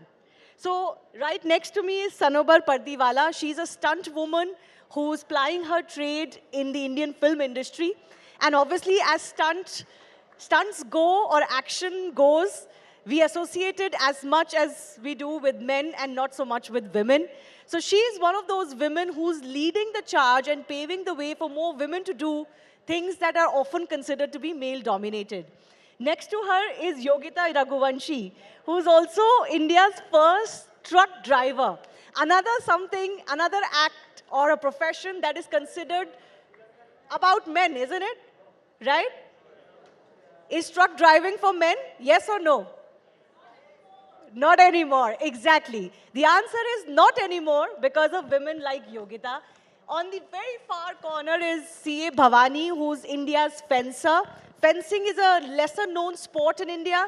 So for a women athlete to come in a sport like that, which is also a fighting sport, right, with a sword, or fence, I should say, and that too, she's reached a level that even male fencers in India have not. She's just coming of the World Championships, and before that, you won India's first fencing medal at the Asian Championships. So a big round of applause for C.A. Bhavani as well, because she's winning medals where no Indian has won before. And also, last but not the least, Chandraprabha Ram Teke. She's joining us. She is an earth mover. She moves heavy, she works on heavy machinery, heavy vehicles, and she is one of the first and the very few women who do this. So, as I make that introduction, I do want our audiences to please encourage our speakers with a big round of applause. It is because of women like you that more and more women are visible and visible in fields that were not associated with them. Sanobar, let me begin with you. Was it always a dream for you to do stunts? Is this something you grew up wanting, or is this just something that happened to you, and why? Well, it's very important how you grow in life and how you are raised. It is very important, and it plays an utmost major chunk in your life. It takes away and it gives you a lot. So when I was 12, I auditioned for my first shoot, and that was the moment, that was that epiphany when I realized that this is something that I'm very good at doing, and I want to continue doing it. Because I realized the whole purpose of education is in the end doing something and enhancing your talent in what you're good at. And I realized that at the age of 12 when I performed my first stunt. And since But how did you get into doing stunts? I was a black belt in karate. I was also a gymnast and a very good swimmer, and even better underwater swimmer. I could hold my breath for 2 minutes at that time. So a lot of these skills build up your reflexes. I am also an advanced deep sea diver and a skydiver. I hold a lot of records for the same too. And yes, so that is how it enhances your reflexes. And because your reflexes are enhanced in a particular manner, the way you react, and in the split second, the way you react when you're supposed to whilst performing stunts is something that is built over a period of time. And I realized it. You realized it when you were 12? I realized it when I was 12. Wow, wonderful. Well, that is one thing that really helps, knowing exactly what you want. But before I go to our other guests, Sanobar, I do want to ask you, it is very difficult for women to be taken seriously, even in fields that are not so male-dominated. But your field was not associated with women at all. There were no roles where women would perform stunts. So forget about having a woman, stunt master. So I want to understand from you, how difficult was it for you, or was it difficult for you to be taken seriously in the industry? Well, to be taken seriously, you had to outperform what a guy could not do. In fact, you had to perform better than them, and at the same time, it's not easy. It is difficult because, let's say, even if you, at the end of the day, I'll give you one small vague example. I was called for a bike riding shoot. And it was this very simple shot. I didn't have to do any tricks, nothing, just ride the bike, point A, point B. And just before the take, the director asks me in front of everyone in the loud mic saying, "Can you ride a bike? Are you sure you can ride the bike? Wait, stop." And I'm like, "Didn't you see me ride a bike to the shoot? Isn't that what I'm hired for?" Yeah. So even though you were hired for that job, the director was uncertain you could do that job. Just before the take, he was absolutely uncertain that I could do it or not. And that is where you have to take criticism and you have to take things with a pinch of salt and a pound of positivity. Absolutely. Well, other than that, you wouldn't be able to do it. But Yogita, I want to come to you. You're India's first truck driver. If I have it correct, आपने एक personal tragedy के बाद truck driving शुरू करी. आपने law पढ़ी थी, लेकिन आप लॉयर का काम नहीं करना चाहती थी क्योंकि आपको लगता था कि उसमें आपको सेटल होने में और पैसे बनाने में बहुत टाइम लगेगा. लेकिन ट्रक इजी मनी था या क्विक मनी था. एम आई राइट? या बट ट्रक ड्राइविंग एक ऐसा काम है जो महिलाएं करती ही नहीं थी. No woman was doing this before you. So why would you even think of doing this? And was there not a doubt that I can do this? मेरी सोच ये थी कि कोई भी ऐसा काम नहीं है जिसे महिलाएं नहीं कर सकती. ये जो सोच थी कि महिलाएं ये काम नहीं करती है, ये उन लोगों की सोच है. मेरी सोच तो नहीं थी ना. तो मेरी सोच नहीं थी तो मैं कर सकती हूँ. जी बिल्कुल. बट आपको लोगों ने कुछ डराया, कुछ ये भी कहा होगा कि आप मत करिए, बड़ा रिस्की काम है. ट्रक ड्राइविंग आप करोगे तो पूरे देश में आपको जाना होगा, अकेले जाना होगा, बाकी ट्रक ड्राइवर्स के साथ रुकना होगा, क्योंकि आपके फील्ड में तो मर्द ही मर्द हैं. तो वो कैसे टैकल किया आपने? बाकी लोग तो बाद में कहेंगे, सबसे पहले तो घर से शुरुआत होती है. तो घर में ही सबसे पहले पापा ने मना किया, भाई ने मना किया. मैंने नहीं सुना उनका कुछ, मतलब जो भी उन्होंने कहा, और मैंने तो वही किया जो मुझे करना था, और उसी में आगे बढ़ी और आज भी कर रही हूँ. लेकिन करते करते क्या चैलेंजेस आपने देखे जो सिर्फ वो चैलेंजेस थे जो आपकी कैपेबिलिटी से रिलेटेड नहीं थे, सिर्फ उस चीज़ से रिलेटेड थे कि आप एक महिला हैं? हाँ, एक बहुत बड़ा मतलब चैलेंज ये था कि पब्लिक, मतलब आम जो लोगों के बीच मेरी गाड़ी जाती है और आती या रुकती, या फिर मैं जैसे टायर वाले के यहाँ पे रुकी है गाड़ी और मैं कह रही हूँ कि भैया टायर बनाएंगे, तो वो स्कूटर लेके गाड़ी के मतलब दुकान के पास आ जाता है, बोलता बनाता है. फिर मैं कहती हूँ भैया मेरा गाड़ी का टायर बनाएंगे, तो बोले ये स्कूटर आपकी नहीं है. मैंने कहा नहीं, मेरी वो ट्रक है, उसका टायर बनाएंगे. तो आपकी गाड़ी नहीं पहचान पाते थे वो? हाँ, मतलब कभी सोचा ही नहीं उन लोगों ने कि ट्रक आपका हो सकता है. और ऐसे ही हाथ से सभी दूर ज़्यादातर हुए. मतलब बाकी ट्रक ड्राइवर्स ने आपको देख के कैसे रिएक्ट किया? उन्होंने आपको इनकरेज किया, आपको कंफर्टेबल फील कराने की कोशिश करी, लेकिन या बाकी मर्द को लगता था कि ये औरत कहाँ से आ गई हमारे बीच में? ढाबे के ऊपर जब आधी रात में ड्राइवर्स लोग चाय पीते थे, मैं भी पीने के लिए ब्रेक मारी और गई, तो सारे इस नज़र से देख रहे थे कि कहाँ से आ गई है और क्या है, और ये चाय पी रही है. मतलब मेन तो महिला रात में, आधी रात में ड्राइवर्स लोगों के बीच में जाके चाय तो पिएगी नहीं डिमांड करके. तो आप जाती थी उनके बीच में? हाँ, क्योंकि मुझे रात भर, जैसे मेरे पास टमाटर लोड है तो मुझे रात भर ड्राइव करना है. हाँ. तो मुझे चाय की ज़रूरत तो पड़ती थी नींद को भगाने के लिए. आपको कभी अपनी सेफ्टी के लिए कुछ दिक्कत हुई, कुछ मुश्किलें आई?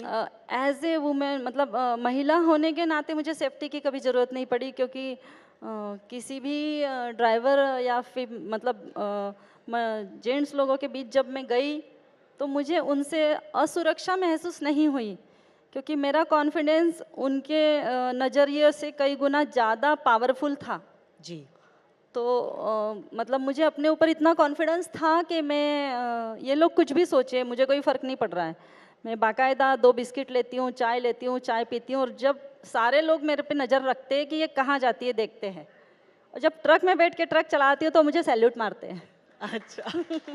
You know, this is a very important lesson as women. I think all of us understand this, कि आप एक कॉन्फिडेंस के साथ बिहेव करें, कॉन्फिडेंस के साथ चलें, तो लोगों को वो दिखता है, और आपके सामने अगर कोई गलत नज़रिए का मर्द है भी तो वो भी आपसे ज़रा 2 कदम दूर ही रहेगा, अगर आप वो कॉन्फिडेंस एक्सुड करते हैं तो. लेकिन एक बहुत इंपॉर्टेंट चीज़ जो योगिता ने बोली, as women, as young girls, especially in cities और इवन इन स्मॉलर सिटीज़ और टाउन्स, हम लोग घर से 10-11 बजे के बाद निकलते भी नहीं हैं, और यहाँ पे योगिता अकेले ट्रक ड्राइविंग कर रही है around the world on highways which are barely lit and stopping at dhabas and all. So I think she deserves a big round of applause for just having that heart to do so. To just think कि मैं कर सकती हूँ, इसमें क्या बड़ी बात है? जी योगिता जी. हाँ बिल्कुल। कभी डाउट नहीं हुआ? नहीं, कभी भी नहीं हुआ, बिल्कुल 1% या -0.1% भी नहीं हुआ, मतलब बिल्कुल जी। क्योंकि मैं कर सकती हूँ, जो भी प्रॉब्लम्स आएगी उसे मैं हैंडल करूँगी। और मैंने महसूस किया कि एक-एक प्रॉब्लम्स को सॉर्ट आउट करते हुए जब आगे बढ़ रहे हैं तो पता नहीं कैसे अपने आप ही ऊपर वाला सारे रास्ते खोलते हुए चलता है। जी, बिल्कुल। उस पे भरोसा करना चाहिए। बिल्कुल। चंद्रप्रभा जी भी एक ऐसी ही महिला है जिन्होंने वो काम किया है जो महिलाएं नहीं करती थी। आप एक अर्थ मूवर हैं, आप बड़ी-बड़ी मशीनरी और व्हीकल्स चलाती हैं। तो हम मुझे अपने सफ़र के बारे में थोड़ा सा बताइए, ये काम आपने क्यों शुरू किया? आपके हस्बैंड करते थे उसी कंपनी में? नहीं, उसी कंपनी में काम करते थे लेकिन? कंपनी में काम करते थे। लेकिन जो हेवी व्हीकल्स हैं वो आपने चलाना शुरू किया। हाँ। ऐसा क्यों? क्योंकि मैम थोड़ा सा माइक ऊपर करिए। पियून भी सब बनते हैं, पियून चपरासी भी बनते हैं, यानी सब काम करने वाले बनते हैं, लेकिन ऐसा हेवी मशीन चलाने वाले कोई नहीं बनते। तो हमने सोचा कि हम नया कुछ करके दिखाएंगे। और फिर मेरे को बहुत लोगों ने डरा है कि खदान है, वहाँ मर जाते हैं, घुटने टूटते हैं, कमर टूटती है, और वो जेंट्स का काम है, लेडीज का काम नहीं है। फिर भी मैंने बोली कि नहीं, मैं करके दिखाऊंगी और कर सकती हूँ जी। और आगे बढ़ गई मैं। मेरे को सपोर्ट सब लोगों ने किया है, मेरे ऑफिसर लोगों ने, सबने सपोर्ट किया जी। और कोई कोई डराते थे कि नहीं करना करके, लेकिन घर का भी सपोर्ट अच्छा था कि आप कर सकती हो जी। मैं करके दिखाई। चलिए चंद्रप्रभा जी, एक सवाल मैं आपसे पूछूं, ये ऐसे फील्ड्स हैं, आप नोटिस करेंगे हमारे जो पैनलिस्ट हैं बहुत ही फिजिकल फील्ड्स में हैं, तो उनका जो फील्ड है वो ऐसे फील्ड्स हैं जो महिलाओं और मर्दों के बीच में जो एक बहुत फंडामेंटल डिफरेंस है वो स्ट्रेंथ का डिफरेंस है, साइज का डिफरेंस है। I think we can accept that men are bigger, often stronger than us. That's just how it is. That's how our biology, physiology is. लेकिन आपके वो फील्ड्स हैं जिसमें स्ट्रेंथ लगती है और डेंजरस फील्ड्स हैं। तो चंद्रप्रभा जी, आपको कभी लगा कि आपकी बॉडी में वो उतनी ताकत नहीं है जो ज़रूरी है आपके फील्ड के लिए? हाँ, लगा ना मैडम। लगा। हाँ। तो कैसे आपने ओवरकम किया? जब स्टार्टिंग में जब मशीन पे चले गई ना मैं, तो वो मशीन देख के मुझे भी डर लग गया। तो ऐसा धीरे धीरे पैर वगैरह डालना था मेरे को, और वो मशीन के ऊपर चढ़ना था, फिर बटन दबाना था, क्या करना था ये मेरे को नहीं समझ में आता था। लेकिन कोई कोई जेंट्स ऐसे रहते हैं कि चलो मैडम आपको इच्छा है तो चलो आपको शिकायत देते हैं जी। तो मैं पहले तो वो क्या बोलते पीसी सीख गई मैं, फिर बाद में शावेल बोले तो पूरे खदान की एक मात्र ऐसी बड़ी मशीन है कि चार बकेट उसमें डाले तो एक डंपर फुल हो जाता है। तो फिर मेरे को सब लोग डराते थे कि ये शक्तिशाली मैडम का काम है, आपका काम नहीं है, आप मत करो ये काम, आप छोटा मोटा काम कर लो, कुछ भी मांग लो। नहीं, मेरे को वही करना है, मेरे को आगे बढ़ना है। ऐसा बिल्कुल। So basically even if there are issues of physical strength you can overcome it. अगर आपके पास बिलीफ है और कॉन्फिडेंस है कि आप कर सकते हो, यू कैन ओवरकम। बिल्कुल कर सकते मैम, बिल्कुल कर सकते सारा। तो आप मुझे बताइए, आपके फैमिली में बच्चे हैं आपके? हाँ, लड़की एक लड़का है? एक लड़की। अच्छा, तो आप अपनी लड़की के लिए क्या चाह रही हैं? अब क्या करे वो? लड़की के लिए जी, लड़की के लिए वो भी मेरे जैसी स्ट्रांग बनना चाहिए, आगे बढ़ना चाहिए। बिल्कुल। All right. Let me go across to Bhavani Devi as well, who's the sports star and athlete on the panel. Bhavani, you are playing a sport which is not very well known in India. On top of that, it is a sport which is physical. It's not, I mean, you obviously do touch your opponent, but not quite in contact sport. But was there ever a time that you were discouraged from playing this sport? Ki, why don't you as a woman maybe play something else that would be better for you? Hi. First of all, thank you for having me. I'm really honored to be here. So yes, in the beginning of my career, I always faced these questions, but from outside, not from my family. So always people or my friends, mothers or father, they always tell me like, Bhavani, I think fencing is not for India. Why you waste your time and energy? Better focus on your education, get a job, do something else. You can't build a career in fencing. But for me, I understand from their concern, you know, but they don't know what sports life is. Not all people who do sports achieve in Can be in the successful. sports, whether Yeah. it is popular sports or not popular sport. Yeah. But for me, fencing, the first ever competition in fencing was the school games. I lost my match, but all my schoolmates, my teammates got medal. So from that day, I thought like I want to do something in this sport, not in the district level, but I want to win something for India. So that's what kept me motivated. But for me, the most important thing which I had with me was I want to do my 100% effort, whether I have money or not, whether I have support or not. From my side, after I leave the sport, I don't want to feel regret. Oh, I should have tried. Maybe I could have tried. Maybe I could have taken loan, or I could have go for this competition. But I know that I will work hard. I know I'm ready to work hard. I know I can do something, but I don't know what. But I want to try for it for 100%. And for that, my family has stood by me all the tough times. I think it's because of their support and strength which kept me going forward whenever I face so much of problem. Yes. Your yes. mother is Yes. actually here. So I'm guessing your mother has played a big part in your Yes, life, yes. as always, as is the case for all of us. Yes, I think she's the Shakti which I have in my life, which kept me going to this level in this sport, and to whatever level I go in this sport in my life, it's only because of her. Because we had so much financial problem in the initial stage. We had to take loans for like 20 lakhs or 25 lakhs. I can say one thing as an example. You know, I was going for a competition, and she was trying to get funds, and it was delayed. So I took the flight because we pay for the flight tickets later. So I took the flight, I arrived to the airport, but I don't have money to go to the hotel. So I stayed that night in the airport, and then the next morning she sent me the money, and then I went to the hotel. So in the beginning it was so hard, but for me, I want to do, you know, I want to try, I want to feel happiness by trying. So whether I get the result or not, it's the secondary thing. So that's what my mom always says. You know, when even I thought like, Mom, maybe I think I should stop. It's too much for our family. You know, I can see what they are struggling. So she said, no, you started it. And go till the end. You know? Absolutely. Amazing. A big round of applause for mothers like that who encourage their daughters. Bhavani, very quickly, I want to understand from you. I interact with a lot of athletes and female athletes as well.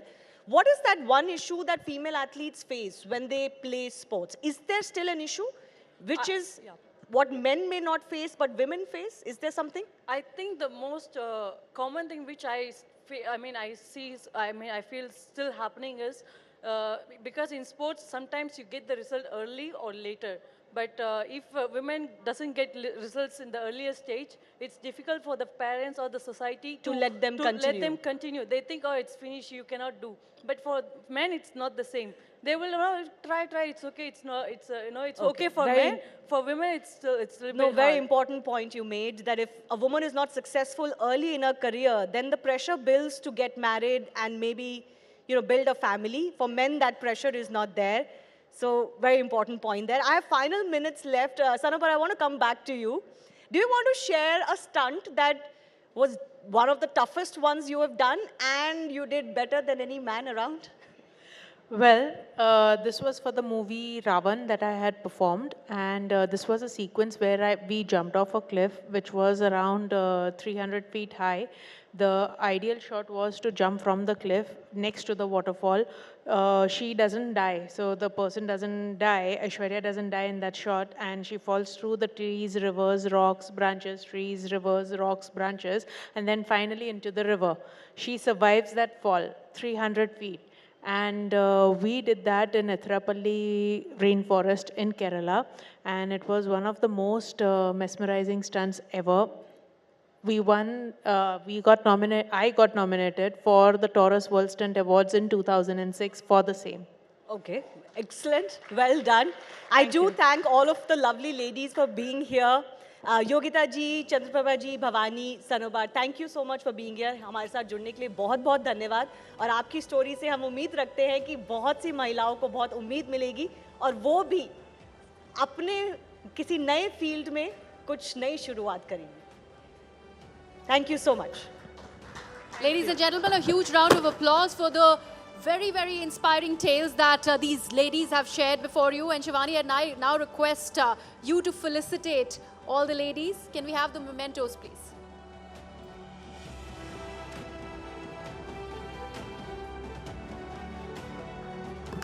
अगम शक्ति में she शक्तियों को सम्मानित किया जा रहा है। जोरदार तालियों के साथ आप सभी ने अपना वक्त दिया, इसके लिए बहुत बहुत धन्यवाद।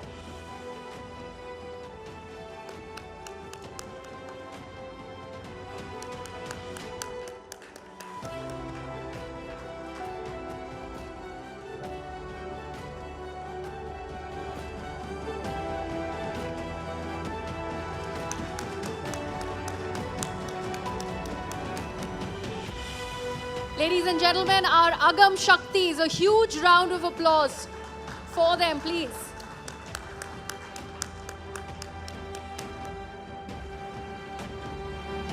Thank you so much.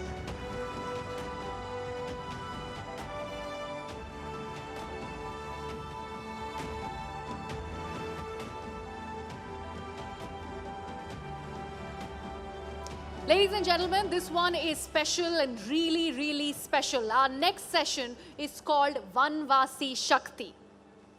Now, there are the true manifestations of She Shakti in the hinterland. They have traveled many miles to come here and honor us with their presence.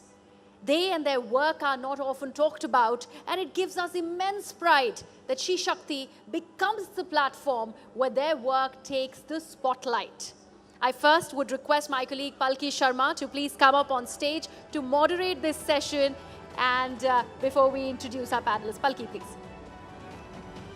वनवासी शक्ति, जिसका जिक्र किए बगैर शी शक्ति का सफर पूरा नहीं हो सकता। भारत में लाखों आदिवासी महिलाओं की जिंदगी को सशक्त बनाने के लिए, संपूर्ण बनाने के लिए कई ऐसी शी शक्तियां पुरजोर कोशिश कर रही हैं। सबसे पहले हम मंच पर बुलाना चाहेंगे, स्वागत करेंगे छत्तीसगढ़ के नक्सल प्रभावित जिले दंतेवाड़ा में जाना पहचाना और परिचित नाम बुधरी ताती जी को। जोरदार तालियों के साथ ताती जी का आप सभी स्वागत करें। आपने समाज सेवा में 40 दशकों से ज्यादा का वक्त दिया है, जिसके लिए हर कोई इस वक्त धन्यवाद कह रहा है। इसके अलावा शी शक्ति की अदम्य मिसाल पद्म पुरस्कार विजेता भूरी बाई जी का भी आप सभी जोरदार तालियों के साथ स्वागत करें। शी शक्ति की एक और मिसाल वनवासी शक्ति में अपनी महत्वपूर्ण भूमिका निभा रही सुरेंद्र देवी राणा जी का भी हम मंच पर तहे दिल से स्वागत करते हैं। आपने महिला कल्याण स्वयं सहायता समूह से आप जुड़ी हैं, अपना विशेष योगदान दे रही हैं। वहीं राष्ट्रीय ग्रामीण आजीविका मिशन को भी आप तेजी से आगे बढ़ा रही हैं। साथ ही स्वागत करें सुरों से वनवासी संस्कृति को संरक्षित और सुरक्षित रखने में सबसे आगे रहने वाली आंध्र प्रदेश की अचम्मा जी का भी। जोरदार तालियां अचम्मा जी आपके लिए। आप लोकगीतों के जरिए संस्कृति और रीति रिवाजों के बारे में स्थानीय लोगों को लगातार शिक्षित करती रही हैं।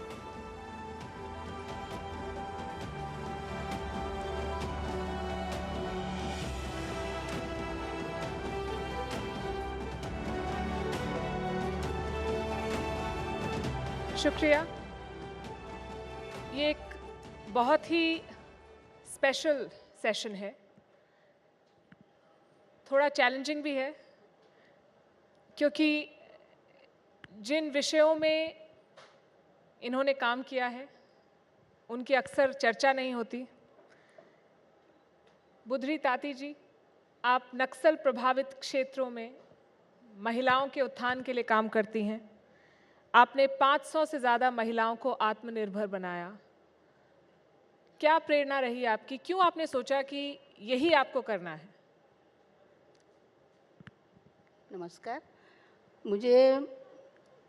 मैं क्योंकि जो वहाँ का परिस्थिति पहले से जो देख रही थी कि मैं 1984 में 15 साल की थी, तभी समाज के काम करने के लिए मुझे अपने मन में जो प्रेरणा आया कि ऐसी जो छत्तीसगढ़ में दक्षिण बस्तर दंतेवाड़ा जिला में हजारों बहनें हैं, कभी विद्यालय नहीं गए, न कुछ भी नहीं किए। ऐसे बहनों के बीच में मुझे क्या करना होगा, ऐसा सोच के मैं इस काम को शुरू की। और मैं सबसे पहले तो नागपुर में गई, महिलाओं का जो काम देखी 1.5 महीना में, उससे मुझे बहुत कुछ प्रेरणा मिला। और जब जो है मैं वहाँ जा कर के मैं काम करने का प्रयास की। और सबसे पहले आप सब जानते होंगे अबुनमर क्षेत्र है, उस क्षेत्र में कभी हम सभी लोगों से कभी उनका उठना बैठना मिलना नहीं होता है। ऐसा जो परिवार है, जो 12 गाँव को हमने चयनित किए और उस गांव के बीच में हमने गए हैं, तो वहाँ जाने के बाद हम सबको देख करके सब छोटे छोटे बच्चों को छोड़ करके भागना चालू किए। तो भागना चालू किए, हम उनके पीछे हम लोग भी भागने लगे। जब तक उनके पीछे हम नहीं जाएंगे तो उनके सामने लाएंगे कौन लाएगा, ऐसा सोच के हम लोग उनके पीछे गए। वहाँ देखे तो पूरे ऐसा समाज है, कुछ समाज ऐसा है कि वो कभी आगे का जो उनका जो विकास की बातें कुछ नहीं कर सकते हैं। सबसे पहले मैं उनको चिन्हित किए, वहाँ गए, उनको जो है हमें ऐसा प्रेरित किए और उनको एक तो पूरे 500 गांव को पहले संपर्क किए। संपर्क करने के बाद मुझे ऐसा समझ में आया कि इस जगह में काम करना है तो कैसा करना होगा। तो हम जैसे बड़े बहनों को संपर्क किए, हमारे पास लाने के बाद जो है उनको हमने सबसे पहले शिक्षित बनाने का कोशिश की है। कोई भी काम करते हैं तो सबसे पहले व्यक्ति स्वयं को शिक्षित होना पड़ता है, उसके बाद जो है काम करना होगा। ऐसा बहने को सबको लाने के बाद जो है हम लोग उनको शिक्षित किए। कभी विद्यालय नहीं गए ऐसी बहनों को हमने उनको साक्षरता बनाए। 5वीं 8वीं 10वीं 12वीं जितना पढ़ाना ऐसा पढ़ा करके उन्हीं बहनों के माध्यम से हमने 400-500 महिलाओं को काम करने का प्रयास किए।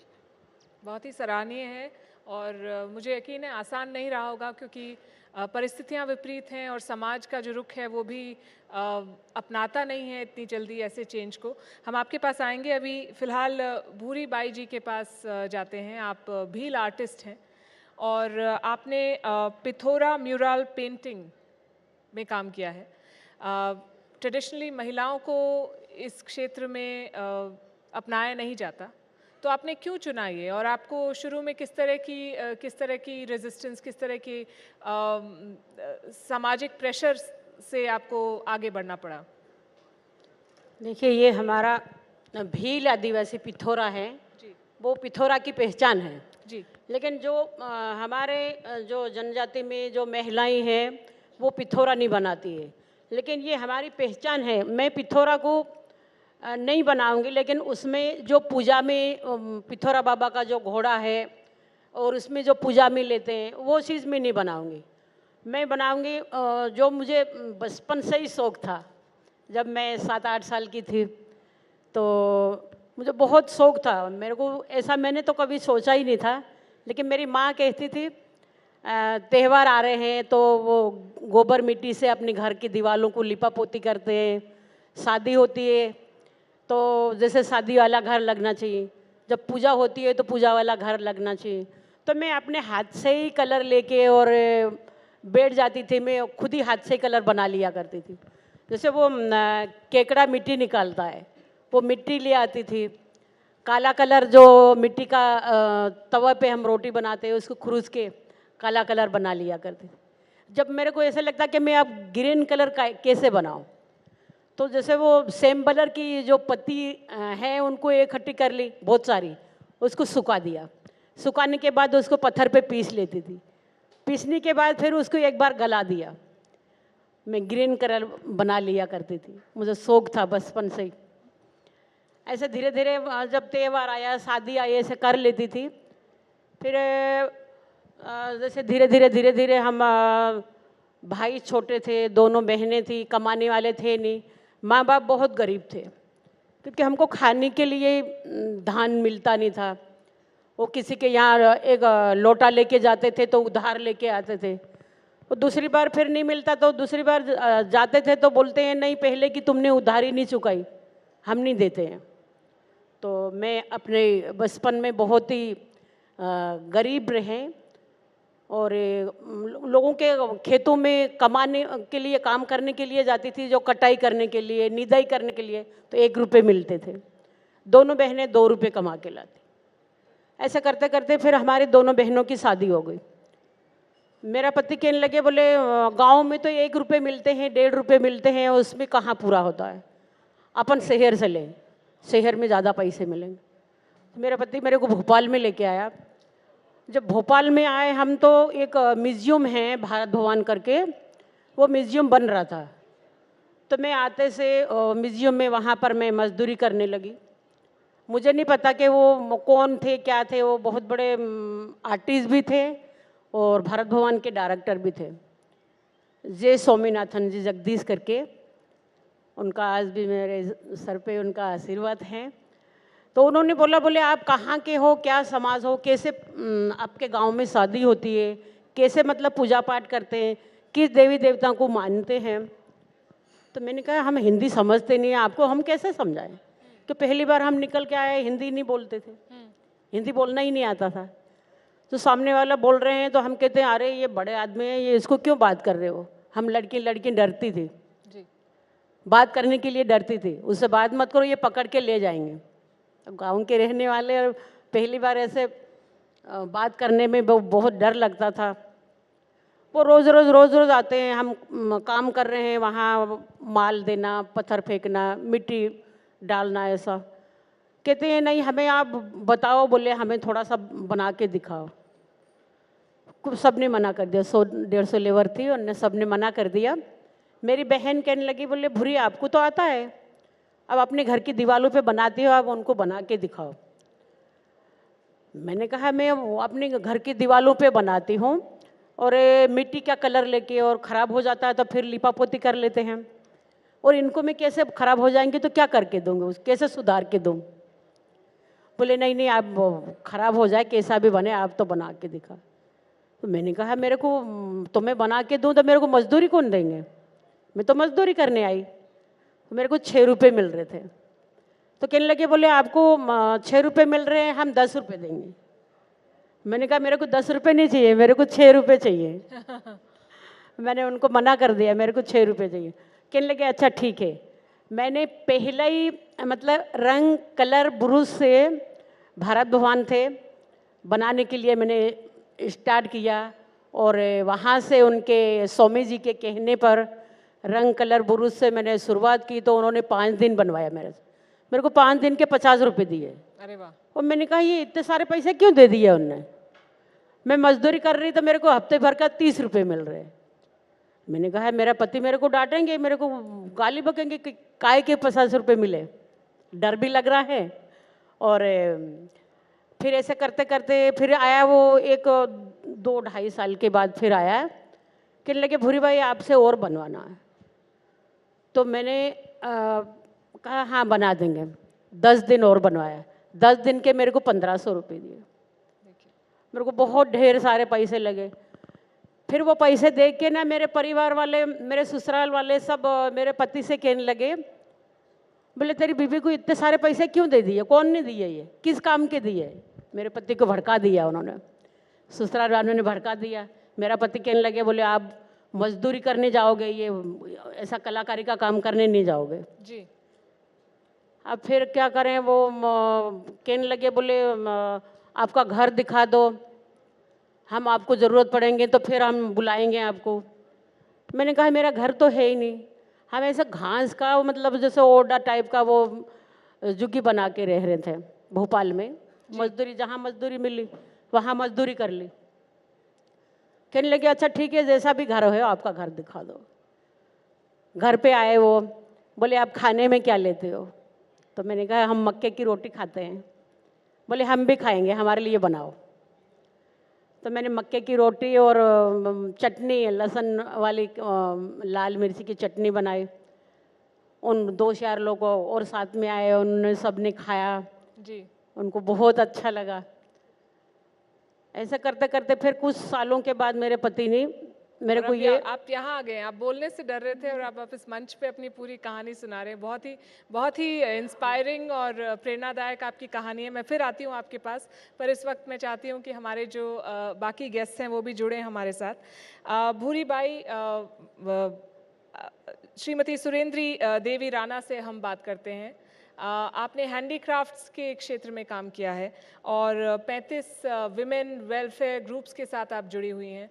आपने क्यों इसको चुना और किस तरह का संघर्ष आपने देखा और किस तरह का बदलाव आपको लगता है आप लेके आई हैं अपने परिवार में और अपने समाज में अपने काम के थ्रू? जी मैम, मैं बहुत गरीब परिवार से थी और एक हमारी जो दीदी आई थी हमारे गांव में, उन्होंने कहा कि बहन एक समूह बनाओ आप। तो मैंने कहा समूह क्या चीज़ होती है, मैं समूह को तो पहचानती नहीं, समूह होती क्या है। तो उन्होंने कहा कि एक बार जुड़ो, आप 10 महिलाओं को इकट्ठा करो और उसको एक ग्रुप बना के और बैंक में जाके खाता खुलवाएंगे और आप हर महीने में 20 रुपये जमा करना। तो मैंने 10 महिलाओं को बुला के और हमने मीटिंग करके मैंने समूह बनवाया। समूह बनवाने के बाद जैसे कि हमने 20 रुपये महीना जमा करते थे, उस टाइम ऐसी हालत थी मेरी कि महीना आ जाता था लेकिन मेरे पास 20 रुपये भी नहीं होते थे। फिर ऐसे ही हमें 50,000 का हमें लोन मिला, उससे मैंने एक भैंस ली और क्या कहते हैं हमारी जो 7 जो महिलाएं थी उन्होंने भी एक भैंस ली। उस टाइम में 5 से 6 हज़ार तक की भैंस थी। तब हमने और अपने जो समूह था, समूह का नाम रखा था महिला कल्याण स्वयं सहायता समूह, ताकि महिलाओं का कल्याण हो। उसके बाद हमने जैसे हमने भैंस ली, उसका दूध बेचा और थोड़े थोड़े पैसे हमारे आते गए। और जैसे कि हमारे और भी गांव की महिलाएं वो भी कहने लगी कि जैसे ही आप अपना समूह चला रही वैसे ही हमारा भी समूह बनवाओ। तो ऐसे करते करते मैंने 35 समूह बनाए और उनकी मैं अध्यक्ष हूँ मैं। और आज मैं हर महीने में 110 रुपये महीना जमा करती हूँ। और 2010 में एक टेलर मास्टर आए, उन्होंने ट्रेनिंग दी मेरे को। जो घास की जो डलियाँ, छोटी छोटी डलियाँ कलरफुल वो बनाते हैं, उसकी मुझे ट्रेनिंग दी 3 महीने की। मैंने उस ट्रेनिंग में 3 महीने की ट्रेनिंग ली। उसके बाद में मास्टर टेलर खुद ही बन गई मैं और गाँव में वो ट्रेनिंग देती गई। जिनको मैंने सिखाया उनमें से 1000 महिलाएं जो मेरे साथ अभी काम कर रही हैं और वो उनको सिखाया वो खुद ही मास्टर टेलर बन गई हैं।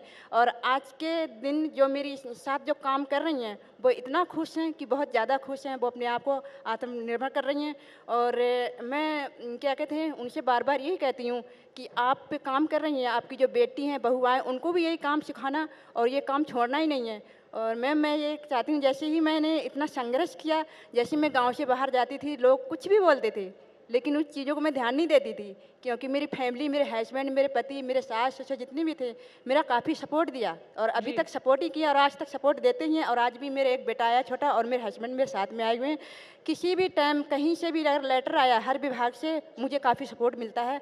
हर विभाग में मुझे हैंडीक्राफ्ट का जो जैसे कि स्टॉल मेला जगह जगह लगते हैं, वहाँ पर मुझे बुलाते हैं, वहाँ पर मैं जाती हूँ।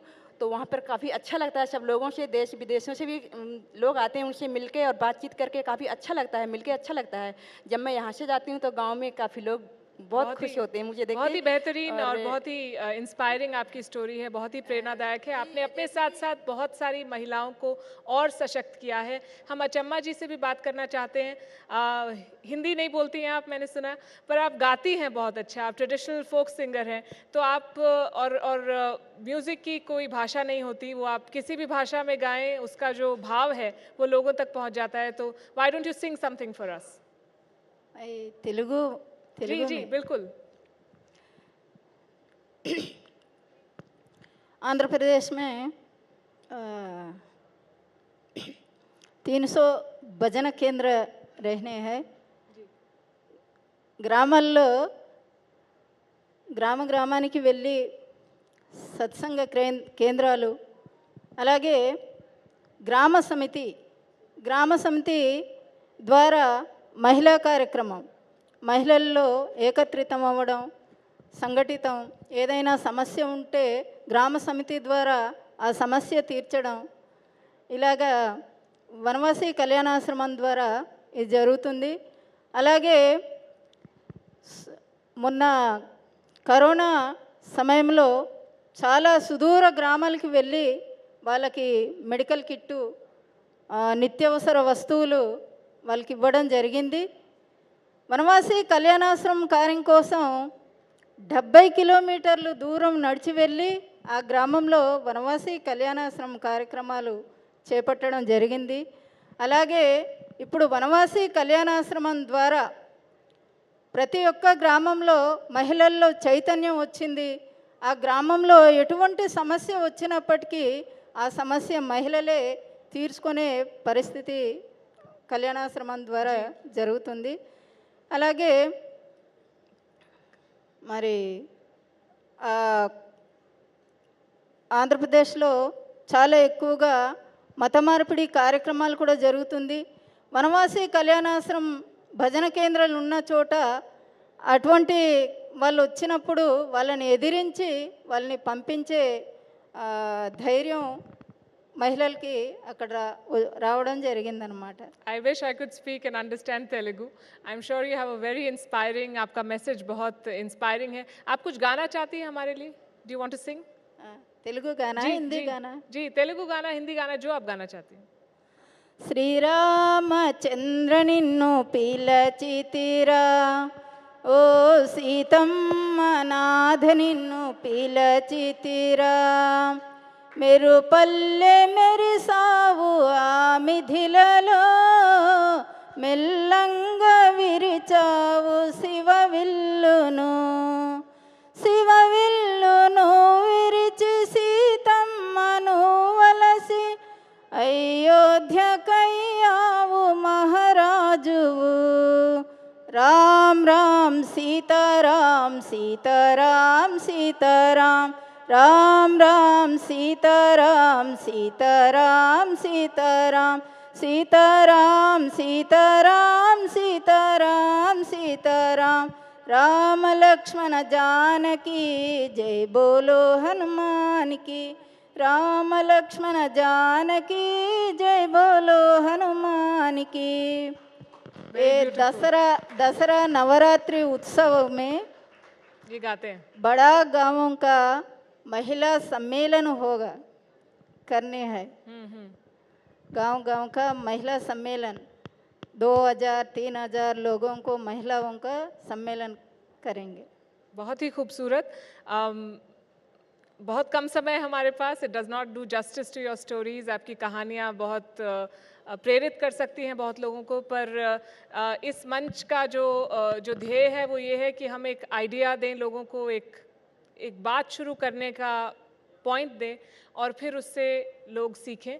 तो थैंक यू वेरी मच. आपने अपनी कहानी, अपनी जर्नी हमारे साथ शेयर की, हमें बताया किस तरह का संघर्ष आपने देखा है और क्या आपने अचीव किया है. Please put your hands together for our panelists. Thank you. Thank you so much, ladies and gentlemen, and thank you so much, Palki. May I now request you to please present the ladies with a memento.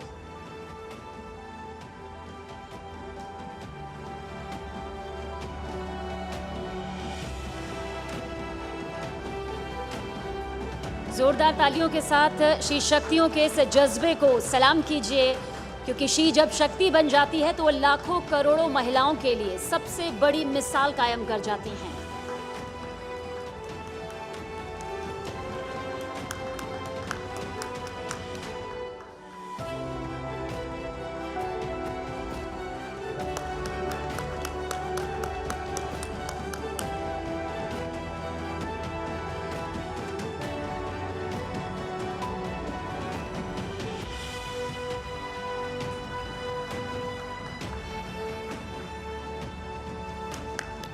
The Vanvasi Shaktis, ladies and gentlemen, round of applause for these ladies. Thank you so much.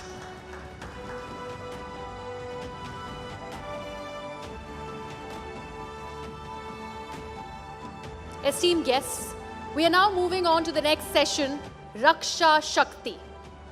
This is to celebrate the indomitable spirit of our warrior women, the true epitome of Raksha Shakti. These women have transformed challenges into triumphs, shattered barriers, and risen through the ranks in the armed forces, proving that they are forces to be reckoned with. Their mental fortitude and unwavering dedication have paved the way for gender equality in the military. खाकी वर्दी से लेकर military green तक की वर्दी तक, air force pilot से लेकर नेवी कमांडर तक, शी शक्ति की बाहुबली कमान ने हर मोर्चे पर न सिर्फ दस्तक दी बल्कि जीत का परचम भी बखूबी लहराया और दुनिया भर में भारत का सिर गर्व से इस कदर ऊंचा किया जिन्हें कुछ शब्दों में बयां करना यकीनन मुमकिन नहीं. मैं सबसे पहले मंच पर बुलाना चाहूंगी हमारी सहयोगी शिरीन भान को. दृढ़ता की मिसाल बन चुकी श्री शक्तियों के खास पैनल से भी हम आपको रूबरू करवाना चाहते हैं। हम स्वागत करना चाहेंगे पुनीता अरोड़ा, जो कि इंडियन आर्मी में पहली महिला लेफ्टिनेंट जनरल भी रह चुकी हैं और इंडियन नेवी में वाइस एडमिरल भी। बहुत बहुत स्वागत है मैम आपका। इसके अलावा मंच पर स्वागत करेंगे दृढ़ता की एक और मिसाल सोनल वी मिश्रा का भी, जो कि आईजी सीआरपीएफ हैं। आपका भी जोरदार तालियों के साथ स्वागत है। और साथ ही स्वागत कर्नल सोफिया कुरैशी का भी, जिन्होंने देश का सीना रक्षा शक्ति के क्षेत्र में गर्व से चौड़ा किया है। स्क्वाड्रन लीडर सिंधु रेड्डी का भी हम मंच पर जोरदार तालियों के साथ स्वागत करेंगे। हर मोर्चे पर आपने हिंदुस्तान का नाम रोशन किया, सिर ऊंचा किया। और साथ ही जोरदार तालियों के साथ स्वागत करेंगे डॉक्टर सीमा राव का भी, जो कि आर्मी में एक कॉम्बैट ट्रेनर हैं। आप सभी का बहुत बहुत स्वागत है रक्षा शक्ति के क्षेत्र में अपनी महत्वपूर्ण योगदान देने के लिए।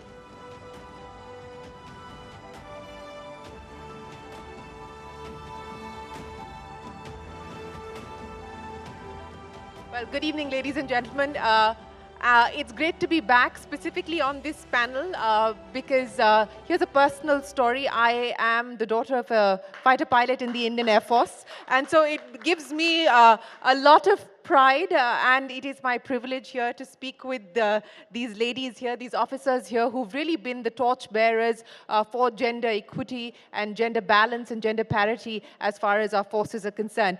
And let me just set the context here for where things currently stand now. We have women officers across the three forces. In fact, if you take a look at the Army, in the officers category, excluding the medical corps and the dental corps, the percentage of women officers in the Indian Army today stands at just under 4%. If you look at the medical corps and the dental corps, it's about a much significantly higher number. If you look at the Navy, the number of women in the Navy currently at about 6%. If you look at the Air Force, excluding the medical and the dental corps, it's almost 14%. So we've seen a significant move up as far as the women's representation in the forces are concerned. If I were to take you through the many achievements and the many medals that each one of these women have won, it's going to be the end of this program. So I'm not going to go down that road. But let me start by asking you, Vice Admiral Punita Arora, I don't know how many of you realize this. She has served in each of the three forces, so that is truly remarkable, and she is one of the originals because she was commissioned in 1968, so what a pleasure and an honor it is to have you here. I want to understand from you, what have you seen as the big change and the big evolution from the time that you joined the forces and as you look at where the forces are today? Hello? Yes, it's working. Go ahead. Thank you so much. Now, I joined Armed Forces in 1968, as she has already mentioned. And we were the first one to be commissioned as a permanent commission. Earlier, they were only short service, means the woman joined, stayed there for 2 years, 3 years, and then, of course, they left and they went. So the forces, the organization was not used to having a lady officer as a permanent commission in them. So they never realized they are going to be there permanent with us only. So the challenges, my whole life was full of challenge only. And the main challenges came from three quarters. The first one was my colleagues, you know, my own age group and the junior ones. The second challenge came from my seniors in my own unit. And the third challenge was from the organization itself. The challenges were because these people in armed forces was mainly a male-centric organization. They had seen ladies in their house as a housewife, their mother, but they never saw ladies who are going to sit next to them in the office and were there. So that was the main challenge. The juniors officers or my colleagues thought, my God, the lady officer, she's not going to work. Probably she will say, I want to take a leave. I have children at home, and she's going to give all kind of excuses so that she can take leave. My seniors also probably were not used to it because they never seen a lady officer coming and working with them. And my organization, because there were no rules and regulation meant for the lady officer. Everything was for gentlemen officers. So as a result, at every level, whenever I got posted, first of all, I had to convince everyone, well, look, I'm also going to work. I'll work, with you people, and literally I'm telling you, I had to work double to convince them that a lady officers can also perform and perform well. So it used to take me 1 to 2 years. By the time I finished 3 years, well, I was posted out. And I was at the square one again trying to convince my whole unit that yes, we can also work. Now came from the organization. See, I will not say it was unfortunate. Well, the circumstances were such that there were no rules and regulations. Now I'll give you a very small example. See, like I asked for my posting to Srinagar where my husband was there. Now everybody was confused. My God, Srinagar, going to be posted with your husband. The ladies just accompany them. They don't get posted there. Secondly, asking for a maternity leave. So when I asked for a maternity leave, when my son was to be born, so the whole organization went through all the rules and regulations. There is an annual leave, there is a casual leave, there is a sick leave. There's no maternity leave. But nothing known as, because gentlemen officers don't have children. So that was the challenge which we faced. And let me tell you very honestly, these challenges throughout I faced. But one thing was there. I will fully agree that they were scared. Not scared, they didn't know how to react to the lady officers in there. But at the end of the tenure, when I used to leave, they used to say, no, please send us more lady officers. We are very happy with this. So these were the challenges which we faced when I was there, when I joined over there. In fact, all these young ladies who are sitting over here, they were not even born when I joined them. So in many ways, absolutely, you paved the way for each one of them to live their dreams. And I only say one thing, when people ask me, for the young ladies, what? I say, see, when you are going to be the first one in that field, everything depends on you, how you perform. If you perform well, you will open the floodgates for other young ladies to join that organization. Absolutely. But if you fail, and then you have got nothing to, give way to these others. I don't take pride or I don't say anything, but let me tell you that at my level, and all my other lady officers who were there, I give credit to all of them. They have paved the doors opened for the other officers, lady officers, to come into the armed Absolutely. forces. Ladies and gentlemen, a big round of applause. As I said, the original paving the way and opening the doors for so many of these officers that we see here today. Sonal Mishra, let me come to you. And very quickly, I want to tell you a little bit about Sonal. She's a 2000 batch Tamil Nadu cadre officer. She's the first woman IPS officer from Chhattisgarh to receive the much coveted Indian Police Medal Award in 2016. What an absolute pleasure it is to have you here, Sonal, with us. But, just to take off from what we heard there from Ms. Arora, what has the journey been like for you? Is it better today? Is it more accepting? Is the force more accepting? Are your colleagues more accepting seeing a woman in charge in uniform? I must say yes. I must say yes. The atmosphere, I don't know what ma'am would have faced, but definitely we have faced better times. And times are improving very fast because it's the critical number, Once the numbers start increasing for the women, I think everybody sees a role model, more so among women, among girls. We look at our role models, and the same happens with us in service when we look at our seniors and see that, yes, if she has done this assignment, why not I? So that role model thing helps us a lot. And the second thing is, the right attitude. I think that is the most important thing. If we have the right and the firm attitude, everybody down falls in line.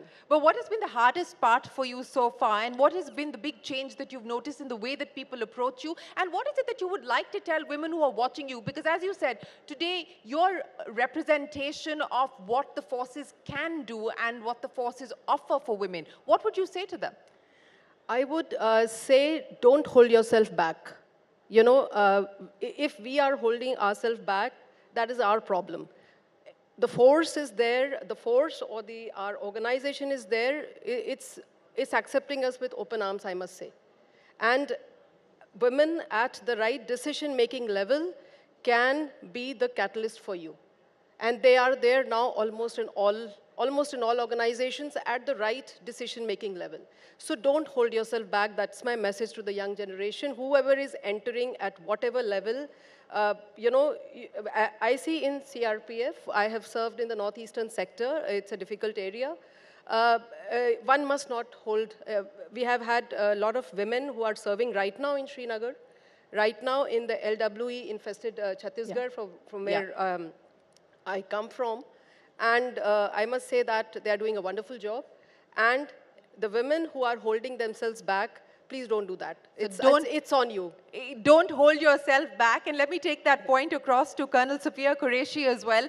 And like we just heard there from Sonal Mishra, Colonel Qureshi has also served in the Northeast. She served in Punjab. She's also been part of the UN mission, the UN peacekeeping force as well, and played a crucial role there. Colonel Qureshi, as you look at your journey, at your own journey, what have been the big lessons and the learnings for you? And what is it, like we heard here from Sonal, that you would like to leave to the women who are watching, to parents who are watching, to brothers and fathers who are watching, because that's an important message to send out? Jai Hind, everyone. Firstly, I would like to convey sincere thanks to everyone for giving this opportunity to speak at Nari Shakti. If you ask me, I belong to a warrior family, so it was in my genes, and I wanted to don the uniform. And believe me, Indian Army is the best organization one can have. It gives you an opportunity to surmount any kind of difficulties, and I'm lucky and privileged to serve the nation with honor and pride. Today, when I joined the Army as a lieutenant, I remember I was a part of the division during the Oprakram. So what my company commander told me, Sophia, if you want to earn the salute, then you have to work sincerely. Believe me, I have earned the salute and also earned the commendation card during the Oprakram. It was all because of the good mentoring I had that time. And if you ask the challenges, I would like to highlight one incident when I was in Congo. And since you all know, the Indian Army is the largest troop contributing country in the United Nations. And I was the second batch of women officer, and I had a privilege to be part of one of the operation, which we conducted during the historical presidential elections. So I was a part of the one cordon and search team. It was a melange of force from the Swedish Army, from Tunisia, from Uruguay, and we led that cordon and search operation. We did it whole night. It took 72 hours, but it was successful. We could save the life of local populations. And next day, the force commander asked me who was that lady from the Indian Army. I think that gives me the pleasure. The people talk about the Indian Army, not Colonel Sophia Qureshi. So such incidents happened in my life, and I had a privilege to command the contingent at ASEAN nations. I was the only woman officer among 22 nations. So I'm also thankful to my organization for giving me this opportunity. I was lucky that I was with the Sonal ma'am in Northeast, where I was again privileged to mentor the first batch of women military police soldiers. And there we worked together in many of the operations and work. And lastly, you all know that I'm a full colonel today, and I'm commanding the unit. I'm from the first batch of women officer.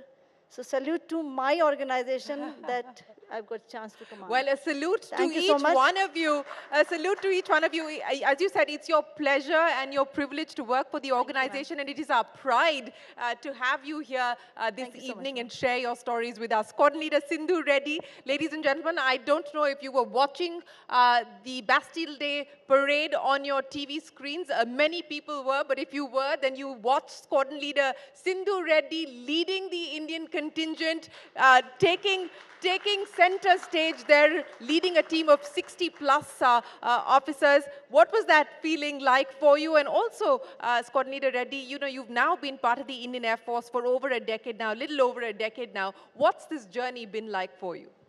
So, giving the salute to the Prime Minister on the Champs-Élysées and on the French National Day especially tops my list of achievements as of now, definitely.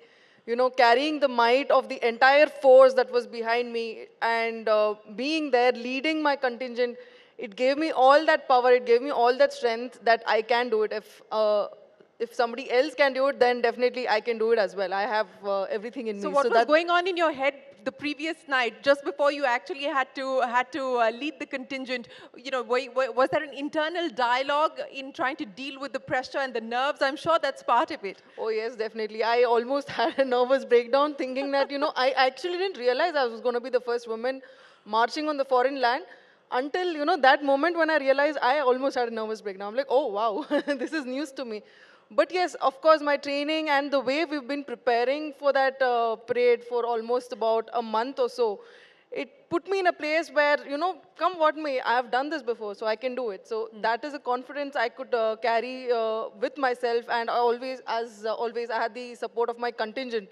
So when you have the support and when you have the might and you have your own strength, nothing is unbeatable. So that is the message that we wanted to deliver, and it was delivered in the right sense, It I was believe. delivered across the country and across the world. People who were watching. Ladies and gentlemen, a big round of applause for squadron leader Reddy for leading the Indian contingent. But you know, that was on the ground. Yeah. What about up in the air when you're actually flying? What has that internal dialogue been, and what's the external dialogue also been? When you actually started to fly, what was the reaction and the response? So my dream has always been to fly, and when I was going to join the Air Force, I realized what better way to do it than to don the uniform, the pride, the respect, and you know, fly for the nation. So that's how I entered the forces, and I chose to be a helicopter pilot because I wanted to be in close connect with all my troops and all humans on ground, because that is what helicopters finally do. You provide aid to the forward forces, you also provide aid to, you know, our civil countrymen whenever they need rescue. So that has been the highlight moment of my career. Every time, you know, I was able to help our troops with logistics support or any kind of support, and they send you back definitely with a, you know, a box of fruits, if nothing, from the forward post as well. Yeah. You know, coming back, landing in the base and looking at those boxes, it used to give me, it used to make me teary-eyed. You know, when they had no resources, they had to thank you somehow because you provided something to them.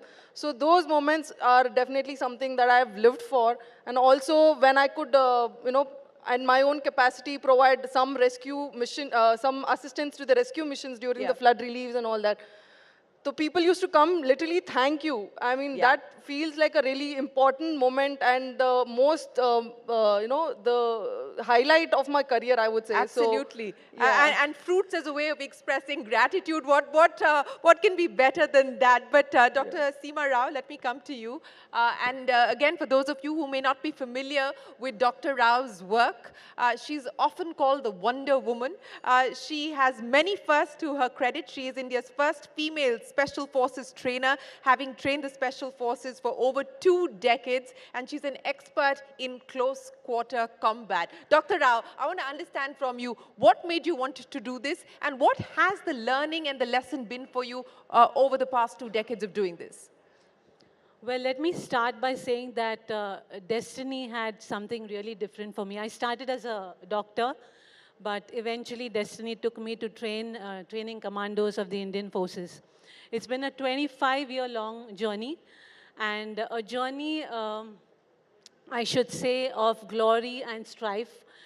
I've had to work hard on my physical prowess because, after all, standing in front of highly trained and skilled commandos is no joke.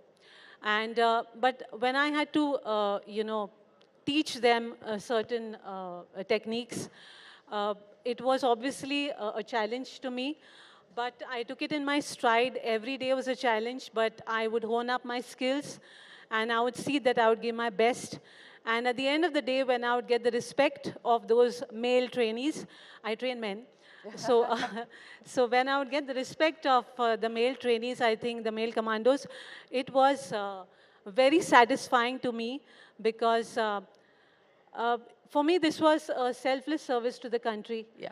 And I was doing it because of probably the patriotic blood that ran through my veins. My dad was a freedom fighter. Nevertheless, I think it was a wonderful journey. Yeah. And I will never forget you know, the respect that I earned, the satisfaction that I gained out of training them in close quarter battle. You know, we're going to see Dr. Rao show us what she's actually been doing over the past 25 years. So you'll see that in action in just a second. But Vice Admiral Arora, I want to get wrap-up comments from each one of you. You know, what is it that you would like to say to young women who are watching, as I said, to parents who are watching as well, and to the armed forces to ensure that we do have a much more gender-balanced organization going forward, and people don't have to go through the challenges that you went through? Well, I would like to say one thing to all the young, women of our country and to the parents. Armed Forces is a wonderful organization.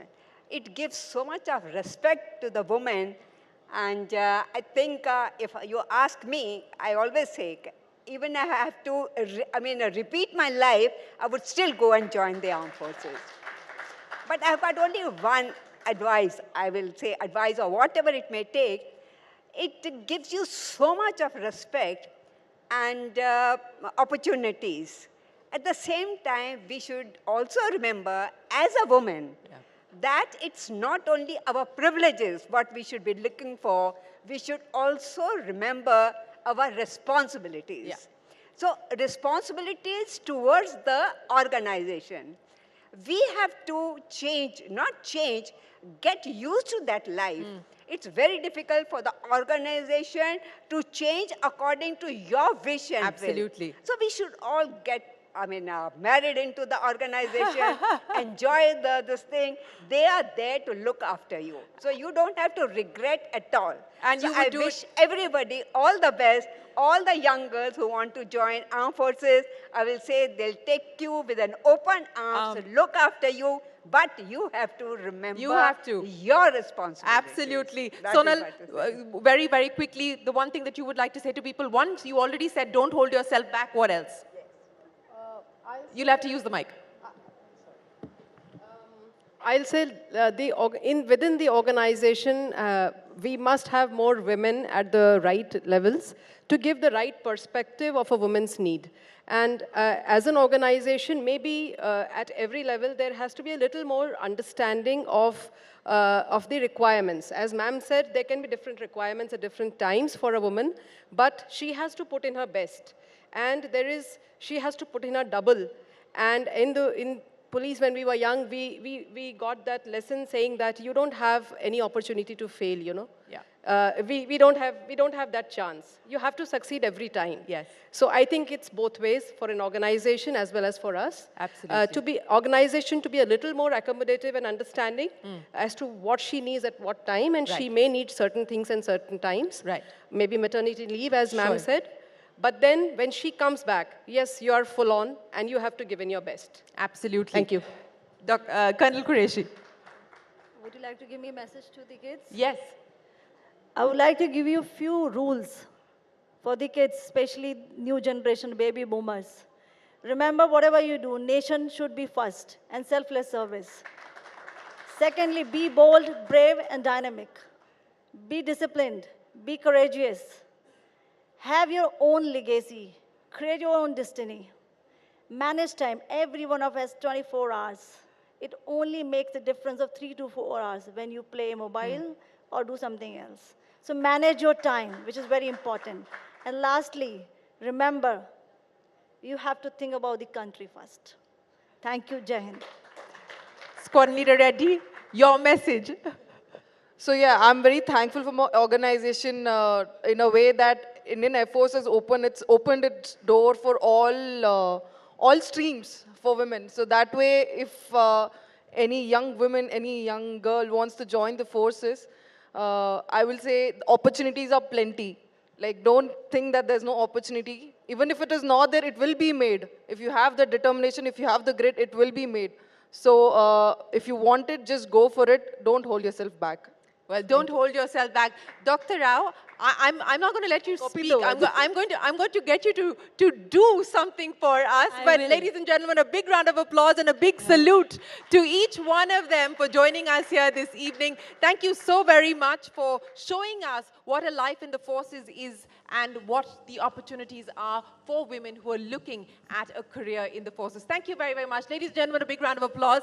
Dr. Rao, I would request you to stay on because we're now going to see her in action. Absolutely. Thank you so much for that. Shireen, I'd also request you to felicitate all the ladies here on the stage.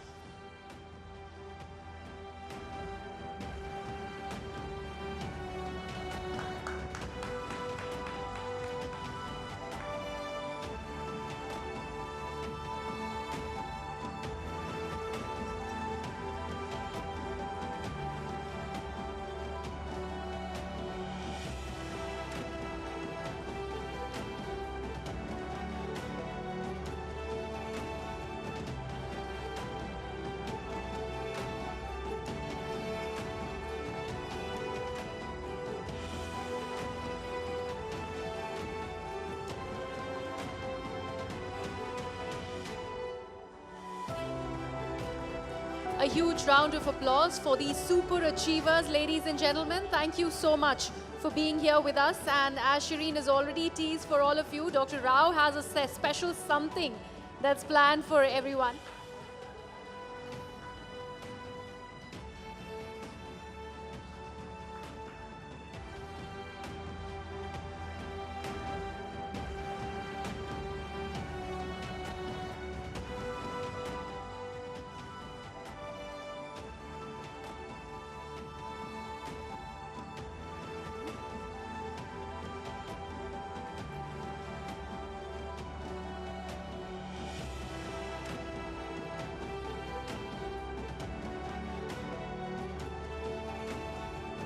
Ladies and gentlemen, fasten your seatbelts because what you are about to see now is going to be very exciting stuff.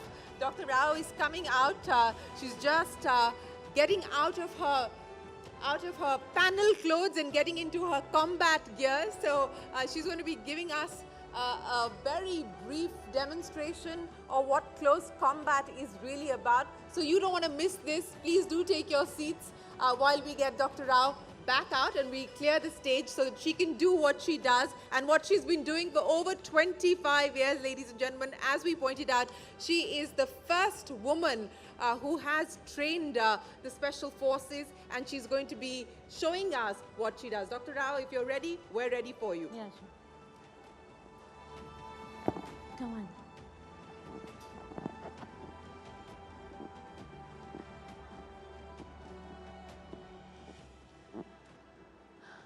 First and foremost, a very good evening to everybody. I read long back a quote which influenced my mind. The me I think is the me I'll be. I read one more quote which influenced my life. Life is tough, darling, and so are you. My journey in commando training was a very long journey, 25 years past. Then I realized that I wanted to empower women. So I devised a program called DARE, Defense to Assault, Rape, and Eve Teasing. So I'm going to be talking about that. To start with, I'm going to read a few statistics which are very astonishing. The crimes against women, 50 per hour, 5 lakh per year. The rapes, 3 per hour, 30,000 per year. And kidnappings, 2 per hour, 1 lakh per year. Now this is extremely astonishing statistics, and that's why I came up with this program. Let me first try to make it very clear that there is a distinct difference between eve teasing, molesting, assault, and rape. Eve teasing and molesting requires a minimum response.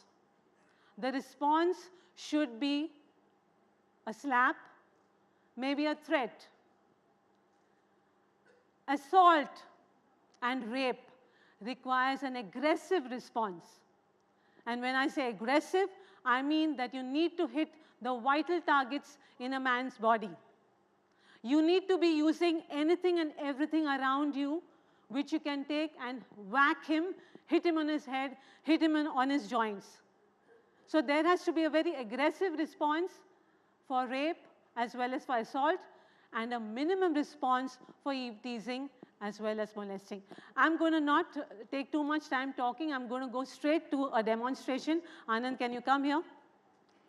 This is going to be an eve teasing response first. So here we go. I'm walking on the street.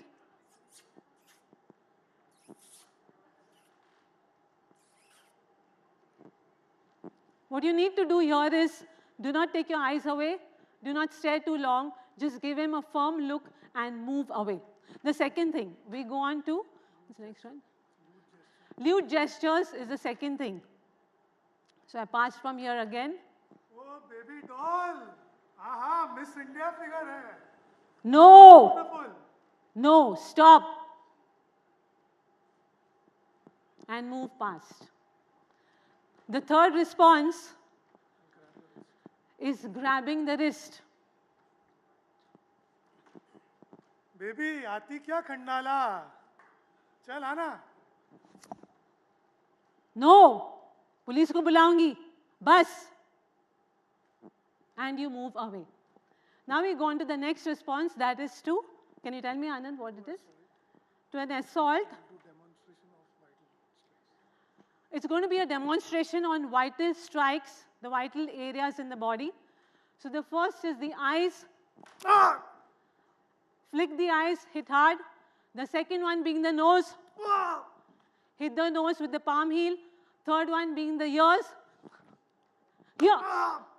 It can cause the eardrum to break. The next one is the throat. So I squeeze here the throat. In this case, one finger in the notch, the other one on the Adam's apple, and I squeeze hard. The next would be the groin. So for the groin, it could be a groin kick or simply a flick hard. I'm showing it on the thigh, it's actually done on the groin. And after that, you have the shin kick.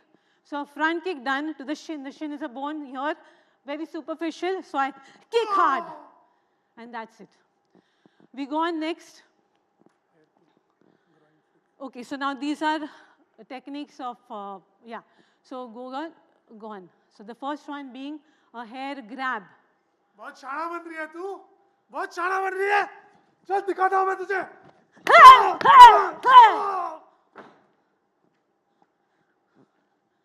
What's the next one? The next one is a choke done to your throat. गर्दन दबाऊंगा तेरा मैं. गर्दन दबाऊंगा.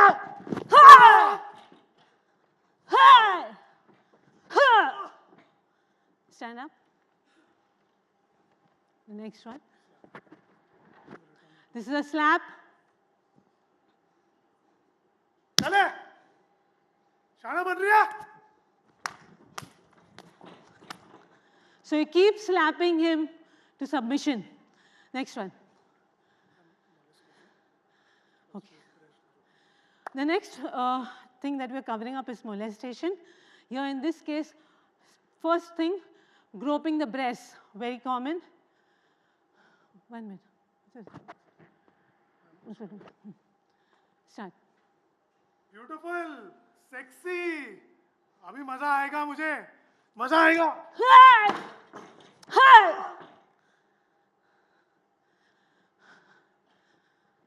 You have to push the hand away and attack.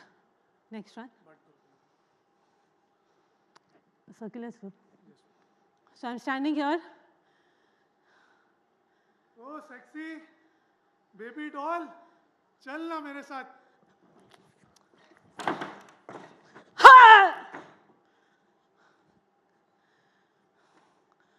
Next one.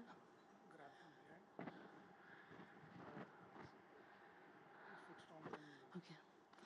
This is when you're being bear hugged from behind. चलो darling. चलो मेरे साथ. The hands are trapped.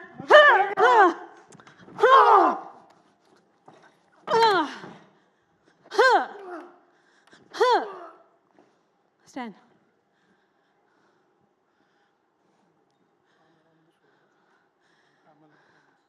Okay. This way. I'm walking. Come on. Darling चल ना picture देखेंगे साथ में चलो darling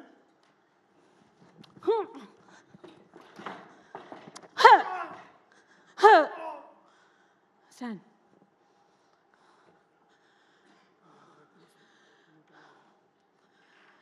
I'm also going to be talking about how to respond to rape, but that will be after some time. We go on to a weapon.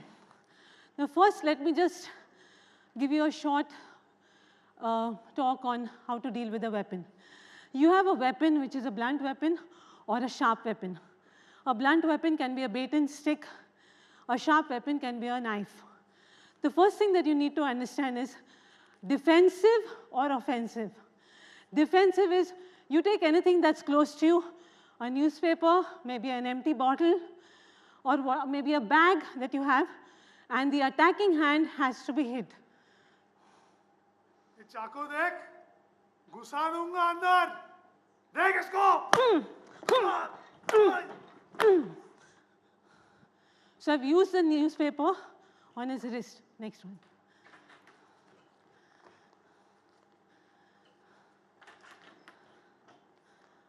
You have a bottle? Get fast. Now I'm going to be using an empty bottle. This is a stick. Okay. Sir फोड़ दूंगा तेरा मैं sir फोड़ दूंगा So you have to hit the wrist so that he drops the weapon.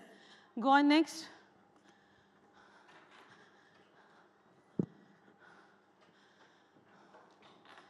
Now it is what to do when somebody is going to attack you with a knife.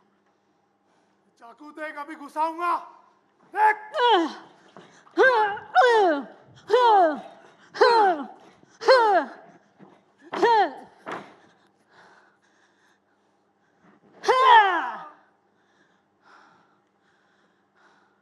Next.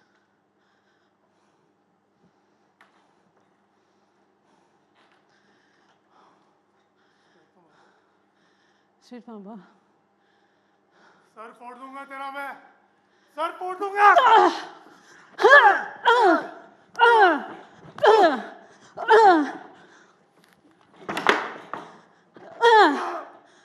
Stand.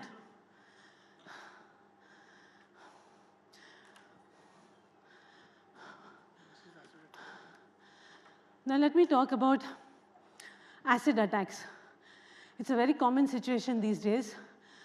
How do you deal with an acid attack? It's the rule of A, B, C, D, E. First, A stands for clearing of the airways. That is to see that the acid doesn't enter you through your nose or through your mouth into your respiratory tract. Second, B. Remember, acids could be liquid, they could also be powders. So B stands for brush off the powder from your body. Third is C. C stands for whichever areas of your clothes have been drenched in the acid, take your clothes off. Next, D. D stands for dilution. The acid needs to be diluted with lots and lots and lots of water. And lastly, E stands for emergency, in the sense that you have to call for an ambulance and take the person to the hospital. So first, do it. So here he comes, I'm standing innocently. चेहरा बिगाड़ देगा तेरा मैं So first and foremost, the nose, mouth, do not scrub. Okay, after that get water. I have nobody else but Anand to get the water for me right now. Okay. I brushed off, okay, take the clothes off.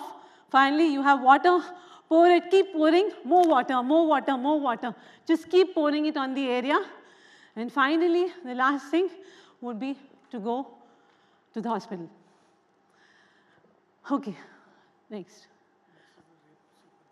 Now I will be going on to the rape sequence, so I need to get this off me.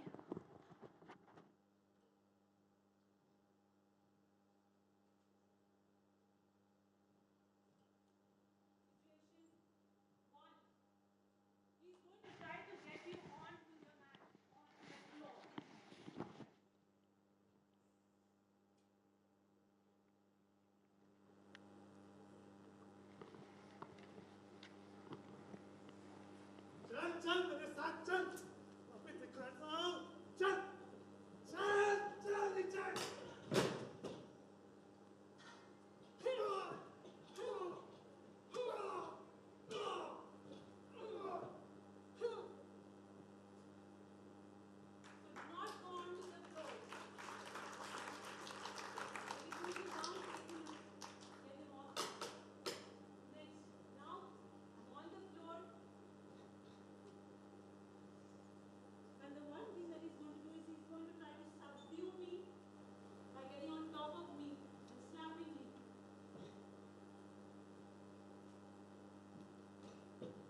चल आवाज बंद कर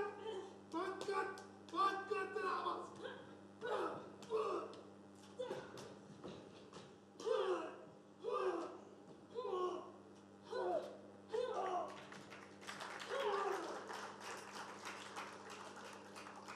Don't spare him. When you hit him really hard. You should never think of getting back at him. The last one is where again you're down and he's going to try to get in between your legs.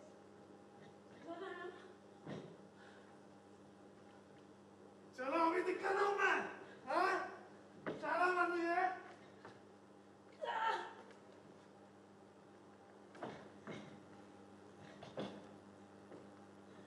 Unconscious. Please, carry it down, please. With my thighs. That causes a person to go unconscious. I'm going to squeeze the carotid arteries here and then move. Next.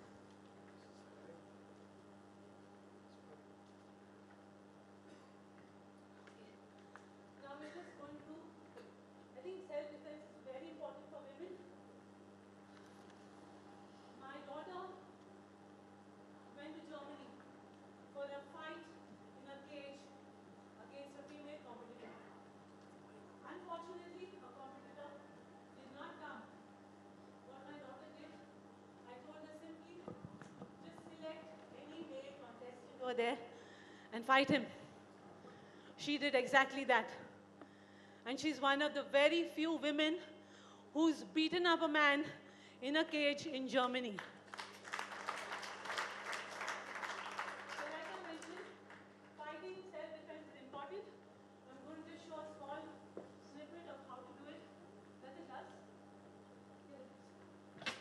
It's always good if you have protective gear, because otherwise you could end up injuring yourself a lot.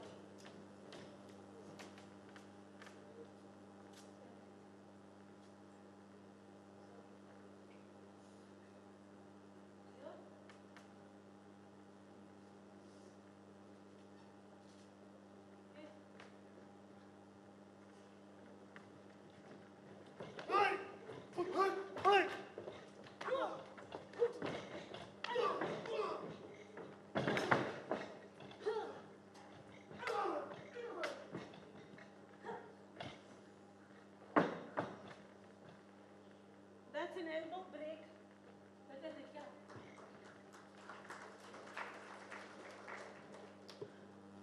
So lastly, let me just say one thing. It's important to go in terms of the fight. You can take care of yourself. Also remember, to all the men here,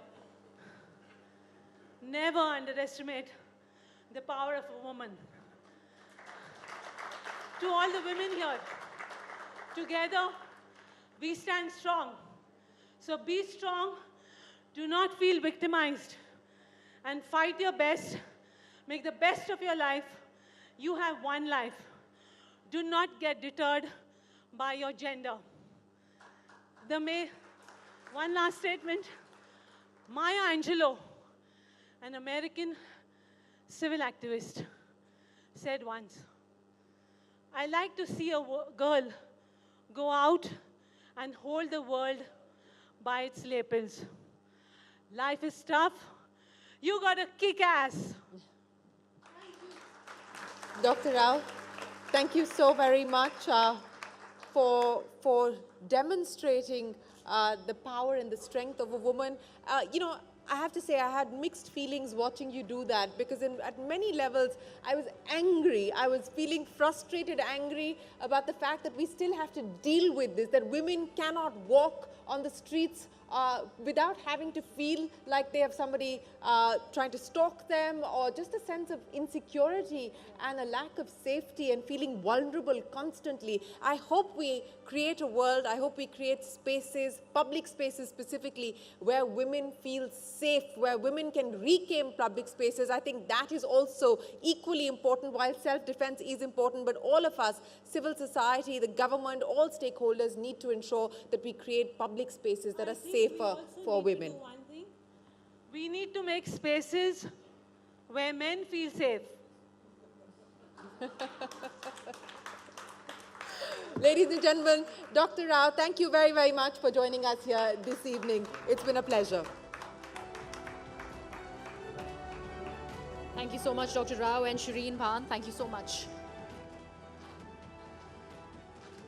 और अब बारी है हमारे अगले session की, जो कि है नीति शक्ति। शारीरिक शक्ति बाहरी तौर पर मजबूती दे सकती है, लेकिन आत्मशक्ति भी उतनी ही ज़रूरी है। आत्मशक्ति समाज और देश को न सिर्फ बाहरी बल्कि आंतरिक तौर पर भी ताकतवर बनाती है। ये बात उन बेमिसाल शी शक्तियों से बेहतर आखिर कौन जान सकता है, जो देश को बुलंदियों तक पहुंचाने में अपनी बेशकीमती भूमिका निभा रही हैं। करीब 15 लाख महिलाएं ज़मीनी स्तर से लेकर संसद तक राजनीति में सक्रिय हैं। ये वो सम्माननीय शी शक्ति हैं जिनकी आत्मशक्ति ने ज्ञान शक्ति की ऐसी ज्योत जलाई जिसे बुझाया नहीं जा सकता। And today we shine a spotlight on women who are shaping policy and governance. Women who have assumed pivotal roles in shaping India's future from the grassroots to the parliament. With immense pride, we present to you the brilliant minds behind the nation's economic, bureaucratic, and academic landscape. But let me first request our colleague Chandra Srikrant to please come up on stage. Ladies and gentlemen, please welcome Shamika Ravi, a distinguished member of the Economic Advisory Council to the Prime Minister. Ms. Pranjal Patil, the first visually impaired IAS officer in the country. Remember, she is also the district magistrate in Shahadra, New Delhi. Babita, a sarpanch from Jammu and Kashmir's Laddu. And the accomplished Sanyogita Singh Chauhan, who is also a sarpanch from the Atari Gram Panchayat, and she is also an MBA, ladies and gentlemen. These remarkable stories we are hoping will be inspiring and illuminating the path forward. Over to you, Chandra. Thank you for that. What a day it's been. And, you know, I hope the previous session, it gave me a lot to think about, and hopefully lessons in self-defense that I never have to use. But thank you all very much for joining us on this session on Niti Shakti, because it's vital that there are more women in policy-making roles at the grassroots level, at the upper echelons. You know, each of them has a very remarkable story as the anchors introduce them. I'm going to start with Pranjal Patil ji here, right here. She's an IAS officer, and you know what's remarkable is she's the country's first visually impaired IAS officer. She's currently the district magistrate for the Shahadra region in New Delhi. A huge round of applause for her. She's here, you know, by sheer grit and perseverance. She gave the UPSC exams twice, cleared it with a very good rank, and cleared it without any coaching at all. Pranjal, share your experience with us. What motivated you to take up civil services? And, how do you go about being a district magistrate? How did you go about being a sub-collector in your previous role at Thiruvananthapuram? Yeah, hi. Thank you so much for having me here. And I think all of us have some ideas in our childhood that what our interest areas are, and we may not know it very clearly. So I was always inclined towards something social, and history was also my favorite subject. So I always wanted to do something, and I really didn't know how to go about it. So only when I went to college, I got to know that there are something called civil services, and I felt that, oh, it's something little closer to what I want to do. And obviously, it's not like when I got to know, right away I started doing it, because some basic academic has to be pursued. So I did my college. Then for higher studies, I came to Delhi, to JNU to study. And only after my master's and MPhil, I could get that courage and conviction and time and enough understanding of the exam and the preparation.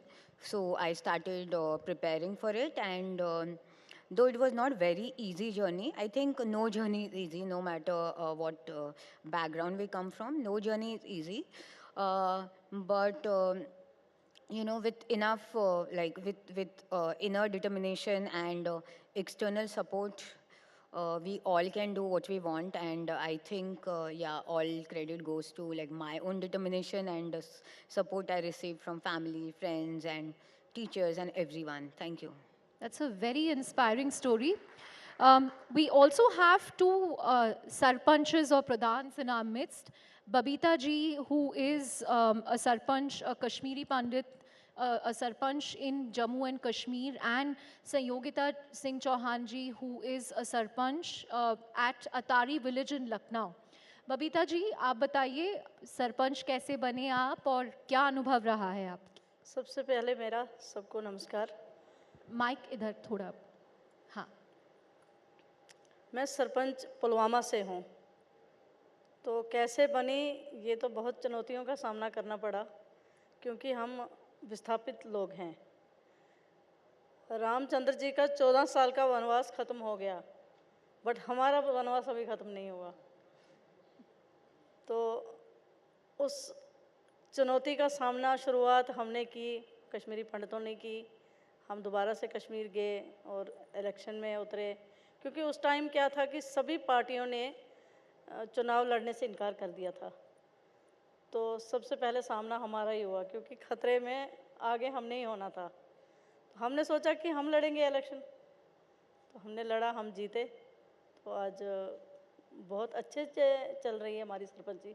आपको धमकी मिलती है पुलवामा में? देखिए, धमकियाँ, कश्मीर है तो धमकियाँ ना मिले तो वो तो हो ही नहीं सकता। घाटी है। अभी आपने सुना होगा, हमारे आर्मी ऑफिस कह रहे थे कि जब कश्मीर का आता है कि कश्मीर पोस्टिंग, ओ गॉड हो जाता है ना। तो चुनौतियों का सामना तो करना ही पड़ता है, और जब नारी शक्ति है तो फिर हमारे सामने चुनौती तो कोई नहीं है। सही बात है। हाँ। Sayogita ji, you're an MBA by training, and then you decided to become a sarpanch at Atari village. आपके एक्सपीरियंस के बारे में बताइए, आपको इंटरेस्ट कैसे हुई पब्लिक पॉलिसी में, पॉलिटिक्स में? जी, नमस्कार सभी को। हम यूपी से हैं और लखनऊ डिस्ट्रिक्ट, मलिहाबाद तहसील लगती है, माल ब्लॉक, अटारी ग्राम पंचायत।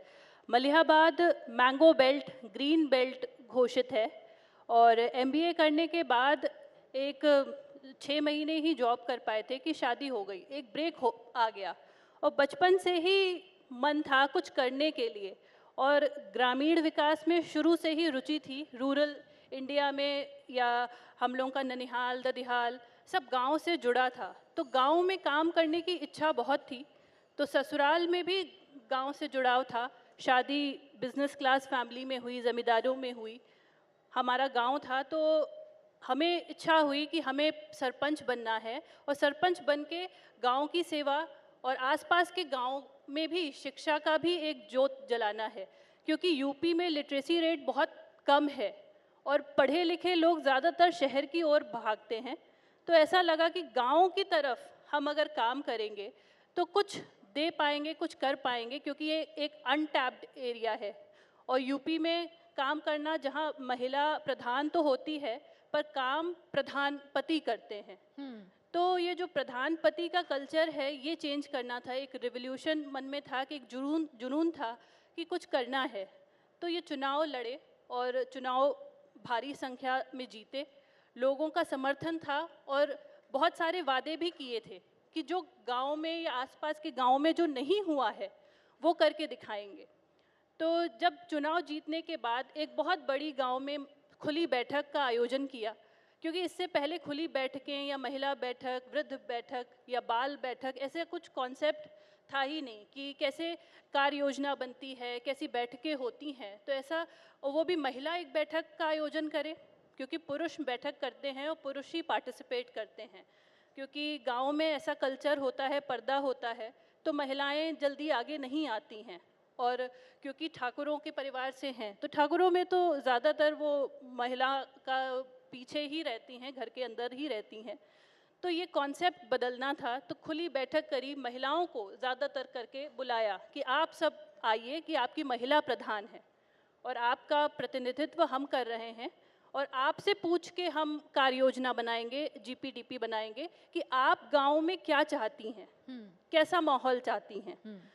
तो महिलाओं से उनसे उनकी राय ली और उनके हिसाब से जो भी उन्होंने कहा कि पानी से संबंधित उनको जो चुनौतियां थीं उनके विषय में, या उनको उनकी सुरक्षा को लेके, सब चीज़ों को लेके हमने अपनी कार्य योजना साल भर की बनाई और धीरे धीरे करके वो सब चीज़ें इम्प्लीमेंट करी। जो उन्होंने कहा वो हमने 2 साल में ही करके दिखाया। हमारे गांव में पिछली प्रधानी में ऐसा सब कुछ नष्ट सा हो गया था, कुछ सब जर्जर भवन थे सारे सरकारी। तो हमने NM centre, health and wellness centre, अपने ग्राम पंचायत में 8 कमरों का पंचायत भवन, जो कि सपना था, 2 कमरों के पंचायत भवन होते थे। पानी की टंकी, जल जीवन मिशन का वो चल रहा था, तो हम उसको अपने गांव में लेके आए। अपनी एजुकेशन का फ़ायदा गांव तक पहुंचाना था, तो और हर घर को नल से जोड़ा। जो हैंडपम्प के लिए या कुएं तक महिलाएं जाती थीं, तो वो सुविधा उनको दी।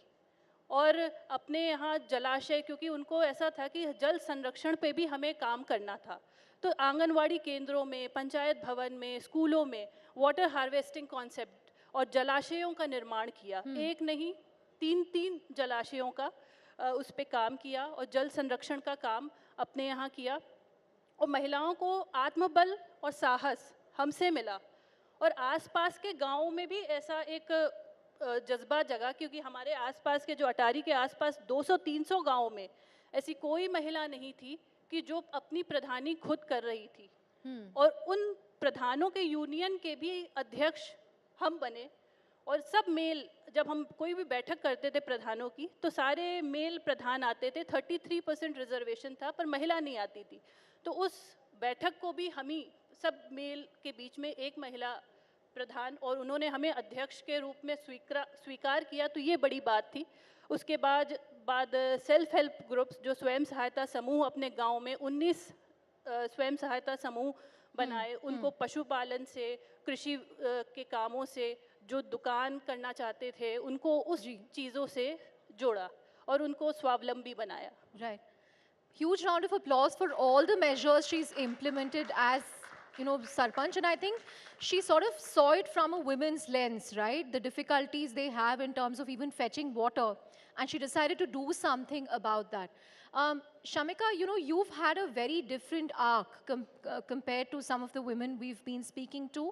Has it been easier to break the glass ceiling in the world of economics and high finance? Because you have role models abroad, you have role models in India, from Janet Yellen to Christine Lagarde to Geeta Gopinath, and in India you've had deputy governors of the RBI, leading bankers. How was your arc, to becoming a member of the Prime Minister's Economic Advisory Council? Well, first of all, I just want to introduce you to, the 2 ladies you just heard. There is a term we use in research. These are political entrepreneurs. You need these kind of people on the ground to bring about the change which you are envisioning. So you, Amrit Kal ka jo aap baar sunte hain, I want to be a little forward looking, Chandra. This is not going to happen on its own. It's not going to happen from Delhi. If this country has to emerge as a developed country, you need political entrepreneurs on the ground. Now let me tell you a little bit, tying into my own story. I'm a professor of economics. I do research and I teach. And now I don't get much time to teach, but I do research. When I came back to India in 2004-05, I was doing work in development finance and other kinds of issues. But you know, the more research I did in India, using Indian data, working with Indian institutions, I realized that any aspect of research, eventually gender does emerge. It was not like I went out looking for women's issues, but gender just emerges as a very important part of research and policy making in India. So let me tell you, entire development finance, this whole microfinance revolution that we've had in the last 30 years, or even PMJDY now that the government is part, it's overwhelmingly concentrated on women. Right? That's from the finance side of things. Because when you empower financially women, the household does well. The children's height and weight does better. Girls typically study more. And so there are many societal impacts. So there is a gender component. Jab health dekhna shuru kiya, then you realize that, you know, in some of our best hospitals, most patients, female patients are missing, meaning women are not coming to hospitals. Now, these are very summary, simple things to look at, but these are very disturbing findings. It's not the cost of healthcare, because we're talking about AIMS, jahan pe 2 million patients come every year. So you have massive amount of data. The minute you start looking at it, you realize, arey, women kahan hai? So you see the concept of missing women, even in terms of seeking healthcare, these begin to emerge. Then we did a research almost 15 years back, which we called a silent revolution. Without a policy push, you are seeing assembly to parliament, constituency after constituency across the country. Women voters are coming out and voting more and more. This silent revolution, you should understand it now. It has transformed the political space of India. And because it has, no political party can ignore women anymore. And I can tell you 10 years back, we would not be saying this. So this is a silent revolution, because when there is a surge of women voters, policies therefore begin to respond to women. I think we saw this play out in UP, right? There was a lot of analysis on... Absolutely. Yeah. In fact, not just UP, right? It is happening in your most developed, richest states. It is happening in the poorest states. It is happening in the remote states. So you are seeing the resurgence of women, and women voters drive a lot of the development agenda in the country, and political parties are responding to that. Right. So I think it was mostly the research, Chandra, and the commitment. When you see something happen, and it is empirically true of the nation, it's a very exciting time to be in India and to be involved in the policy making space. Right. Because next 25 years is transformational for this country. So you want to be part of it. So I made this small leap from full-time academic to now full-time policy. We're glad you did. Political entrepreneurs बताया आपको, क्या आप अपने आप को उस जरिए से देखते हैं कि आप political entrepreneurs हैं? जी बिल्कुल, अपने आप को हम देखते हैं, क्योंकि अपने देश का विकास, राष्ट्र का विकास गांव से ही संभव है. और प्रधानमंत्री जी का भी विजन है कि हर चीज़ गाँव से, क्योंकि अपना एग्रीकल्चर बेस्ड हम लोग कंट्री हैं, तो गाँव से बहुत कुछ संभव है. हम लोग गाँव को, हमने उनको शौचालय से पहले शौचालय तक नहीं इस्तेमाल करना वहाँ गाँव में होता था, तो वो आवास, शौचालय, धीरे धीरे प्रोग्रेसिव गाँव, हमें गाँव को शहर नहीं बनाना, गाँव को एक विकसित गाँव बनाना है, समृद्ध गाँव बनाना है. तो उस दिशा में काम करने के लिए एक विजन चाहिए होता है, एक जुनून चाहिए होता है, और कुछ काम करने की उस रूरल इंडिया में ऐसे लोगों की भी ज़रूरत है जो ज़मीन से जुड़ के काम करें. क्योंकि पॉलिसी मेकिंग अगर हम किसी ऐसी कमरे में बैठ के करें, और वहीं ग्रास रूट लेवल पे जब हम पॉलिसी बनाते हैं और उसको इम्प्लीमेंट करते हैं, तो उसमें ज़मीन आसमान का अंतर आता है कि योजनाएं बहुत होती हैं, योजनाओं को गांव तक पहुंचाना, उनको अवेयर करना गांव के लोगों को, और उनको फिर इम्प्लीमेंट करना, उनकी सुविधा वो ले सकें. जी. तो ये काम हम लोग कर सकते हैं ग्राउंड पे. बबीता जी. देखिए, अपने कार्यों से साथ साथ हमें पॉलिटिकल का भी चलाना है। पहले औरतें सियासत में नहीं होती थी, मगर सियासत ज़रूरी है, क्योंकि हमसे ज़्यादा सियासत तो आदमी लोग खेल जाते हैं। तो इसलिए सियासत में उतरना तो यही एक मिशन था कि उससे पहले ग्राउंड लेवल वर्कर बन जाऊं। मैं पहले ग्राउंड लेवल वर्कर थी। 2008 में मेरी जर्नी शुरू हुई थी, मैं बीजेपी में थी, तो तब मैं नॉर्मल वर्कर थी। तो 2018 में मैंने इलेक्शन लड़ा, उसके बाद में मैं सरपंच बनी। सरपंच से ही मैं ज़िला अध्यक्ष बनी बीजेपी की महिला मोर्चा की, और आज मैं उपाध्यक्ष हूँ स्टेट की जेके यूटी की महिला मोर्चा की। तो मेरा बस यही है, मतलब मेरा मिशन यही है कि औरतों को जितना हो सके, इन बहनों को, कि सक्षम बन जाएं, सक्षम बन जाएं। क्योंकि हमारी जो विडोज़ हैं, हमारी जो डाइवर्सी औरतें हैं, कुछ गरीब हैं, कुछ लाचार हैं, कुछ हैंडीकैप्स हैं, उनके लिए जो स्कीमें हैं हमारी सेंटर में, तो बहुत सारी स्कीमें हमारी लॉन्च हो रही हैं, मगर क्या है कि घर घर गांव गांव तक अभी पहुंच नहीं पा रही हैं। इन चीज़ों से काफ़ी चीज़ें अभी दूर हैं। जैसे हैंडीकैप्स हैं, किसी घर में 4-4 बच्चे भी हैंडीकैप्स हैं, जो मैंने खुद देखे हैं। एक बच्चे 2 बच्चे को स्कीम का फ़ायदा देंगे, तीसरे को नहीं देंगे। तो उसके लिए हम भी कोशिश कर रहे हैं, मतलब मिशन के में उतरे हुए हैं कि ये स्कीमों का फ़ायदा जो है कि ऑलमोस्ट सबको मिले। जी, अभी ओल्ड एज पेंशन जो चल रहे थे वो चल रहा था, अभी बंद हो गया है। उसके लिए दोबारा से रजिस्ट्रेशन हो रही है, मगर अभी तक उनको 4-4, 5-5 महीने का ऑर्नामेंट नहीं मिला है। ऐसे कई स्कीमें हैं जो कि बंद हो चुकी हैं, हो रही हैं आस्ते आस्ते से बंद। मगर चलिए, अब हमारा नारा, मोदी जी का नारा, मोदी है तो मुमकिन है, सब कुछ सही हो जाएगा। ऐसे ही मेरी जर्नी जो शुरू हुई है मेरे हस्बैंड से हुई है। मेरे हस्बैंड बीएसएफ में जॉब करते थे, इन्होंने छत्तीसगढ़ में ड्यूटी की, उसके बाद में ये कश्मीर में आए, कश्मीर में 4 साल ड्यूटी की इन्होंने। तो उसी दौरान मैं सरपंच बन गई, तो इन्होंने वॉलंटरी रिटायरमेंट लेके मेरा साथ दिया, मुझे आगे बढ़ाया। ये गलत है, मतलब होता है, गलत भी नहीं है, होता है। नहीं, सुनने में बहुत हर अच्छा है। औरत के पीछे आदमी का हाथ रहे तो औरत काफ़ी आगे बढ़ेगी। इसलिए मैं कहती हूँ, मोदी है तो मुमकिन है, हाँ, संजय है तो मुमकिन है, क्योंकि बबीता तभी आगे बढ़ी। संजय कहाँ है वो? जी, उनके लिए भी तालियां बजनी चाहिए। Behind every successful. Pranjal ji, I want to understand from you, how did this affect the way you look at policies within your district? Being a woman, how did it influence you, first in Thiruvananthapuram and as district magistrate, now in terms of your priority areas and focus areas?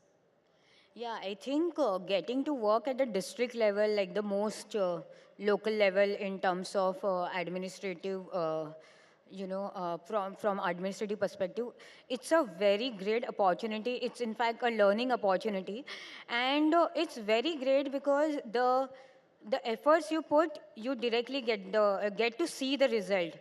Sometimes we make policy and it takes time to get implemented, and then it takes even further time to see how it has impacted the intended section of the society. So at the district level, it has been my very special focus that how, like, of course now literacy level of our country has really gone high, and it's a very good development. But at the same time, we know that vocational competency, like young girls don't get as much as opportunities, to develop themselves vocationally as their brothers or, their classmates, male classmates must be getting. So in my district, there are a few institutes, they are vocational institutes. So I just focused on like how, they will get more confidence to give interview, to learn English, to learn basic computers, and how to you know, how to talk in front of many people. And I'm very happy to share with all of you that their own teachers told me that their girls have done really wonderful in interviews and they have got more placement than ever Wow, before. huge round of applause for that. Yeah. So, and even in other sections, so I have observed one thing that though now children are going to school and that's a wonderful thing, but you know, co-curricular activities and like an opportunity to learn like various forms of art is not available to all. Like it's still confined, you know, learning dance, learning music, learning craft is still confined to a particular section of our society, which has, you know, money and other resources. So we Right. started in my district something called Kala Shakti, my art, my empowerment. And through that, we are teaching dance to girls and they are learning Odissi dance. And 2 months back in the month of May, girls of my district, they performed on the stage along with national awardee winner dancers. Wow. And yes, and these accomplished dancers actually remark that these girls are not at all like first time, you know, beginners. They are like already so smart and their presence of mind is so good. So, and then also we are working on drugs. We are trying to have we are promoting sports so that our children develop, you know, team spirit and they develop some purpose, some, you know, physical stamina and they stay away from drugs. And in this way, there are many such initiatives we are able to take and we can see direct results. So that's immense satisfaction to me and my team. Thank you. Right. Huge round of applause for that. In fact, you know, I wish this is a discussion that we can stretch for some more time because we're hearing so many brilliant examples of how governance, women at the helm of governance policy making, you know, can play a huge role. Thank you very much, all of you, Shamika Ravi ma'am, Sangyogita ji, Babita ji, and Pranjal ji for sharing your experiences with us. And I hope this will spur more women in the area of governance and policy making. That's certainly the need of the hour. Thank you very much. Thank you so much for that. And Chandra, I'd request you to please hand over the mementos to the ladies.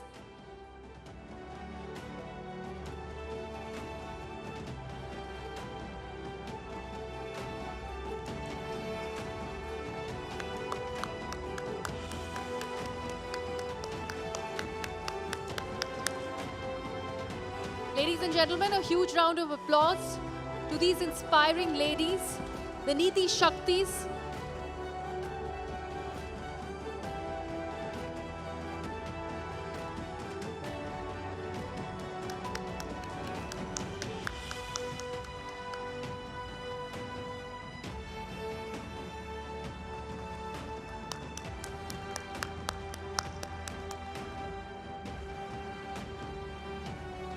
आप सभी का बहुत बहुत शुक्रिया। नीति शक्ति she शक्ति का एक बेहद अहम हिस्सा आने वाली पीढ़ियों को प्रेरित करने के लिए नेटवर्क 18 उन चुनिंदा शी शक्तियों को सम्मानित कर रहा है, उनकी कहानियों को पूरे देश के साथ साझा कर रहा है, जिनके चलते हमारी लाखों करोड़ों महिलाओं को प्रेरणा मिल रही है।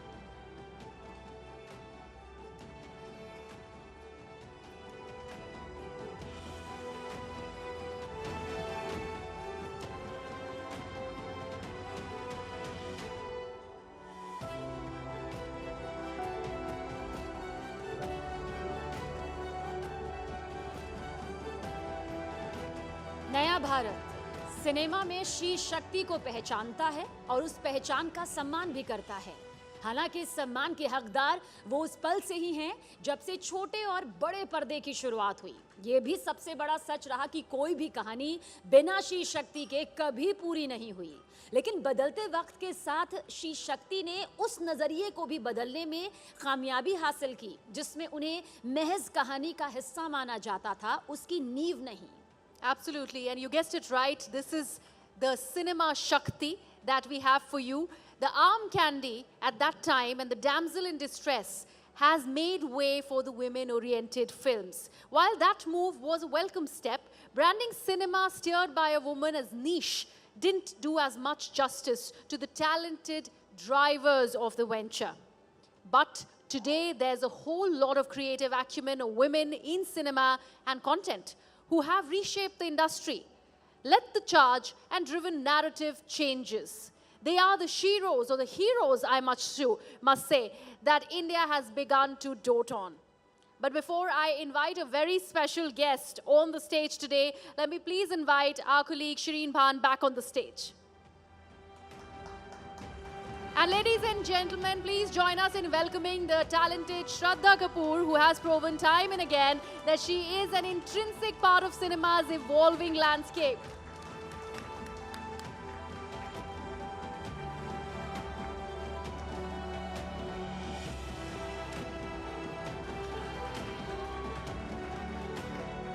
Look at that. Look at the welcome that you just got, Shraddha Kapoor. Ladies and gentlemen, a big round of applause for Shraddha Kapoor. Okay, are all the flying kisses done? And we're not even in Parliament. Please take a seat. Well, I can see that we've got a couple of tables full of your fans right here, Shraddha. But for those of you who haven't followed her career as closely as her fans have, let me very quickly take you through her journey so far. You've been in the industry for a little over 10 years now? I think so. You think so? I think so. Does it feel much longer? Because, you know, sometimes it feels like, literally on every film, it feels like, okay, I've not done this aspect of being an actor, I've not done that aspect of being an actor. So every film feels like a debut in some way or the other. So my makeup artist and dear friend, Shraddha Nayak, who's also here, because she's been with me for the few years that I've been around, we keep fighting about who knows how many years it's actually been. So yes. So what's the average that the two of you have arrived at between the both of you? I think it's been about 12 years. Yeah. So I was right. I said a little over 10 years. So you've spent a little over 10 years in the movie business. But you've grown up around the movie business. Your father is an actor. We just heard from your illustrious aunts, and of course your cousin is here within the hall as well, watching you. So you've grown up around the movies. Did you ever consider wanting to do or be anything else, or this was it? This was it, because this is what I grew up seeing in my household. I've grown up with the maternal side of my family predominantly, where I have my maushis, I have my grand aunt, I had my nana, who's was a very well-renowned classical musician. So I've grown up in a family of basically family members being in the creative arts. So for me, it's all that I knew. And it was a natural fit to get into the same field. But I have to say that, you know, when you're in school and a lot of people tell you ki, you know. Oh my God, you really have a fan club right here in the room. I mean, they're the best. You know, there's so much love that I get from my well-wishers and my fans. It just overwhelms me all the time. So I have to say that, for me, you guys threw me off track now. You were narrating an incident from school. And fully threw me off track. But I have to say that, see, I don't remember where I was at. Should I switch the question? Okay, let's do a retake. I mean, the only thing that should throw anybody off is love and adulation. So that's great. Well, you know, I hope you continue to get as much love and adulation as you are getting this evening. But let me ask you this. Now you remember. I remembered, okay? I'm not going to look there right now. But, you know, जब हम school में जाते हैं and people tell you in school that, if your family member is a doctor or any other field or an actor, you naturally have this rebellious side to you where you say, no, I'm not going to go into the same field. Yeah. So I naturally had the same side to me where when people would tell me, you're going to be an actress, of course you're going to be an actress. And I'd be like, no, I'm not. But deep down, I always wanted to be. And it just organically happened that I developed a passion for it as well. And you know, you've spent the last 12 years now doing what you love doing. But what I want to understand from you, Shraddha, is, and you know, as a young person, as a young woman specifically, getting into the movie business, even though you're familiar with it, you're comfortable with your environment, did you always feel the need that you needed to conform to what an actress is supposed to look like, how an actress is supposed to be? Was that always, did that constrain you, at least in the first few years, where it was hard for you to maybe express who you really were? Did you bring your authentic self to the set, or were you trying to play a part even in real life? That's a very interesting question, and I have to say that the way that you think starts in your household. And your perspective to life and the way that you look at life starts at a very young age. So I feel so proud to say that I come from a household where my brother and I, we were treated equally. For us, I was never told कि अरे, आपकी मासी एक औरत है और देखो उन्होंने क्या कामयाबी पाई है लाइफ में, औरत बन के उन्होंने कामयाबी पाई है. So that was never a thought in my household. It was, okay, my father has achieved great things for himself, my Masi has achieved great things for herself, you should also strive to be like that. So having been brought up in that manner, I have to share that when my first films didn't do well, there were a lot of people who were telling me that, as an actress, if your first two films don't do well, then you will never get any films, and there were a lot of people around me who said that, but I did not have that in my household. And I feel like that was such a strong foundation for me. And a lot of my thinking came from the conversations that I've had at home. Be it, to answer your question, I would say that it wouldn't strike me that an actress has to be a certain way or has to behave a certain way, because I'm very happy that my foundation made me think very normally, very differently, that it applies to both genders. Yeah, and how much of that has impacted the choices that you've made when we talk about the roles that you've done and the movies that you've decided to take on? And I'll ask you this in the context of Stree, and I don't know how many of you remember, but I believe that there's a Stree 2 coming as well. But for you to play a ghost, and a ghost that preys on men, I mean, not too many women would have wanted to play that part. So how much of the choices that you make in terms of the parts that you accept in the movies that you take on is conscious and deliberate, and how much of it is just organic? I don't think I've spoken about this when we were promoting Stree, but there was a I'm actually very grateful to my director, Amar Kaushik, and my producer, Dinesh Vijan. I'll tell you why. Because when Stree was offered to me, they offered it to me as a cameo. They offered it to me as a special appearance. And I just was so amazed and so entertained with the premise of the film being about having a larger social message in an entertaining manner, that I requested them that, can I be a part of the cast, and actually, can this not be a special appearance?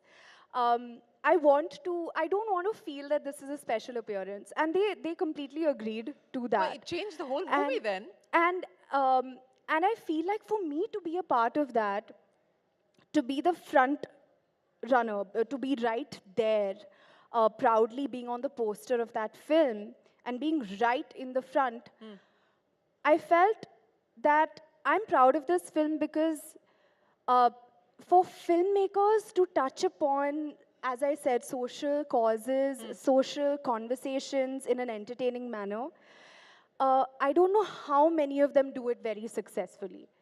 You said something interesting here. You said that you had a conversation with the director and the producer and said that it shouldn't be a cameo, that it should be a much larger role. And that resulted in a completely different movie. But how much say do you have as an actor, or for the lack of a better term in this context, as an actress, to dictate what the story should be or how the part should be played out, what layers the character should have? How much say and space do you find that you get?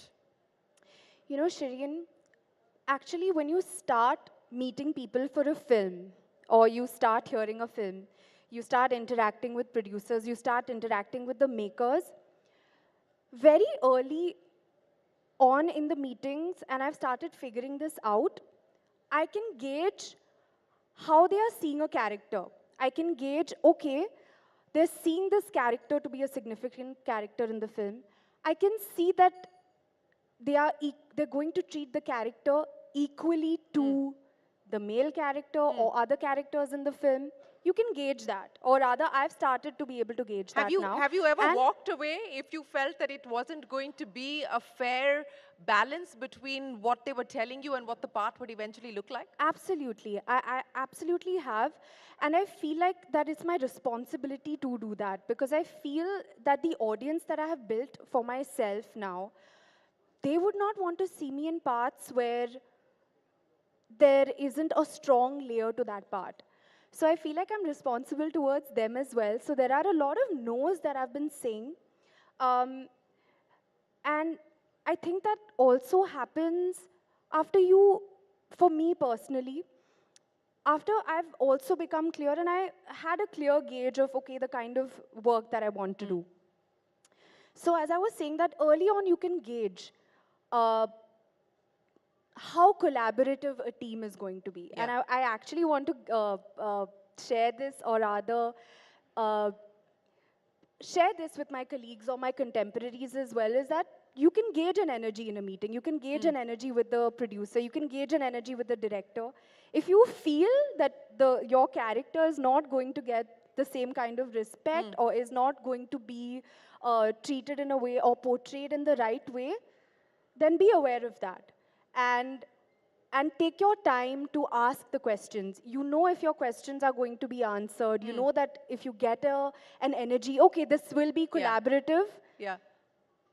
Then watch out for a collaborative effort. Watch out for the red flags and don't be afraid to ask the questions and don't be afraid to walk away if it's not aligned with what you're looking for. Absolutely. Watch out for the red flags in a meeting. Gauge. Don't be in a rush to say yes to a film. Ask your questions, know if it's collaborative or not, and then go ahead. So, you talked about wanting to play parts that have layers. What is the part that you would like to play? What do you aspire to play? Is there a movie, is there a role, domestic or global that you aspire to do? I feel that we're at a great time for women in cinema right now, with films like Gangubai, with Razi, with Neerja. There's Manikarnika. Some of them are blockbusters, some of them not. There would be Hasina, which is my film. There would be Thalaivi. There are so many films. So I feel that people are making these films. And people are on the lookout of strong female characters, strong stories that can be told. So frankly, I feel that because we are at a good space right now, I would be open to any interesting story because I think that there are so many interesting stories of women out there. You talked about the fact that we're seeing this change where women are now getting the leading role. So in a sense, they're playing the heroes of a film. And not being relegated to sort of the song and dance aspect of it. How much of this change is because, you've got the OTT platforms now, so there is a different kind of content that the audience is getting used to? How much of it is the fact that, this is an aspirational country with a young population, and so choices for that audience, is different, and they're willing to experiment with the kinds of content that they consume? What do you believe has led to this change that we're seeing, where women are being portrayed so differently than what we're used to?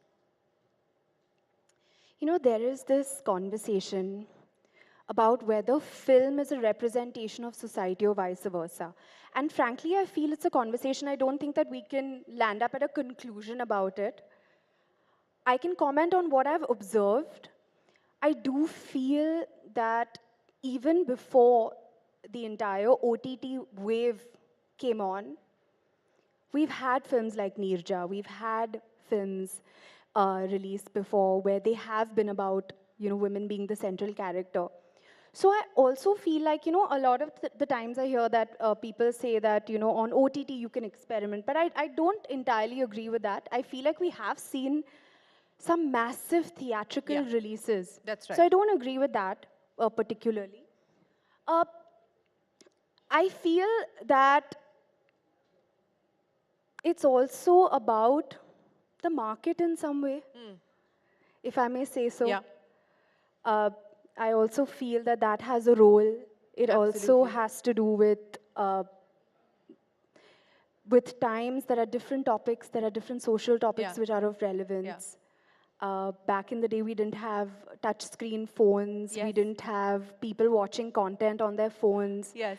The allure of going to a theater was very different.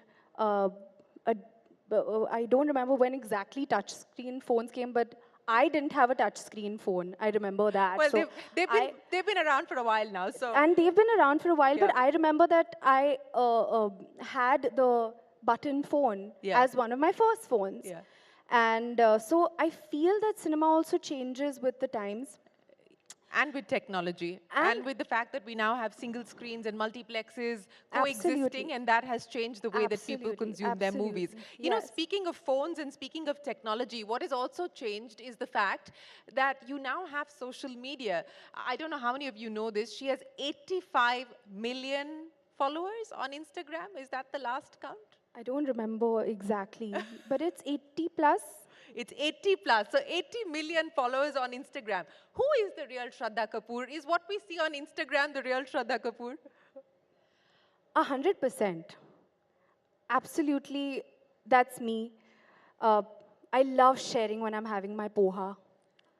I love sharing when I'm enjoying my cup of chai in my little cup, which I'm so attached to, that every day I'm like, is my cup okay? Is my cup okay? The polish of my cup is coming off, but I still want to share, and people know that, you know. I love sharing that. What else? What did I have for dinner? I love sharing. Is there such a thing as oversharing, or you don't believe that there's any concept of oversharing? You know, I feel very, very fortunate for the kind of relationship that I've developed with my well-wishers and fans. I'll be very honest with you. I think it's extra special, if I may say so. We have like-minded thoughts. Even when I go out somewhere and someone tells me, you know, I have the same handbag that I saw in your post. And we discuss, someone will say that, you know, I have the same trousers that you have, or the same kurta that you have. And it's so nice. It's so nice to feel like one big happy family. Yeah. And but what about the mystery and the mystique and the aura? I mean, you know, before Instagram and before social media, you knew very little about the personal lives or behind the scenes or what an actor or an actress were like. And that perhaps that mystique and that mystery perhaps elongated their careers as well. Do you believe that that is the case, and perhaps this need to constantly put things out about yourself and share as much as you do takes away from that? You know, I feel like we hear this conversation happen very often, but I really wonder, say in the 1950s, if they had Instagram, would they not use it? I'm wondering, right? Would they not use Instagram if they had touchscreen phones and the OTT platforms? Would they be like, no, I'm not going to watch something on my phone? I wonder. So I feel, again, we go back to that conversation about changing times and technology, and basically, the only constant is change, right? Yeah. It's pretty much that. I do feel that from my personal experience, my relationship with my fans has been enhanced to a whole other level being on social media. Because of the immediacy of the contact as well as the access that you've been able to give them. So you do control the narrative and you control your own story as well. And I have to tell you that the kind of joy that I feel when I'm reading their DMs or when I get to go on... Do you read them, or do you have a social media manager? I read them, and I have to say that I have to tell myself, okay, how much has my screen time been today?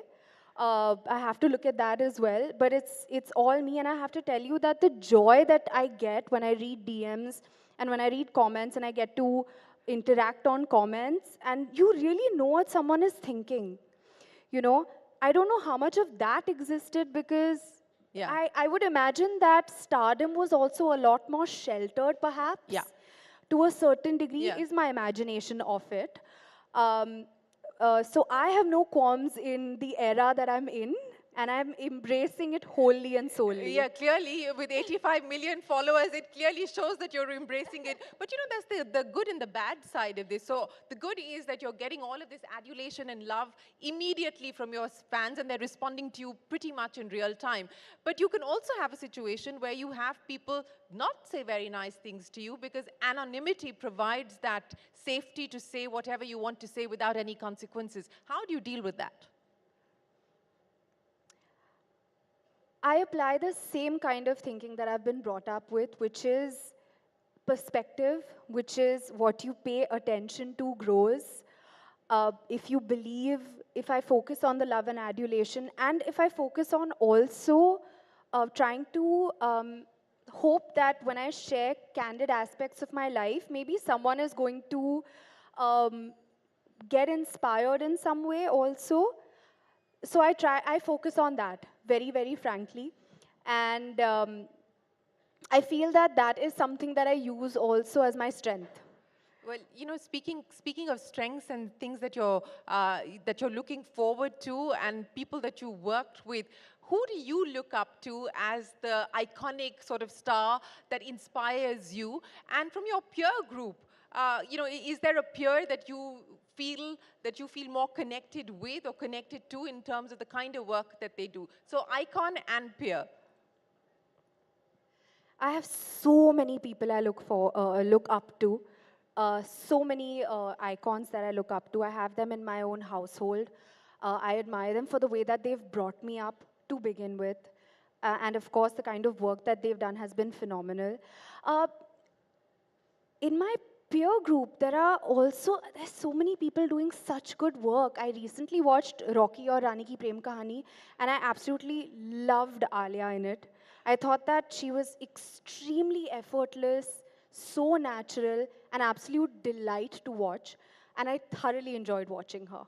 Well, okay, so that's one big point there for Alia Bhatt in her latest movie. But, you know, I can't let you go. And again, she's a woman with many talents. One is, of course, that she's a beautiful singer.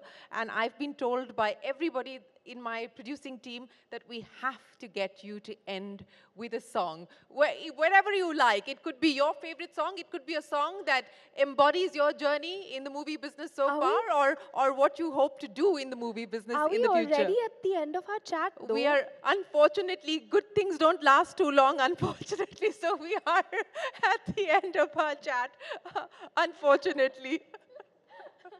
Okay. So this is when I'm supposed to sing? This is where you're supposed to sing. Do you want me to say action? Should I? Okay, I'm seeing we're playing dumb charades. You guys only tell me, what should I sing? On Will popular you sing demand. with me? Pakka. Promise. Pakka wala promise. You look at them, they're dying, they're waiting for you to start. Okay.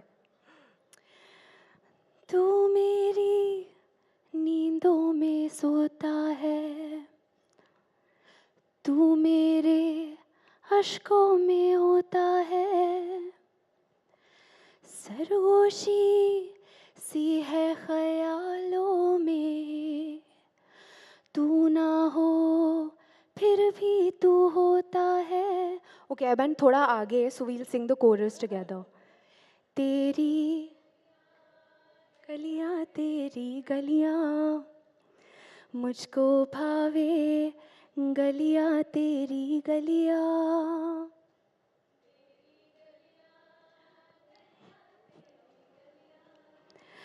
यूं ही तड़पावे, गलियां तेरी गलियां.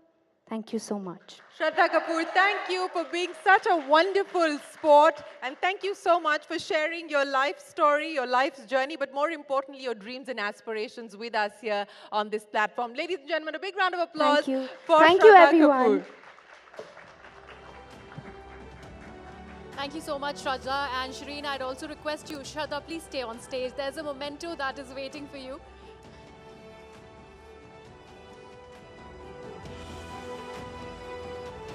She शक्ति का हिस्सा बनने के लिए और अपना कीमती वक्त देने के लिए श्रद्धा, बहुत बहुत शुक्रिया आपका।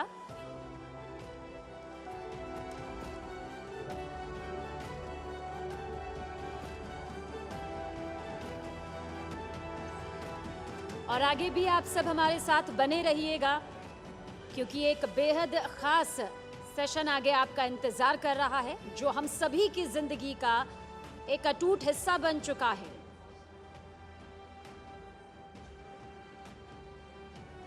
Ladies and gentlemen, Shraddha Kapoor. Thank you so much.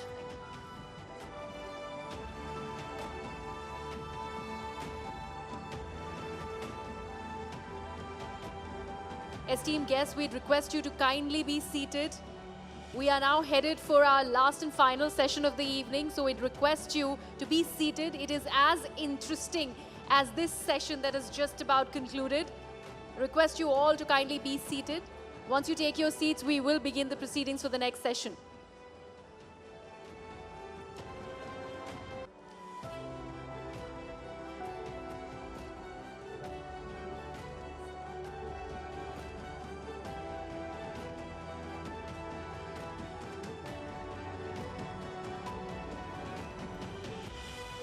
Ladies and gentlemen, our next session is called Social Media Shakti. They command the digi-space, and as micro-celebrities, they are probably as popular as the movie stars. Finding opportunity in the way they express themselves, they have successfully carved out lucrative careers as influencers. As social media sensations, these icons dominate India's thriving creator economy and ensure media isn't considered a frivolous tool. Beyond the reels, the song and dance, the jokes, these influencers are body positivity champions, LGBTQI representatives, career consultants, doctors, financial advisors, you name it, and you'll find a role model in each one of them. जी हाँ, अभिव्यक्ति और अवसर का मंच यानी social media, लेकिन जहाँ social media सनसनी बनना और उसे बरकरार रखना कम मुश्किलों भरा नहीं, परिवार से लेकर समाज के सवालों का सामना करना, अनजान दुनिया को अपनाते हुए खुद को समेट कर रखना, हर दिन एक नए ज्ञान के साथ प्रभावशाली बनना पहाड़ सी चुनौतियां लेकर आता है, जिसका मजबूती से सामना करते हुए इन शीर्ष शक्तियों ने अपनी ऑनलाइन प्रेजेंस को सफल करियर में बदला। इस सेशन की कमान के लिए मैं मंच पर बुलाना चाहूंगी मेरी सहयोगी पलकी शर्मा को। जोरदार तालियों के साथ हमारे पैनल का भी स्वागत करिए। कविता's किचन की कविता सिंह का हम चाहेंगे आप मंच पर आएं।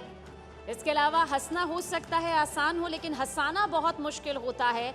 मैं आमंत्रित करना चाहूंगी श्रुति अर्जुन आनंद को भी, यूट्यूब कॉमेडियन जो कि हंसाती हैं। इसके अलावा स्वागत करिएगा अपर्णा टंडले जी का भी, जिन्हें आप काम वाली बाई के तौर पर बखूबी जानते हैं। और साथ ही फिटनेस एक्सपर्ट रश्मि राय का भी जोरदार तालियों के साथ आप सभी स्वागत जरूर करें। आप सभी का बहुत बहुत स्वागत है शी शक्ति के सबसे बड़े मंच पर।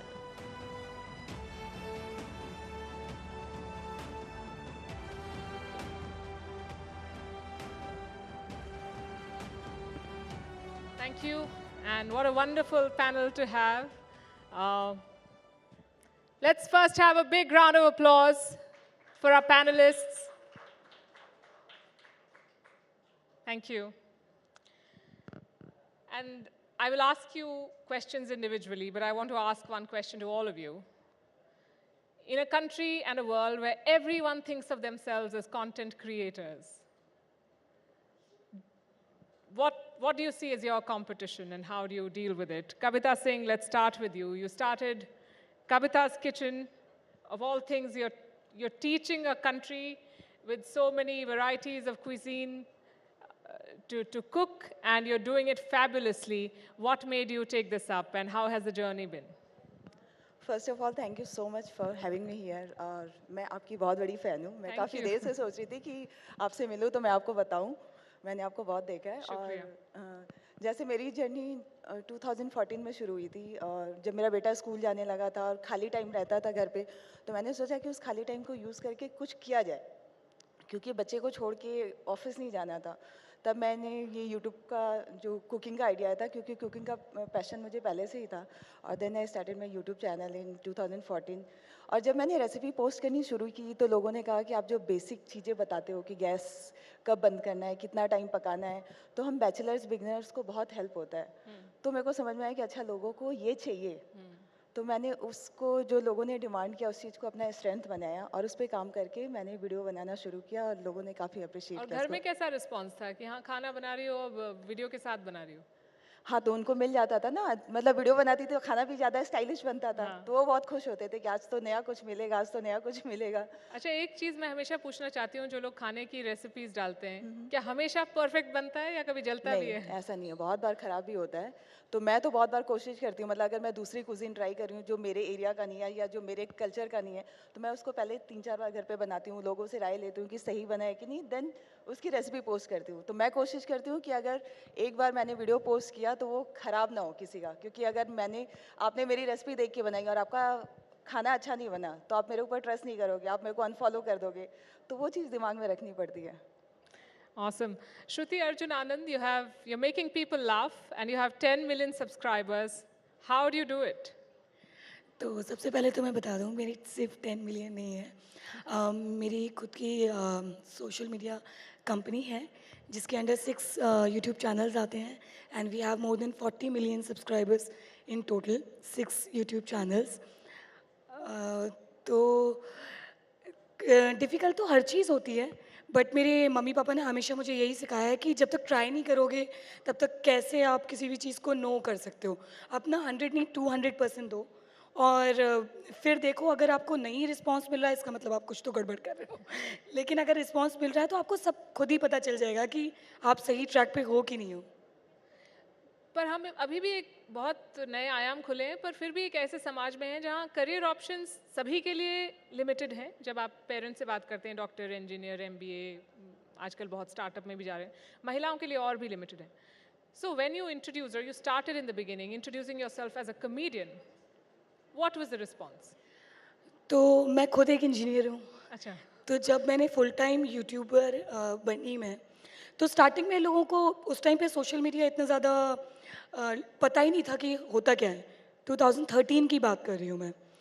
तो लोग मजाक भी उड़ाते थे, कई लोग बोलते थे कि इंजीनियर होने के बावजूद आप ये क्यों कर रहे हो, कुछ और करो, आपके हस्बैंड IITian है तो आपको कुछ अच्छा ही करना चाहिए और लुक अप टू करना चाहिए उनको। बट हमेशा मुझे मेरी फैमिली ने, हस्बैंड ने प्रोत्साहित किया कि नहीं, तुम्हारा पैशन है, इसको फॉलो करो। जब मैं अपनी जॉब करता हूँ तो हस्बैंड ने बोला कि तो मैं पैशनेटली करता हूँ तो मैं अच्छा कर रहा हूँ, तो आप भी कोई भी चीज़ कर रही हो तो उसको पैशनेटली करो। स्टार्टिंग में तो रिस्पांस थोड़ा सा डिफ़िकल्टी होता है, स्पेसिफिकली जब एक मुझे बोलना चाहिए मैरिड लड़की अपने सोशल मीडिया पे वीडियोस डालती है, स्पेसिफिकली कॉमेडी और एक डिफरेंट जॉनर के, तो रिलेटिव्स बोलते ही हैं, काफ़ी लोग नीचा दिखाने की कोशिश करते हैं। बट मुझे लगता है कि परिवार वाले जो हैं वो आपके पिलर होते हैं। अगर वो हस्बैंड सब साथ दे रहे होते हैं तो आपकी जो पावर है वो 10 गुना ज़्यादा बढ़ जाती है और आप और भी ज़्यादा अच्छा परफॉर्म करते हो और लोगों को भी मज़ा आता है आपको देख के। बिल्कुल सही कहा आपने। Aparna Tandel, or should I say Sheila Didi, I read somewhere recently that you may find a soulmate, but finding a soulmate is going to be that much more difficult. That's a huge gap in society to find the perfect person to work. Why did you think of all things of Kamwali Bai as a... Sorry? Why did you pick the idea of, playing a Kamwali Bai? Okay. So, एक time पे बहुत pressure था कि कुछ चल नहीं रहा, बहुत ट्राई किया, बहुत वीडियोस ट्राई किए, बहुत कुछ किया, पर व्यूज़ नहीं आ रहे थे, मतलब चल नहीं रहा था कुछ। तब एक ऐसा पॉइंट आया था कि कुछ ऐसा करना है कि जिसके बहुत सारे पार्ट्स हो, ठीक है। तो जब हमें ऐसा कुछ करना होता है ना, तब उस बारे में ना हमें ज़्यादा नॉलेज चाहिए कि हम बहुत ज़्यादा कर सके, इसलिए। तो इसकी शुरुआत एक्चुअली मेरी मम्मी काम वाली बाई है, वो थी, अभी तक कर रही थी, लेकिन अभी मैंने उसे रोक दिया। तो मुझे इस फील्ड का बहुत ज़्यादा नॉलेज था। मैं जब छोटी थी तब से मेरी मम्मी काम वाली बाई मतलब है, काम करती थी दूसरों के घरों में, तो उस चीज़ के बारे में मुझे बहुत ज़्यादा पता था। तो मैंने सोचा कि क्यों नहीं कि मैं ये कर लूँ। तो अभी मुझे मम्मी को मेरे मतलब काम वाली बाई की मम्मी कहलाते। तो तो मैंने सोचा कि काम वाली बाई के इसमें मुझे बहुत ज़्यादा नॉलेज है या फिर मुझे ज़्यादा करने मिल सकता है, ज़्यादा फ़नी कर सकती हूँ। तो मैंने चूज़ किया कि व्हाई नॉट। पर आपको लगा कि यस, वंडरफुल, आपको लगा कंटेंट क्रिएशन ही करना है आपको? जी। आपने क्यों सोचा कि आपको वीडियोस ही बनाने हैं? मैं जब छोटी थी तब से मेरी मम्मी की बहुत ज़्यादा इच्छा थी कि मैं एक्टिंग करूं। जब वो छोटी थी तब उसकी इच्छा थी, तो तब से वो मुझे ना मतलब नॉर्मली पेरेंट्स स्टडी में बहुत पुश करते हैं। मेरे घर वालों ने मुझे एक्टिंग में बहुत पुश किया है कि जाओ बेटा करो करो करो, ऑडिशन को जाओ। मेरी बहनें हैं, हम 4 बहनें हैं, मैं सबसे छोटी हूँ, तो मेरी बहनें मुझे ऑडिशंस को लेके जाती थी। तो जब मैं 14-15 साल की थी तब से थिएटर कर रही हूँ, शॉर्ट फिल्म्स कर रही हूँ। उसके बाद एक पॉइंट ऐसा है कि फाइनेंशियली स्टेबल होना था, तो इस करियर में मतलब यूट्यूब लाइन, ये सब यूट्यूब कंटेंट क्रिएट करना ज़रूरी समझा। तो उस टाइम भी बहुत कुछ नहीं चला। फिर जब काम वाली बाई का जब हमने डिसाइड किया तो पहला वीडियो हमारा बहुत वायरल गया। तो जो नहीं सोचा था, पहला ही पार्ट बहुत वायरल चला गया और उसके बाद बहुत सारे पार्ट्स बनाए। अभी लिटरली हमारे 82-85 पार्ट्स हैं और हर एक वीडियो को 10+ मिलियन व्यूज़, 100+ मिलियन व्यूज़ है। और हमारा अभी shorts break YouTube channel number 1 India का यूट्यूब चैनल है। और उसमें एक्चुअली मैं अकेली दिखती हूँ बहुत बार। यहाँ पे मैं बहुत चाहती थी कि मेरी पूरी टीम आए, क्योंकि दिखती मैं अकेली हूँ पर उसमें बहुत ज़्यादा लोगों के एफर्ट्स होते हैं। जैसे कि मेरे सर है, मेरे साथ जो को एक्टर्स रहते हैं साइली, प्रशांत, वो भी ज़्यादा बहुत फेमस है। तो मैं चाहती थी कि वो भी आए पर वो नहीं आ सके। आपको आपसे बात करके बिल्कुल नहीं लग रहा कि मैं 23 साल की एक लड़की से बात कर रही हूँ जिसके 30 मिलियन से ज़्यादा सब्सक्राइबर्स हैं और इतनी बड़ी इस आपने बारे में बात मुझे कह दी कहना है कि मेरी पूरी टीम को मेरे साथ होना चाहिए था। Please put your hands together. इस बारे में मुझे एक कहना है कि अभी थोड़ी देर पहले भी मुझे किसी ने कहा कि आपकी एज क्या है, तो मैंने कहा कि आई एम 23। तो उन्होंने कहा कि बहुत कम एज में आपने बहुत कुछ कमा लिया। तो आई वाज लाइक कि बहुत कुछ स्ट्रगल भी किया है मैंने, इतनी कम उम्र में बहुत दिन भी देखे हैं मैंने, बहुत स्ट्रगल किया है, बहुत कुछ किया है यहाँ पे पहुँचने के लिए, बहुत सारे इवेंट्स किए हैं, मतलब मैं क्या ही बताऊँ। तो इतनी इजीली नहीं पहुँचूँ मैं यहाँ पे, बहुत मेहनत की है और मैं कर सकती हूँ क्योंकि मैं शक्ति हूँ। बिल्कुल बिल्कुल। And I think that's a story that everyone shares. सभी का जो जर्नी होती है, किसी का ज़्यादा स्ट्रगल, किसी का कम, पर जब तक आप स्ट्रगल नहीं करते हैं तब तक आप उस तरह की सक्सेस नहीं देखते हैं. Let's come to Rashmi Rai, who's a fitness expert. We see a lot of fitness experts on social media. A lot of them are also trash for giving advice that is not proper. But you stand out. How do you do it? And how responsible do you think your role is? जब आपको इतने सैकड़ों लोग, हजारों लोग आपको देखते हैं, आपकी बात मानते हैं, तो do you feel that sense of responsibility? I know this is out of context, but I'm just so thankful to be sitting on this stage, जहाँ पे President जी आई थी. I know it is not related to the question, but just coming back to the question that लोग बहुत सारे reels बनाते हैं, comedy, funny, cooking, and absolutely amazing. शायद मैं सबसे ज़्यादा scroll करके इन सबकी videos देखती हूँ, and I know them all. But fitness is a genre जो आप सब लोग जितने बैठे हैं, आप लोग भी उसको एक बार swipe मारते होंगे, because time pass करने के लिए कोई fitness नहीं देखना चाहेगा, बल्कि आपको ये नहीं पता है कि आपकी life में सबसे important fitness ही है. जैसे कि एक मैम ने अभी कुछ दिखाया था करके कि अगर आप पे अटैक होता है तो आपको क्या करना है, बट डू यू नो अगर वही चीज़ आप थोड़ी सी शक्ति या पावर के साथ करेंगे तो वो ज़्यादा इफेक्टिव रहेगा. और वो कैसे आप बनेगा? जब आप खुद पे मेहनत करेंगे और हेल्दी होंगे. आई नो मैं कुछ भी बोलूँगी वो हमेशा ज्ञान ही कंसिडर होगा, so I don't want to take it there, but I just want to tell you, अगर स्पेशली क्योंकि ये शी शक्ति की बात है, तो वो एरा चला गया जब हम पतली होने की कोशिश करते थे. Now the era is of muscles. Let's be strong and fight it out. So it's important कि आप लोग जिम करें, हेल्दी रहें, किसी भी तरीके का कोई एक्टिविटी करें, and it's very important. आप आज शी शक्ति में बैठे हैं, तो I'm not gonna let go this opportunity without doing some push-ups. Because लोग बोलते हैं लड़कियां push-ups नहीं कर सकती, लड़कियां pull-ups नहीं कर सकती, लड़कियां weight lifting नहीं कर सकती, and I do deadlifts of 100 kgs. It's there on my Instagram, not boasting about it, but let's just do some quite of push-ups for all the girls and women out there, and I love you all. So let's just do have it. it, yes. And I thought I'm gonna remove my heels, but just let's show everyone here that we can do it with heels. So let's do it. Wow.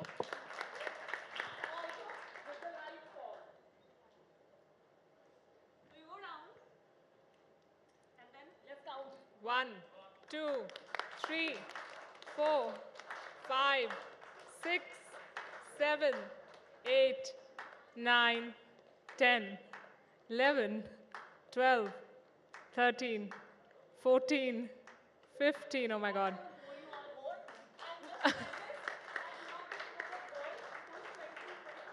Take the mic. Sorry. Just wanna say I'm not another 23, 25 or 20-year-old. I'm 36 years old with a baby. Yeah, and I have a baby girl. She's 10-year-old. Probably she's watching here. So this is for you and my mom and my father-in-law. I just wanna say कि लोग किन्होंने कहा था कि लड़कियों का break लगता है जब उनका शादी होता है. तो मेरे I'm just out of breath because of push-ups. तो मेरे शादी से पहले my mother who is here, उन्होंने मेरे को बहुत support किया and I'm because of her. And शादी के बाद my in-laws and he is here. So I want to thank them all. Wow, I have no words. Awesome. So you're all so popular, you're all celebrities in your own right. And जब film stars कुछ कहते हैं या कुछ endorse करते हैं तो काफ़ी scrutiny होती है. क्या आपको भी वो सेंस ऑफ रिस्पॉन्सिबिलिटी फील होता है कि हर उम्र का बच्चा हमें देख रहा होगा, हर कोई देख रहा होगा, हर एक की body, for instance everybody's body is not the same, you know, some exercises are for some people. So do you feel that sense of responsibility increasingly because you are reaching out to so many people? Yeah, so when it comes to endorsements, I can proudly say that out of 100 endorsements, 97 to 98% I have either used myself or my family members, and 2% is sometimes we all are here to make money, so sometimes you have to just do it. But otherwise, I take accountability of everything, and other 2% that I promote is not harmful for the audience. It's just something that they might use and might not use. But accountability 100%, like for example, you would see a lot of videos wherein they talk about spot reduction. Especially women, हमको हमेशा problem होती है कि हमारे waist से कम नहीं हो रहा या belly fat कम नहीं हो रहा. But do you know, ये gents और guys, they say, दम है ना तो इतने स्ट्रेंथ करके दिखा. हाँ, हम मानते हैं कि आप हमसे ज़्यादा स्ट्रॉन्ग हो, 100% हो. अगर आप में दम है तो आप एक बच्चा पैदा करके दिखा दो ना. You have that biological advancement for you कि भगवान ने आपको पावरफुल बनाया है. And from the ages and ages and ages, जितना भी मैंने सुना है, strength is power. And लड़कियाँ, please, small waist is out of fashion. इतने अच्छे muscles, toning, strength, power, आप सब कुछ achieve कर सकते हो. Coming back to endorsements, I take accountability of whatever I have promoted, and मुझे कभी backlash नहीं मिला because our team, we check everything and then we promote. Yeah, it's a very inspiring speech. I wish it had come in the beginning of the week, but we are heading into the weekend, so I'm not sure how much of it I will retain and go back to doing a workout. I don't know about the others. But let me ask this question to Shruti as well. You know, humor is also, there are no boundaries really, and all sorts of people consume that content. तो क्या आपको कभी लगता है कि मेरा audience कौन है, मुझे कौन देख रहा है, किस तरह की भाषा का मुझे इस्तेमाल करना चाहिए? ये सब ख्याल आते हैं आपके दिमाग में जब आप बनाते हैं? बिल्कुल आते हैं. मेरी खुद की बेटी 8 साल की है और कुछ भी बनाते से पहले मैं ये सोचती हूँ कि मेरे कज़न्स के बच्चे, मेरा बच्चा कल के दिन अगर उसी कंटेंट को देख रहा है तो वो उसको कैसे सोक करेगा. तो जो मेरा बच्चे देखने लायक नहीं है वो कंटेंट दूसरे के बच्चों के देखने लायक कैसे हो सकता है, चाहे वो बड़े हों या फिर टीनेजर हों. तो इतना ध्यान तो मुझे लगता है एज अ मदर मैं स्पेसिफिकली रखती हूँ अपने कंटेंट को लेके. अपर्णा, at 23 आपने इतना सब कुछ कर लिया, तो अब आगे क्या? अब आपका आगे का करियर आप कैसे देखते हैं? अभी तो मैं खुद को इतना सक्सेसफुल नहीं समझती हूँ, तो आगे ऑफ कोर्स एक्टर हूँ तो मूवीज़ करने हैं, सीरीज़ करने हैं। अभी इंडिया जानता है, बाहर भी जाना है, फेमस होना है, बहुत सारा नाम कमाना है और ऑफ कोर्स इंडस्ट्री में जाना है। Wish you all the very best. Thank you. Kavita ji, आप वीडियोस बनाती हैं, उनसे आपको आई एम श्योर फ़ायदा होता है, पर बहुत सारे लोग जो अपना घर छोड़ के दूसरे शहरों में काम करने जाते हैं, यंग लोग, वो पहले के समय अपनी मम्मी को फ़ोन करके पूछते थे कैसे खाना बनेगा, कोविड के समय वीडियो कॉल करके पूछते हैं। अभी वो मेरे वीडियो का लिंक आपका वीडियो देखते हैं? नहीं, अभी वो उनकी मम्मी मेरे वीडियो का लिंक भेजती है मोस्टली। क्योंकि मोस्ट ऑफ द टाइम मैं जितने लोगों से मिलती हूँ, जैसे जो बाहर रहते हैं, तो हमेशा बोलते हैं कि मेरी सिस्टर ने, मेरी मम्मी ने आपकी वीडियो का लिंक भेजा है। और वो जो रेसिपीज़ होती है, जो फूड होता है, वो हमारी मम्मी के फूड से बहुत कनेक्टेड होता है। तो प्राउड फील होता है कि चलिए ठीक है, मैं जो कर रही हूँ वो मदर वाली फीलिंग जो होती है ना, वो बच्चों में आ रही है या लोग कर रहे हैं, तो वो थोड़ा सा क्या कहते हैं, एक वार्मथ क्रिएट करता है ऑडियंस और मेरे बीच। आपके बच्चे प्राउड फील करते हैं, बताते हैं सब लोगों को कि ये मेरी मम्मी की रेसिपी है? बच्चों के स्कूल में टीचर बोलती है कि अरे आपकी मम्मी तो इतनी बड़ी शेफ़ है, उनका टिफ़िन खोलने के लिए ऐसे भीड़ लगती है। अच्छा। और मैं भिंडी पराठा जो मेरी मम्मी देती थी वही मैं देती हूँ। मैंने कहा कि मम्मी शेफ़ है, ऐसा थोड़ी ना कि रोज़ टिफ़िन में पिज़्ज़ा पास्ता जाएगा। तो पहले बच्चे मतलब बेटा जब बड़ा होने लगा तो उसको ऐसा लग रहा था कि नहीं, हर जगह जहाँ पे जाओ लोग फ़ोटो खिंचवाते थे, तो थोड़ा सा उसको एम्बैरेस फील होता था। बट फिर मैंने उसको समझाया कि आपकी मम्मी क्या कर रही है, आप देखो। हाँ, मैं सिखा रही हूँ, मैं एजुकेशन वीडियो बनाती हूँ, तो ये सारी चीज़ें जो मैं अगर किसी को सिखा रही हूँ तो यू शुड फील प्राउड। अभी वो बहुत खुश रहता है स्कूल में, उसके पेरेंट मतलब उसके टीचर, प्रिंसिपल सब मुझे जानते हैं, तो अभी बच्चों को भी बहुत अच्छा लगता है।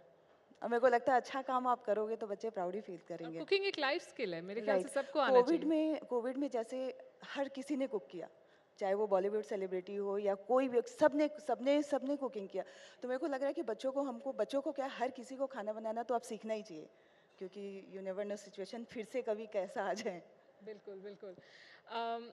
श्रुति, डू यू थिंक दैट बहुत सारी महिलाओं के लिए, जिनके लिए ऑफिस जाना संभव नहीं था, जिनके लिए एक जो ट्रेडिशनल करियर ऑप्शंस नहीं थे, सोशल मीडिया ने एक नया, कंप्लीटली नया एक आयाम उनके लिए खोल दिया है कि आप घर में अपना फ़ोन सामने रख के जो आप कहना चाहते हैं वो कह सकते हैं। Do you feel empowered when you see your voice reaching out to so many people? Yes of course. और ना केवल मैं काफ़ी सारी ऐसी औरतों से भी मिली हूँ कि जिनको अब कैमरे के सामने नहीं आना था, तो वो जैसे कहने की बात है DIYs बनाते हैं या रंगोली के वीडियोस बनाते हैं जहाँ पे उनकी शक्ल भी नहीं आ रही है, लेकिन वो काम कर पा रहे हैं, अपने पैशन को फॉलो कर पा रहे हैं, घर बैठ के पैसे भी कमा पा रहे हैं।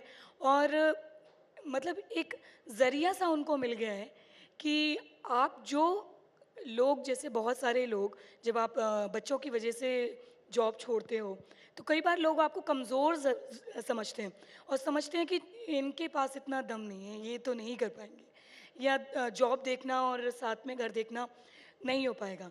ऐसा नहीं है कि लड़कियां करना नहीं चाहती, बट मुझे लगता है कि एक होम मेकर के पास जो शक्ति होती है शायद उसको लोग उतना अच्छे से समझते नहीं हैं। और जो शक्ति होम मेकर्स ने स्पेसिफिकली, और काफ़ी सारी मैं किसान लेडीज़ से मिली हूँ जो कृषि के बारे में और गार्डनिंग के बारे में भी वीडियोस बनाते हैं, ऐसी चीज़ों के बारे में जो आप कभी सोच भी नहीं सकते हो। बेसिकली मुझे कहना है कि कॉमेडी या फिर मेकअप, ब्यूटी, इन सब के बारे में तो हमने सबने ही सुना हुआ है, बट ऐसे बहुत सारी चीज़ें हैं, ट्यूशन्स, प्रोनाउंसिएशंस कैसे करें, उन सब चीज़ों के बारे में भी लोग कर रहे हैं और बहुत अच्छा कर रहे हैं। तो उनको एक ऐसा प्लेटफॉर्म मिला है सोशल मीडिया के थ्रू कि वो अपनी वॉइस जो है बहुत अच्छे से रख सकें। और बहुत सारे सवाल हैं मेरे पास आप लोगों के लिए, पर समय ख़त्म हो गया है। पर मुझे लगता है कि जब आप लोगों से मुलाकात होती है तो ऐसा नहीं लगता कि पहली बार मिल रहे हैं, क्योंकि इतनी बार देखा है।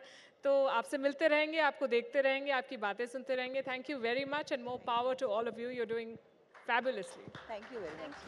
Thank you.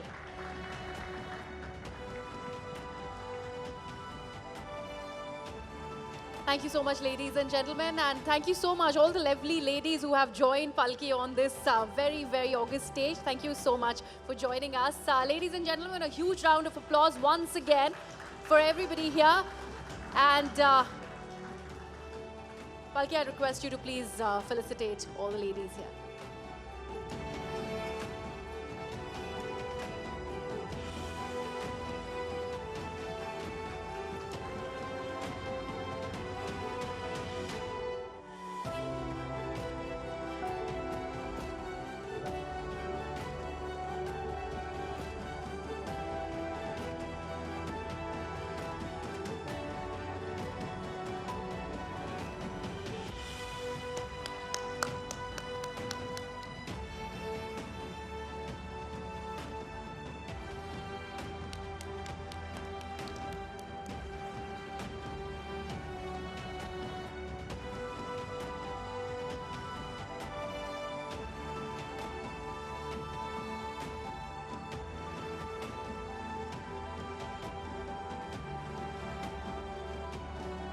Thank you so much. Ladies and gentlemen, the social media Shakti is for you.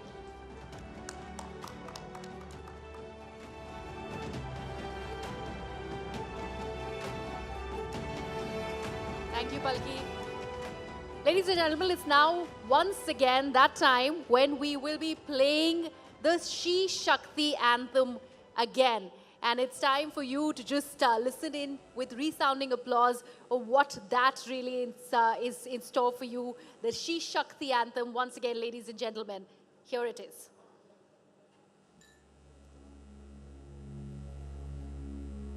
बेड़ियों को चुप्पियों को तोड़ के चली हूँ मैं, तेज है मेरी लहर तूफानों से लड़ी हूँ मैं, सांस ले रही थी कब से आज जी रही हूँ मैं, स्थान है मेरा जो उस पे हक से अब खड़ी हूँ मैं, हिंदुस्तान की बेटी हूँ जो चाहूँ पाके रहती हूँ मैं, शक्ति हूँ कर सकती हूँ, हाँ मैं शक्ति हूँ, क्रूरता का शूरता से देती हूँ जवाब मैं, जंग हो या झुंड हो मशाल मेरे हाथ है, विश्व के उजालों में हूँ देश का चिराग मैं, हिंदुस्तान की बेटी हूँ मैं, गर्व उसका रखती हूँ मैं, शक्ति हूँ कर सकती हूँ, हाँ मैं शक्ति हूँ, मैरी हो या साइना, मिताली हो या कल्पना,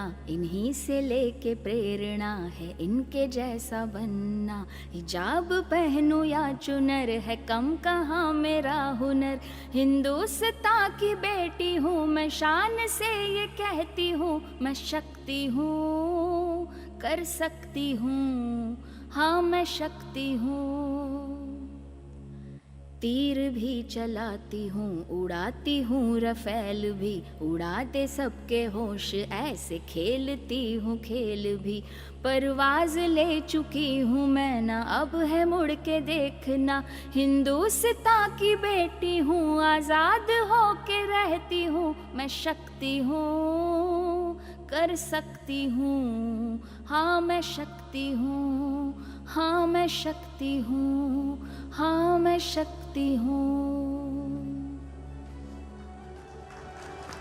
Isn't that beautiful, ladies and gentlemen? Thank you so much. And that concludes our evening. Dear esteemed panelists, distinguished invitees, and generous sponsors, on behalf of the entire team at Network 18, I'd like to extend our heartfelt gratitude for your invaluable contributions to the Rising India She Shakti edition. Your presence and insights made the event a resounding success, leaving an indelible impact on all those in attendance and those who joined us via our live stream. Lastly, but certainly not the least, we extend our sincere gratitude to our sponsors whose generous support made this event possible. Our sponsors, presenting sponsors, Quest Corp, associate partners, Reliance Industries Limited and Goldie Masale, and gifting partners, Sonora. और इस भव्य आयोजन she शक्ति का अटूट हिस्सा बनने के लिए आप सभी का बहुत बहुत शुक्रिया, बहुत बहुत धन्यवाद। आप सभी की मौजूदगी, समर्थन और समर्पण ने शी शक्ति को सफल बनाने में अपना महत्वपूर्ण योगदान दिया। इसके लिए आप सभी का तहे दिल से शुक्रिया। Thank you so much, ladies and gentlemen. Dinner is served. We'd request you to join us for dinner.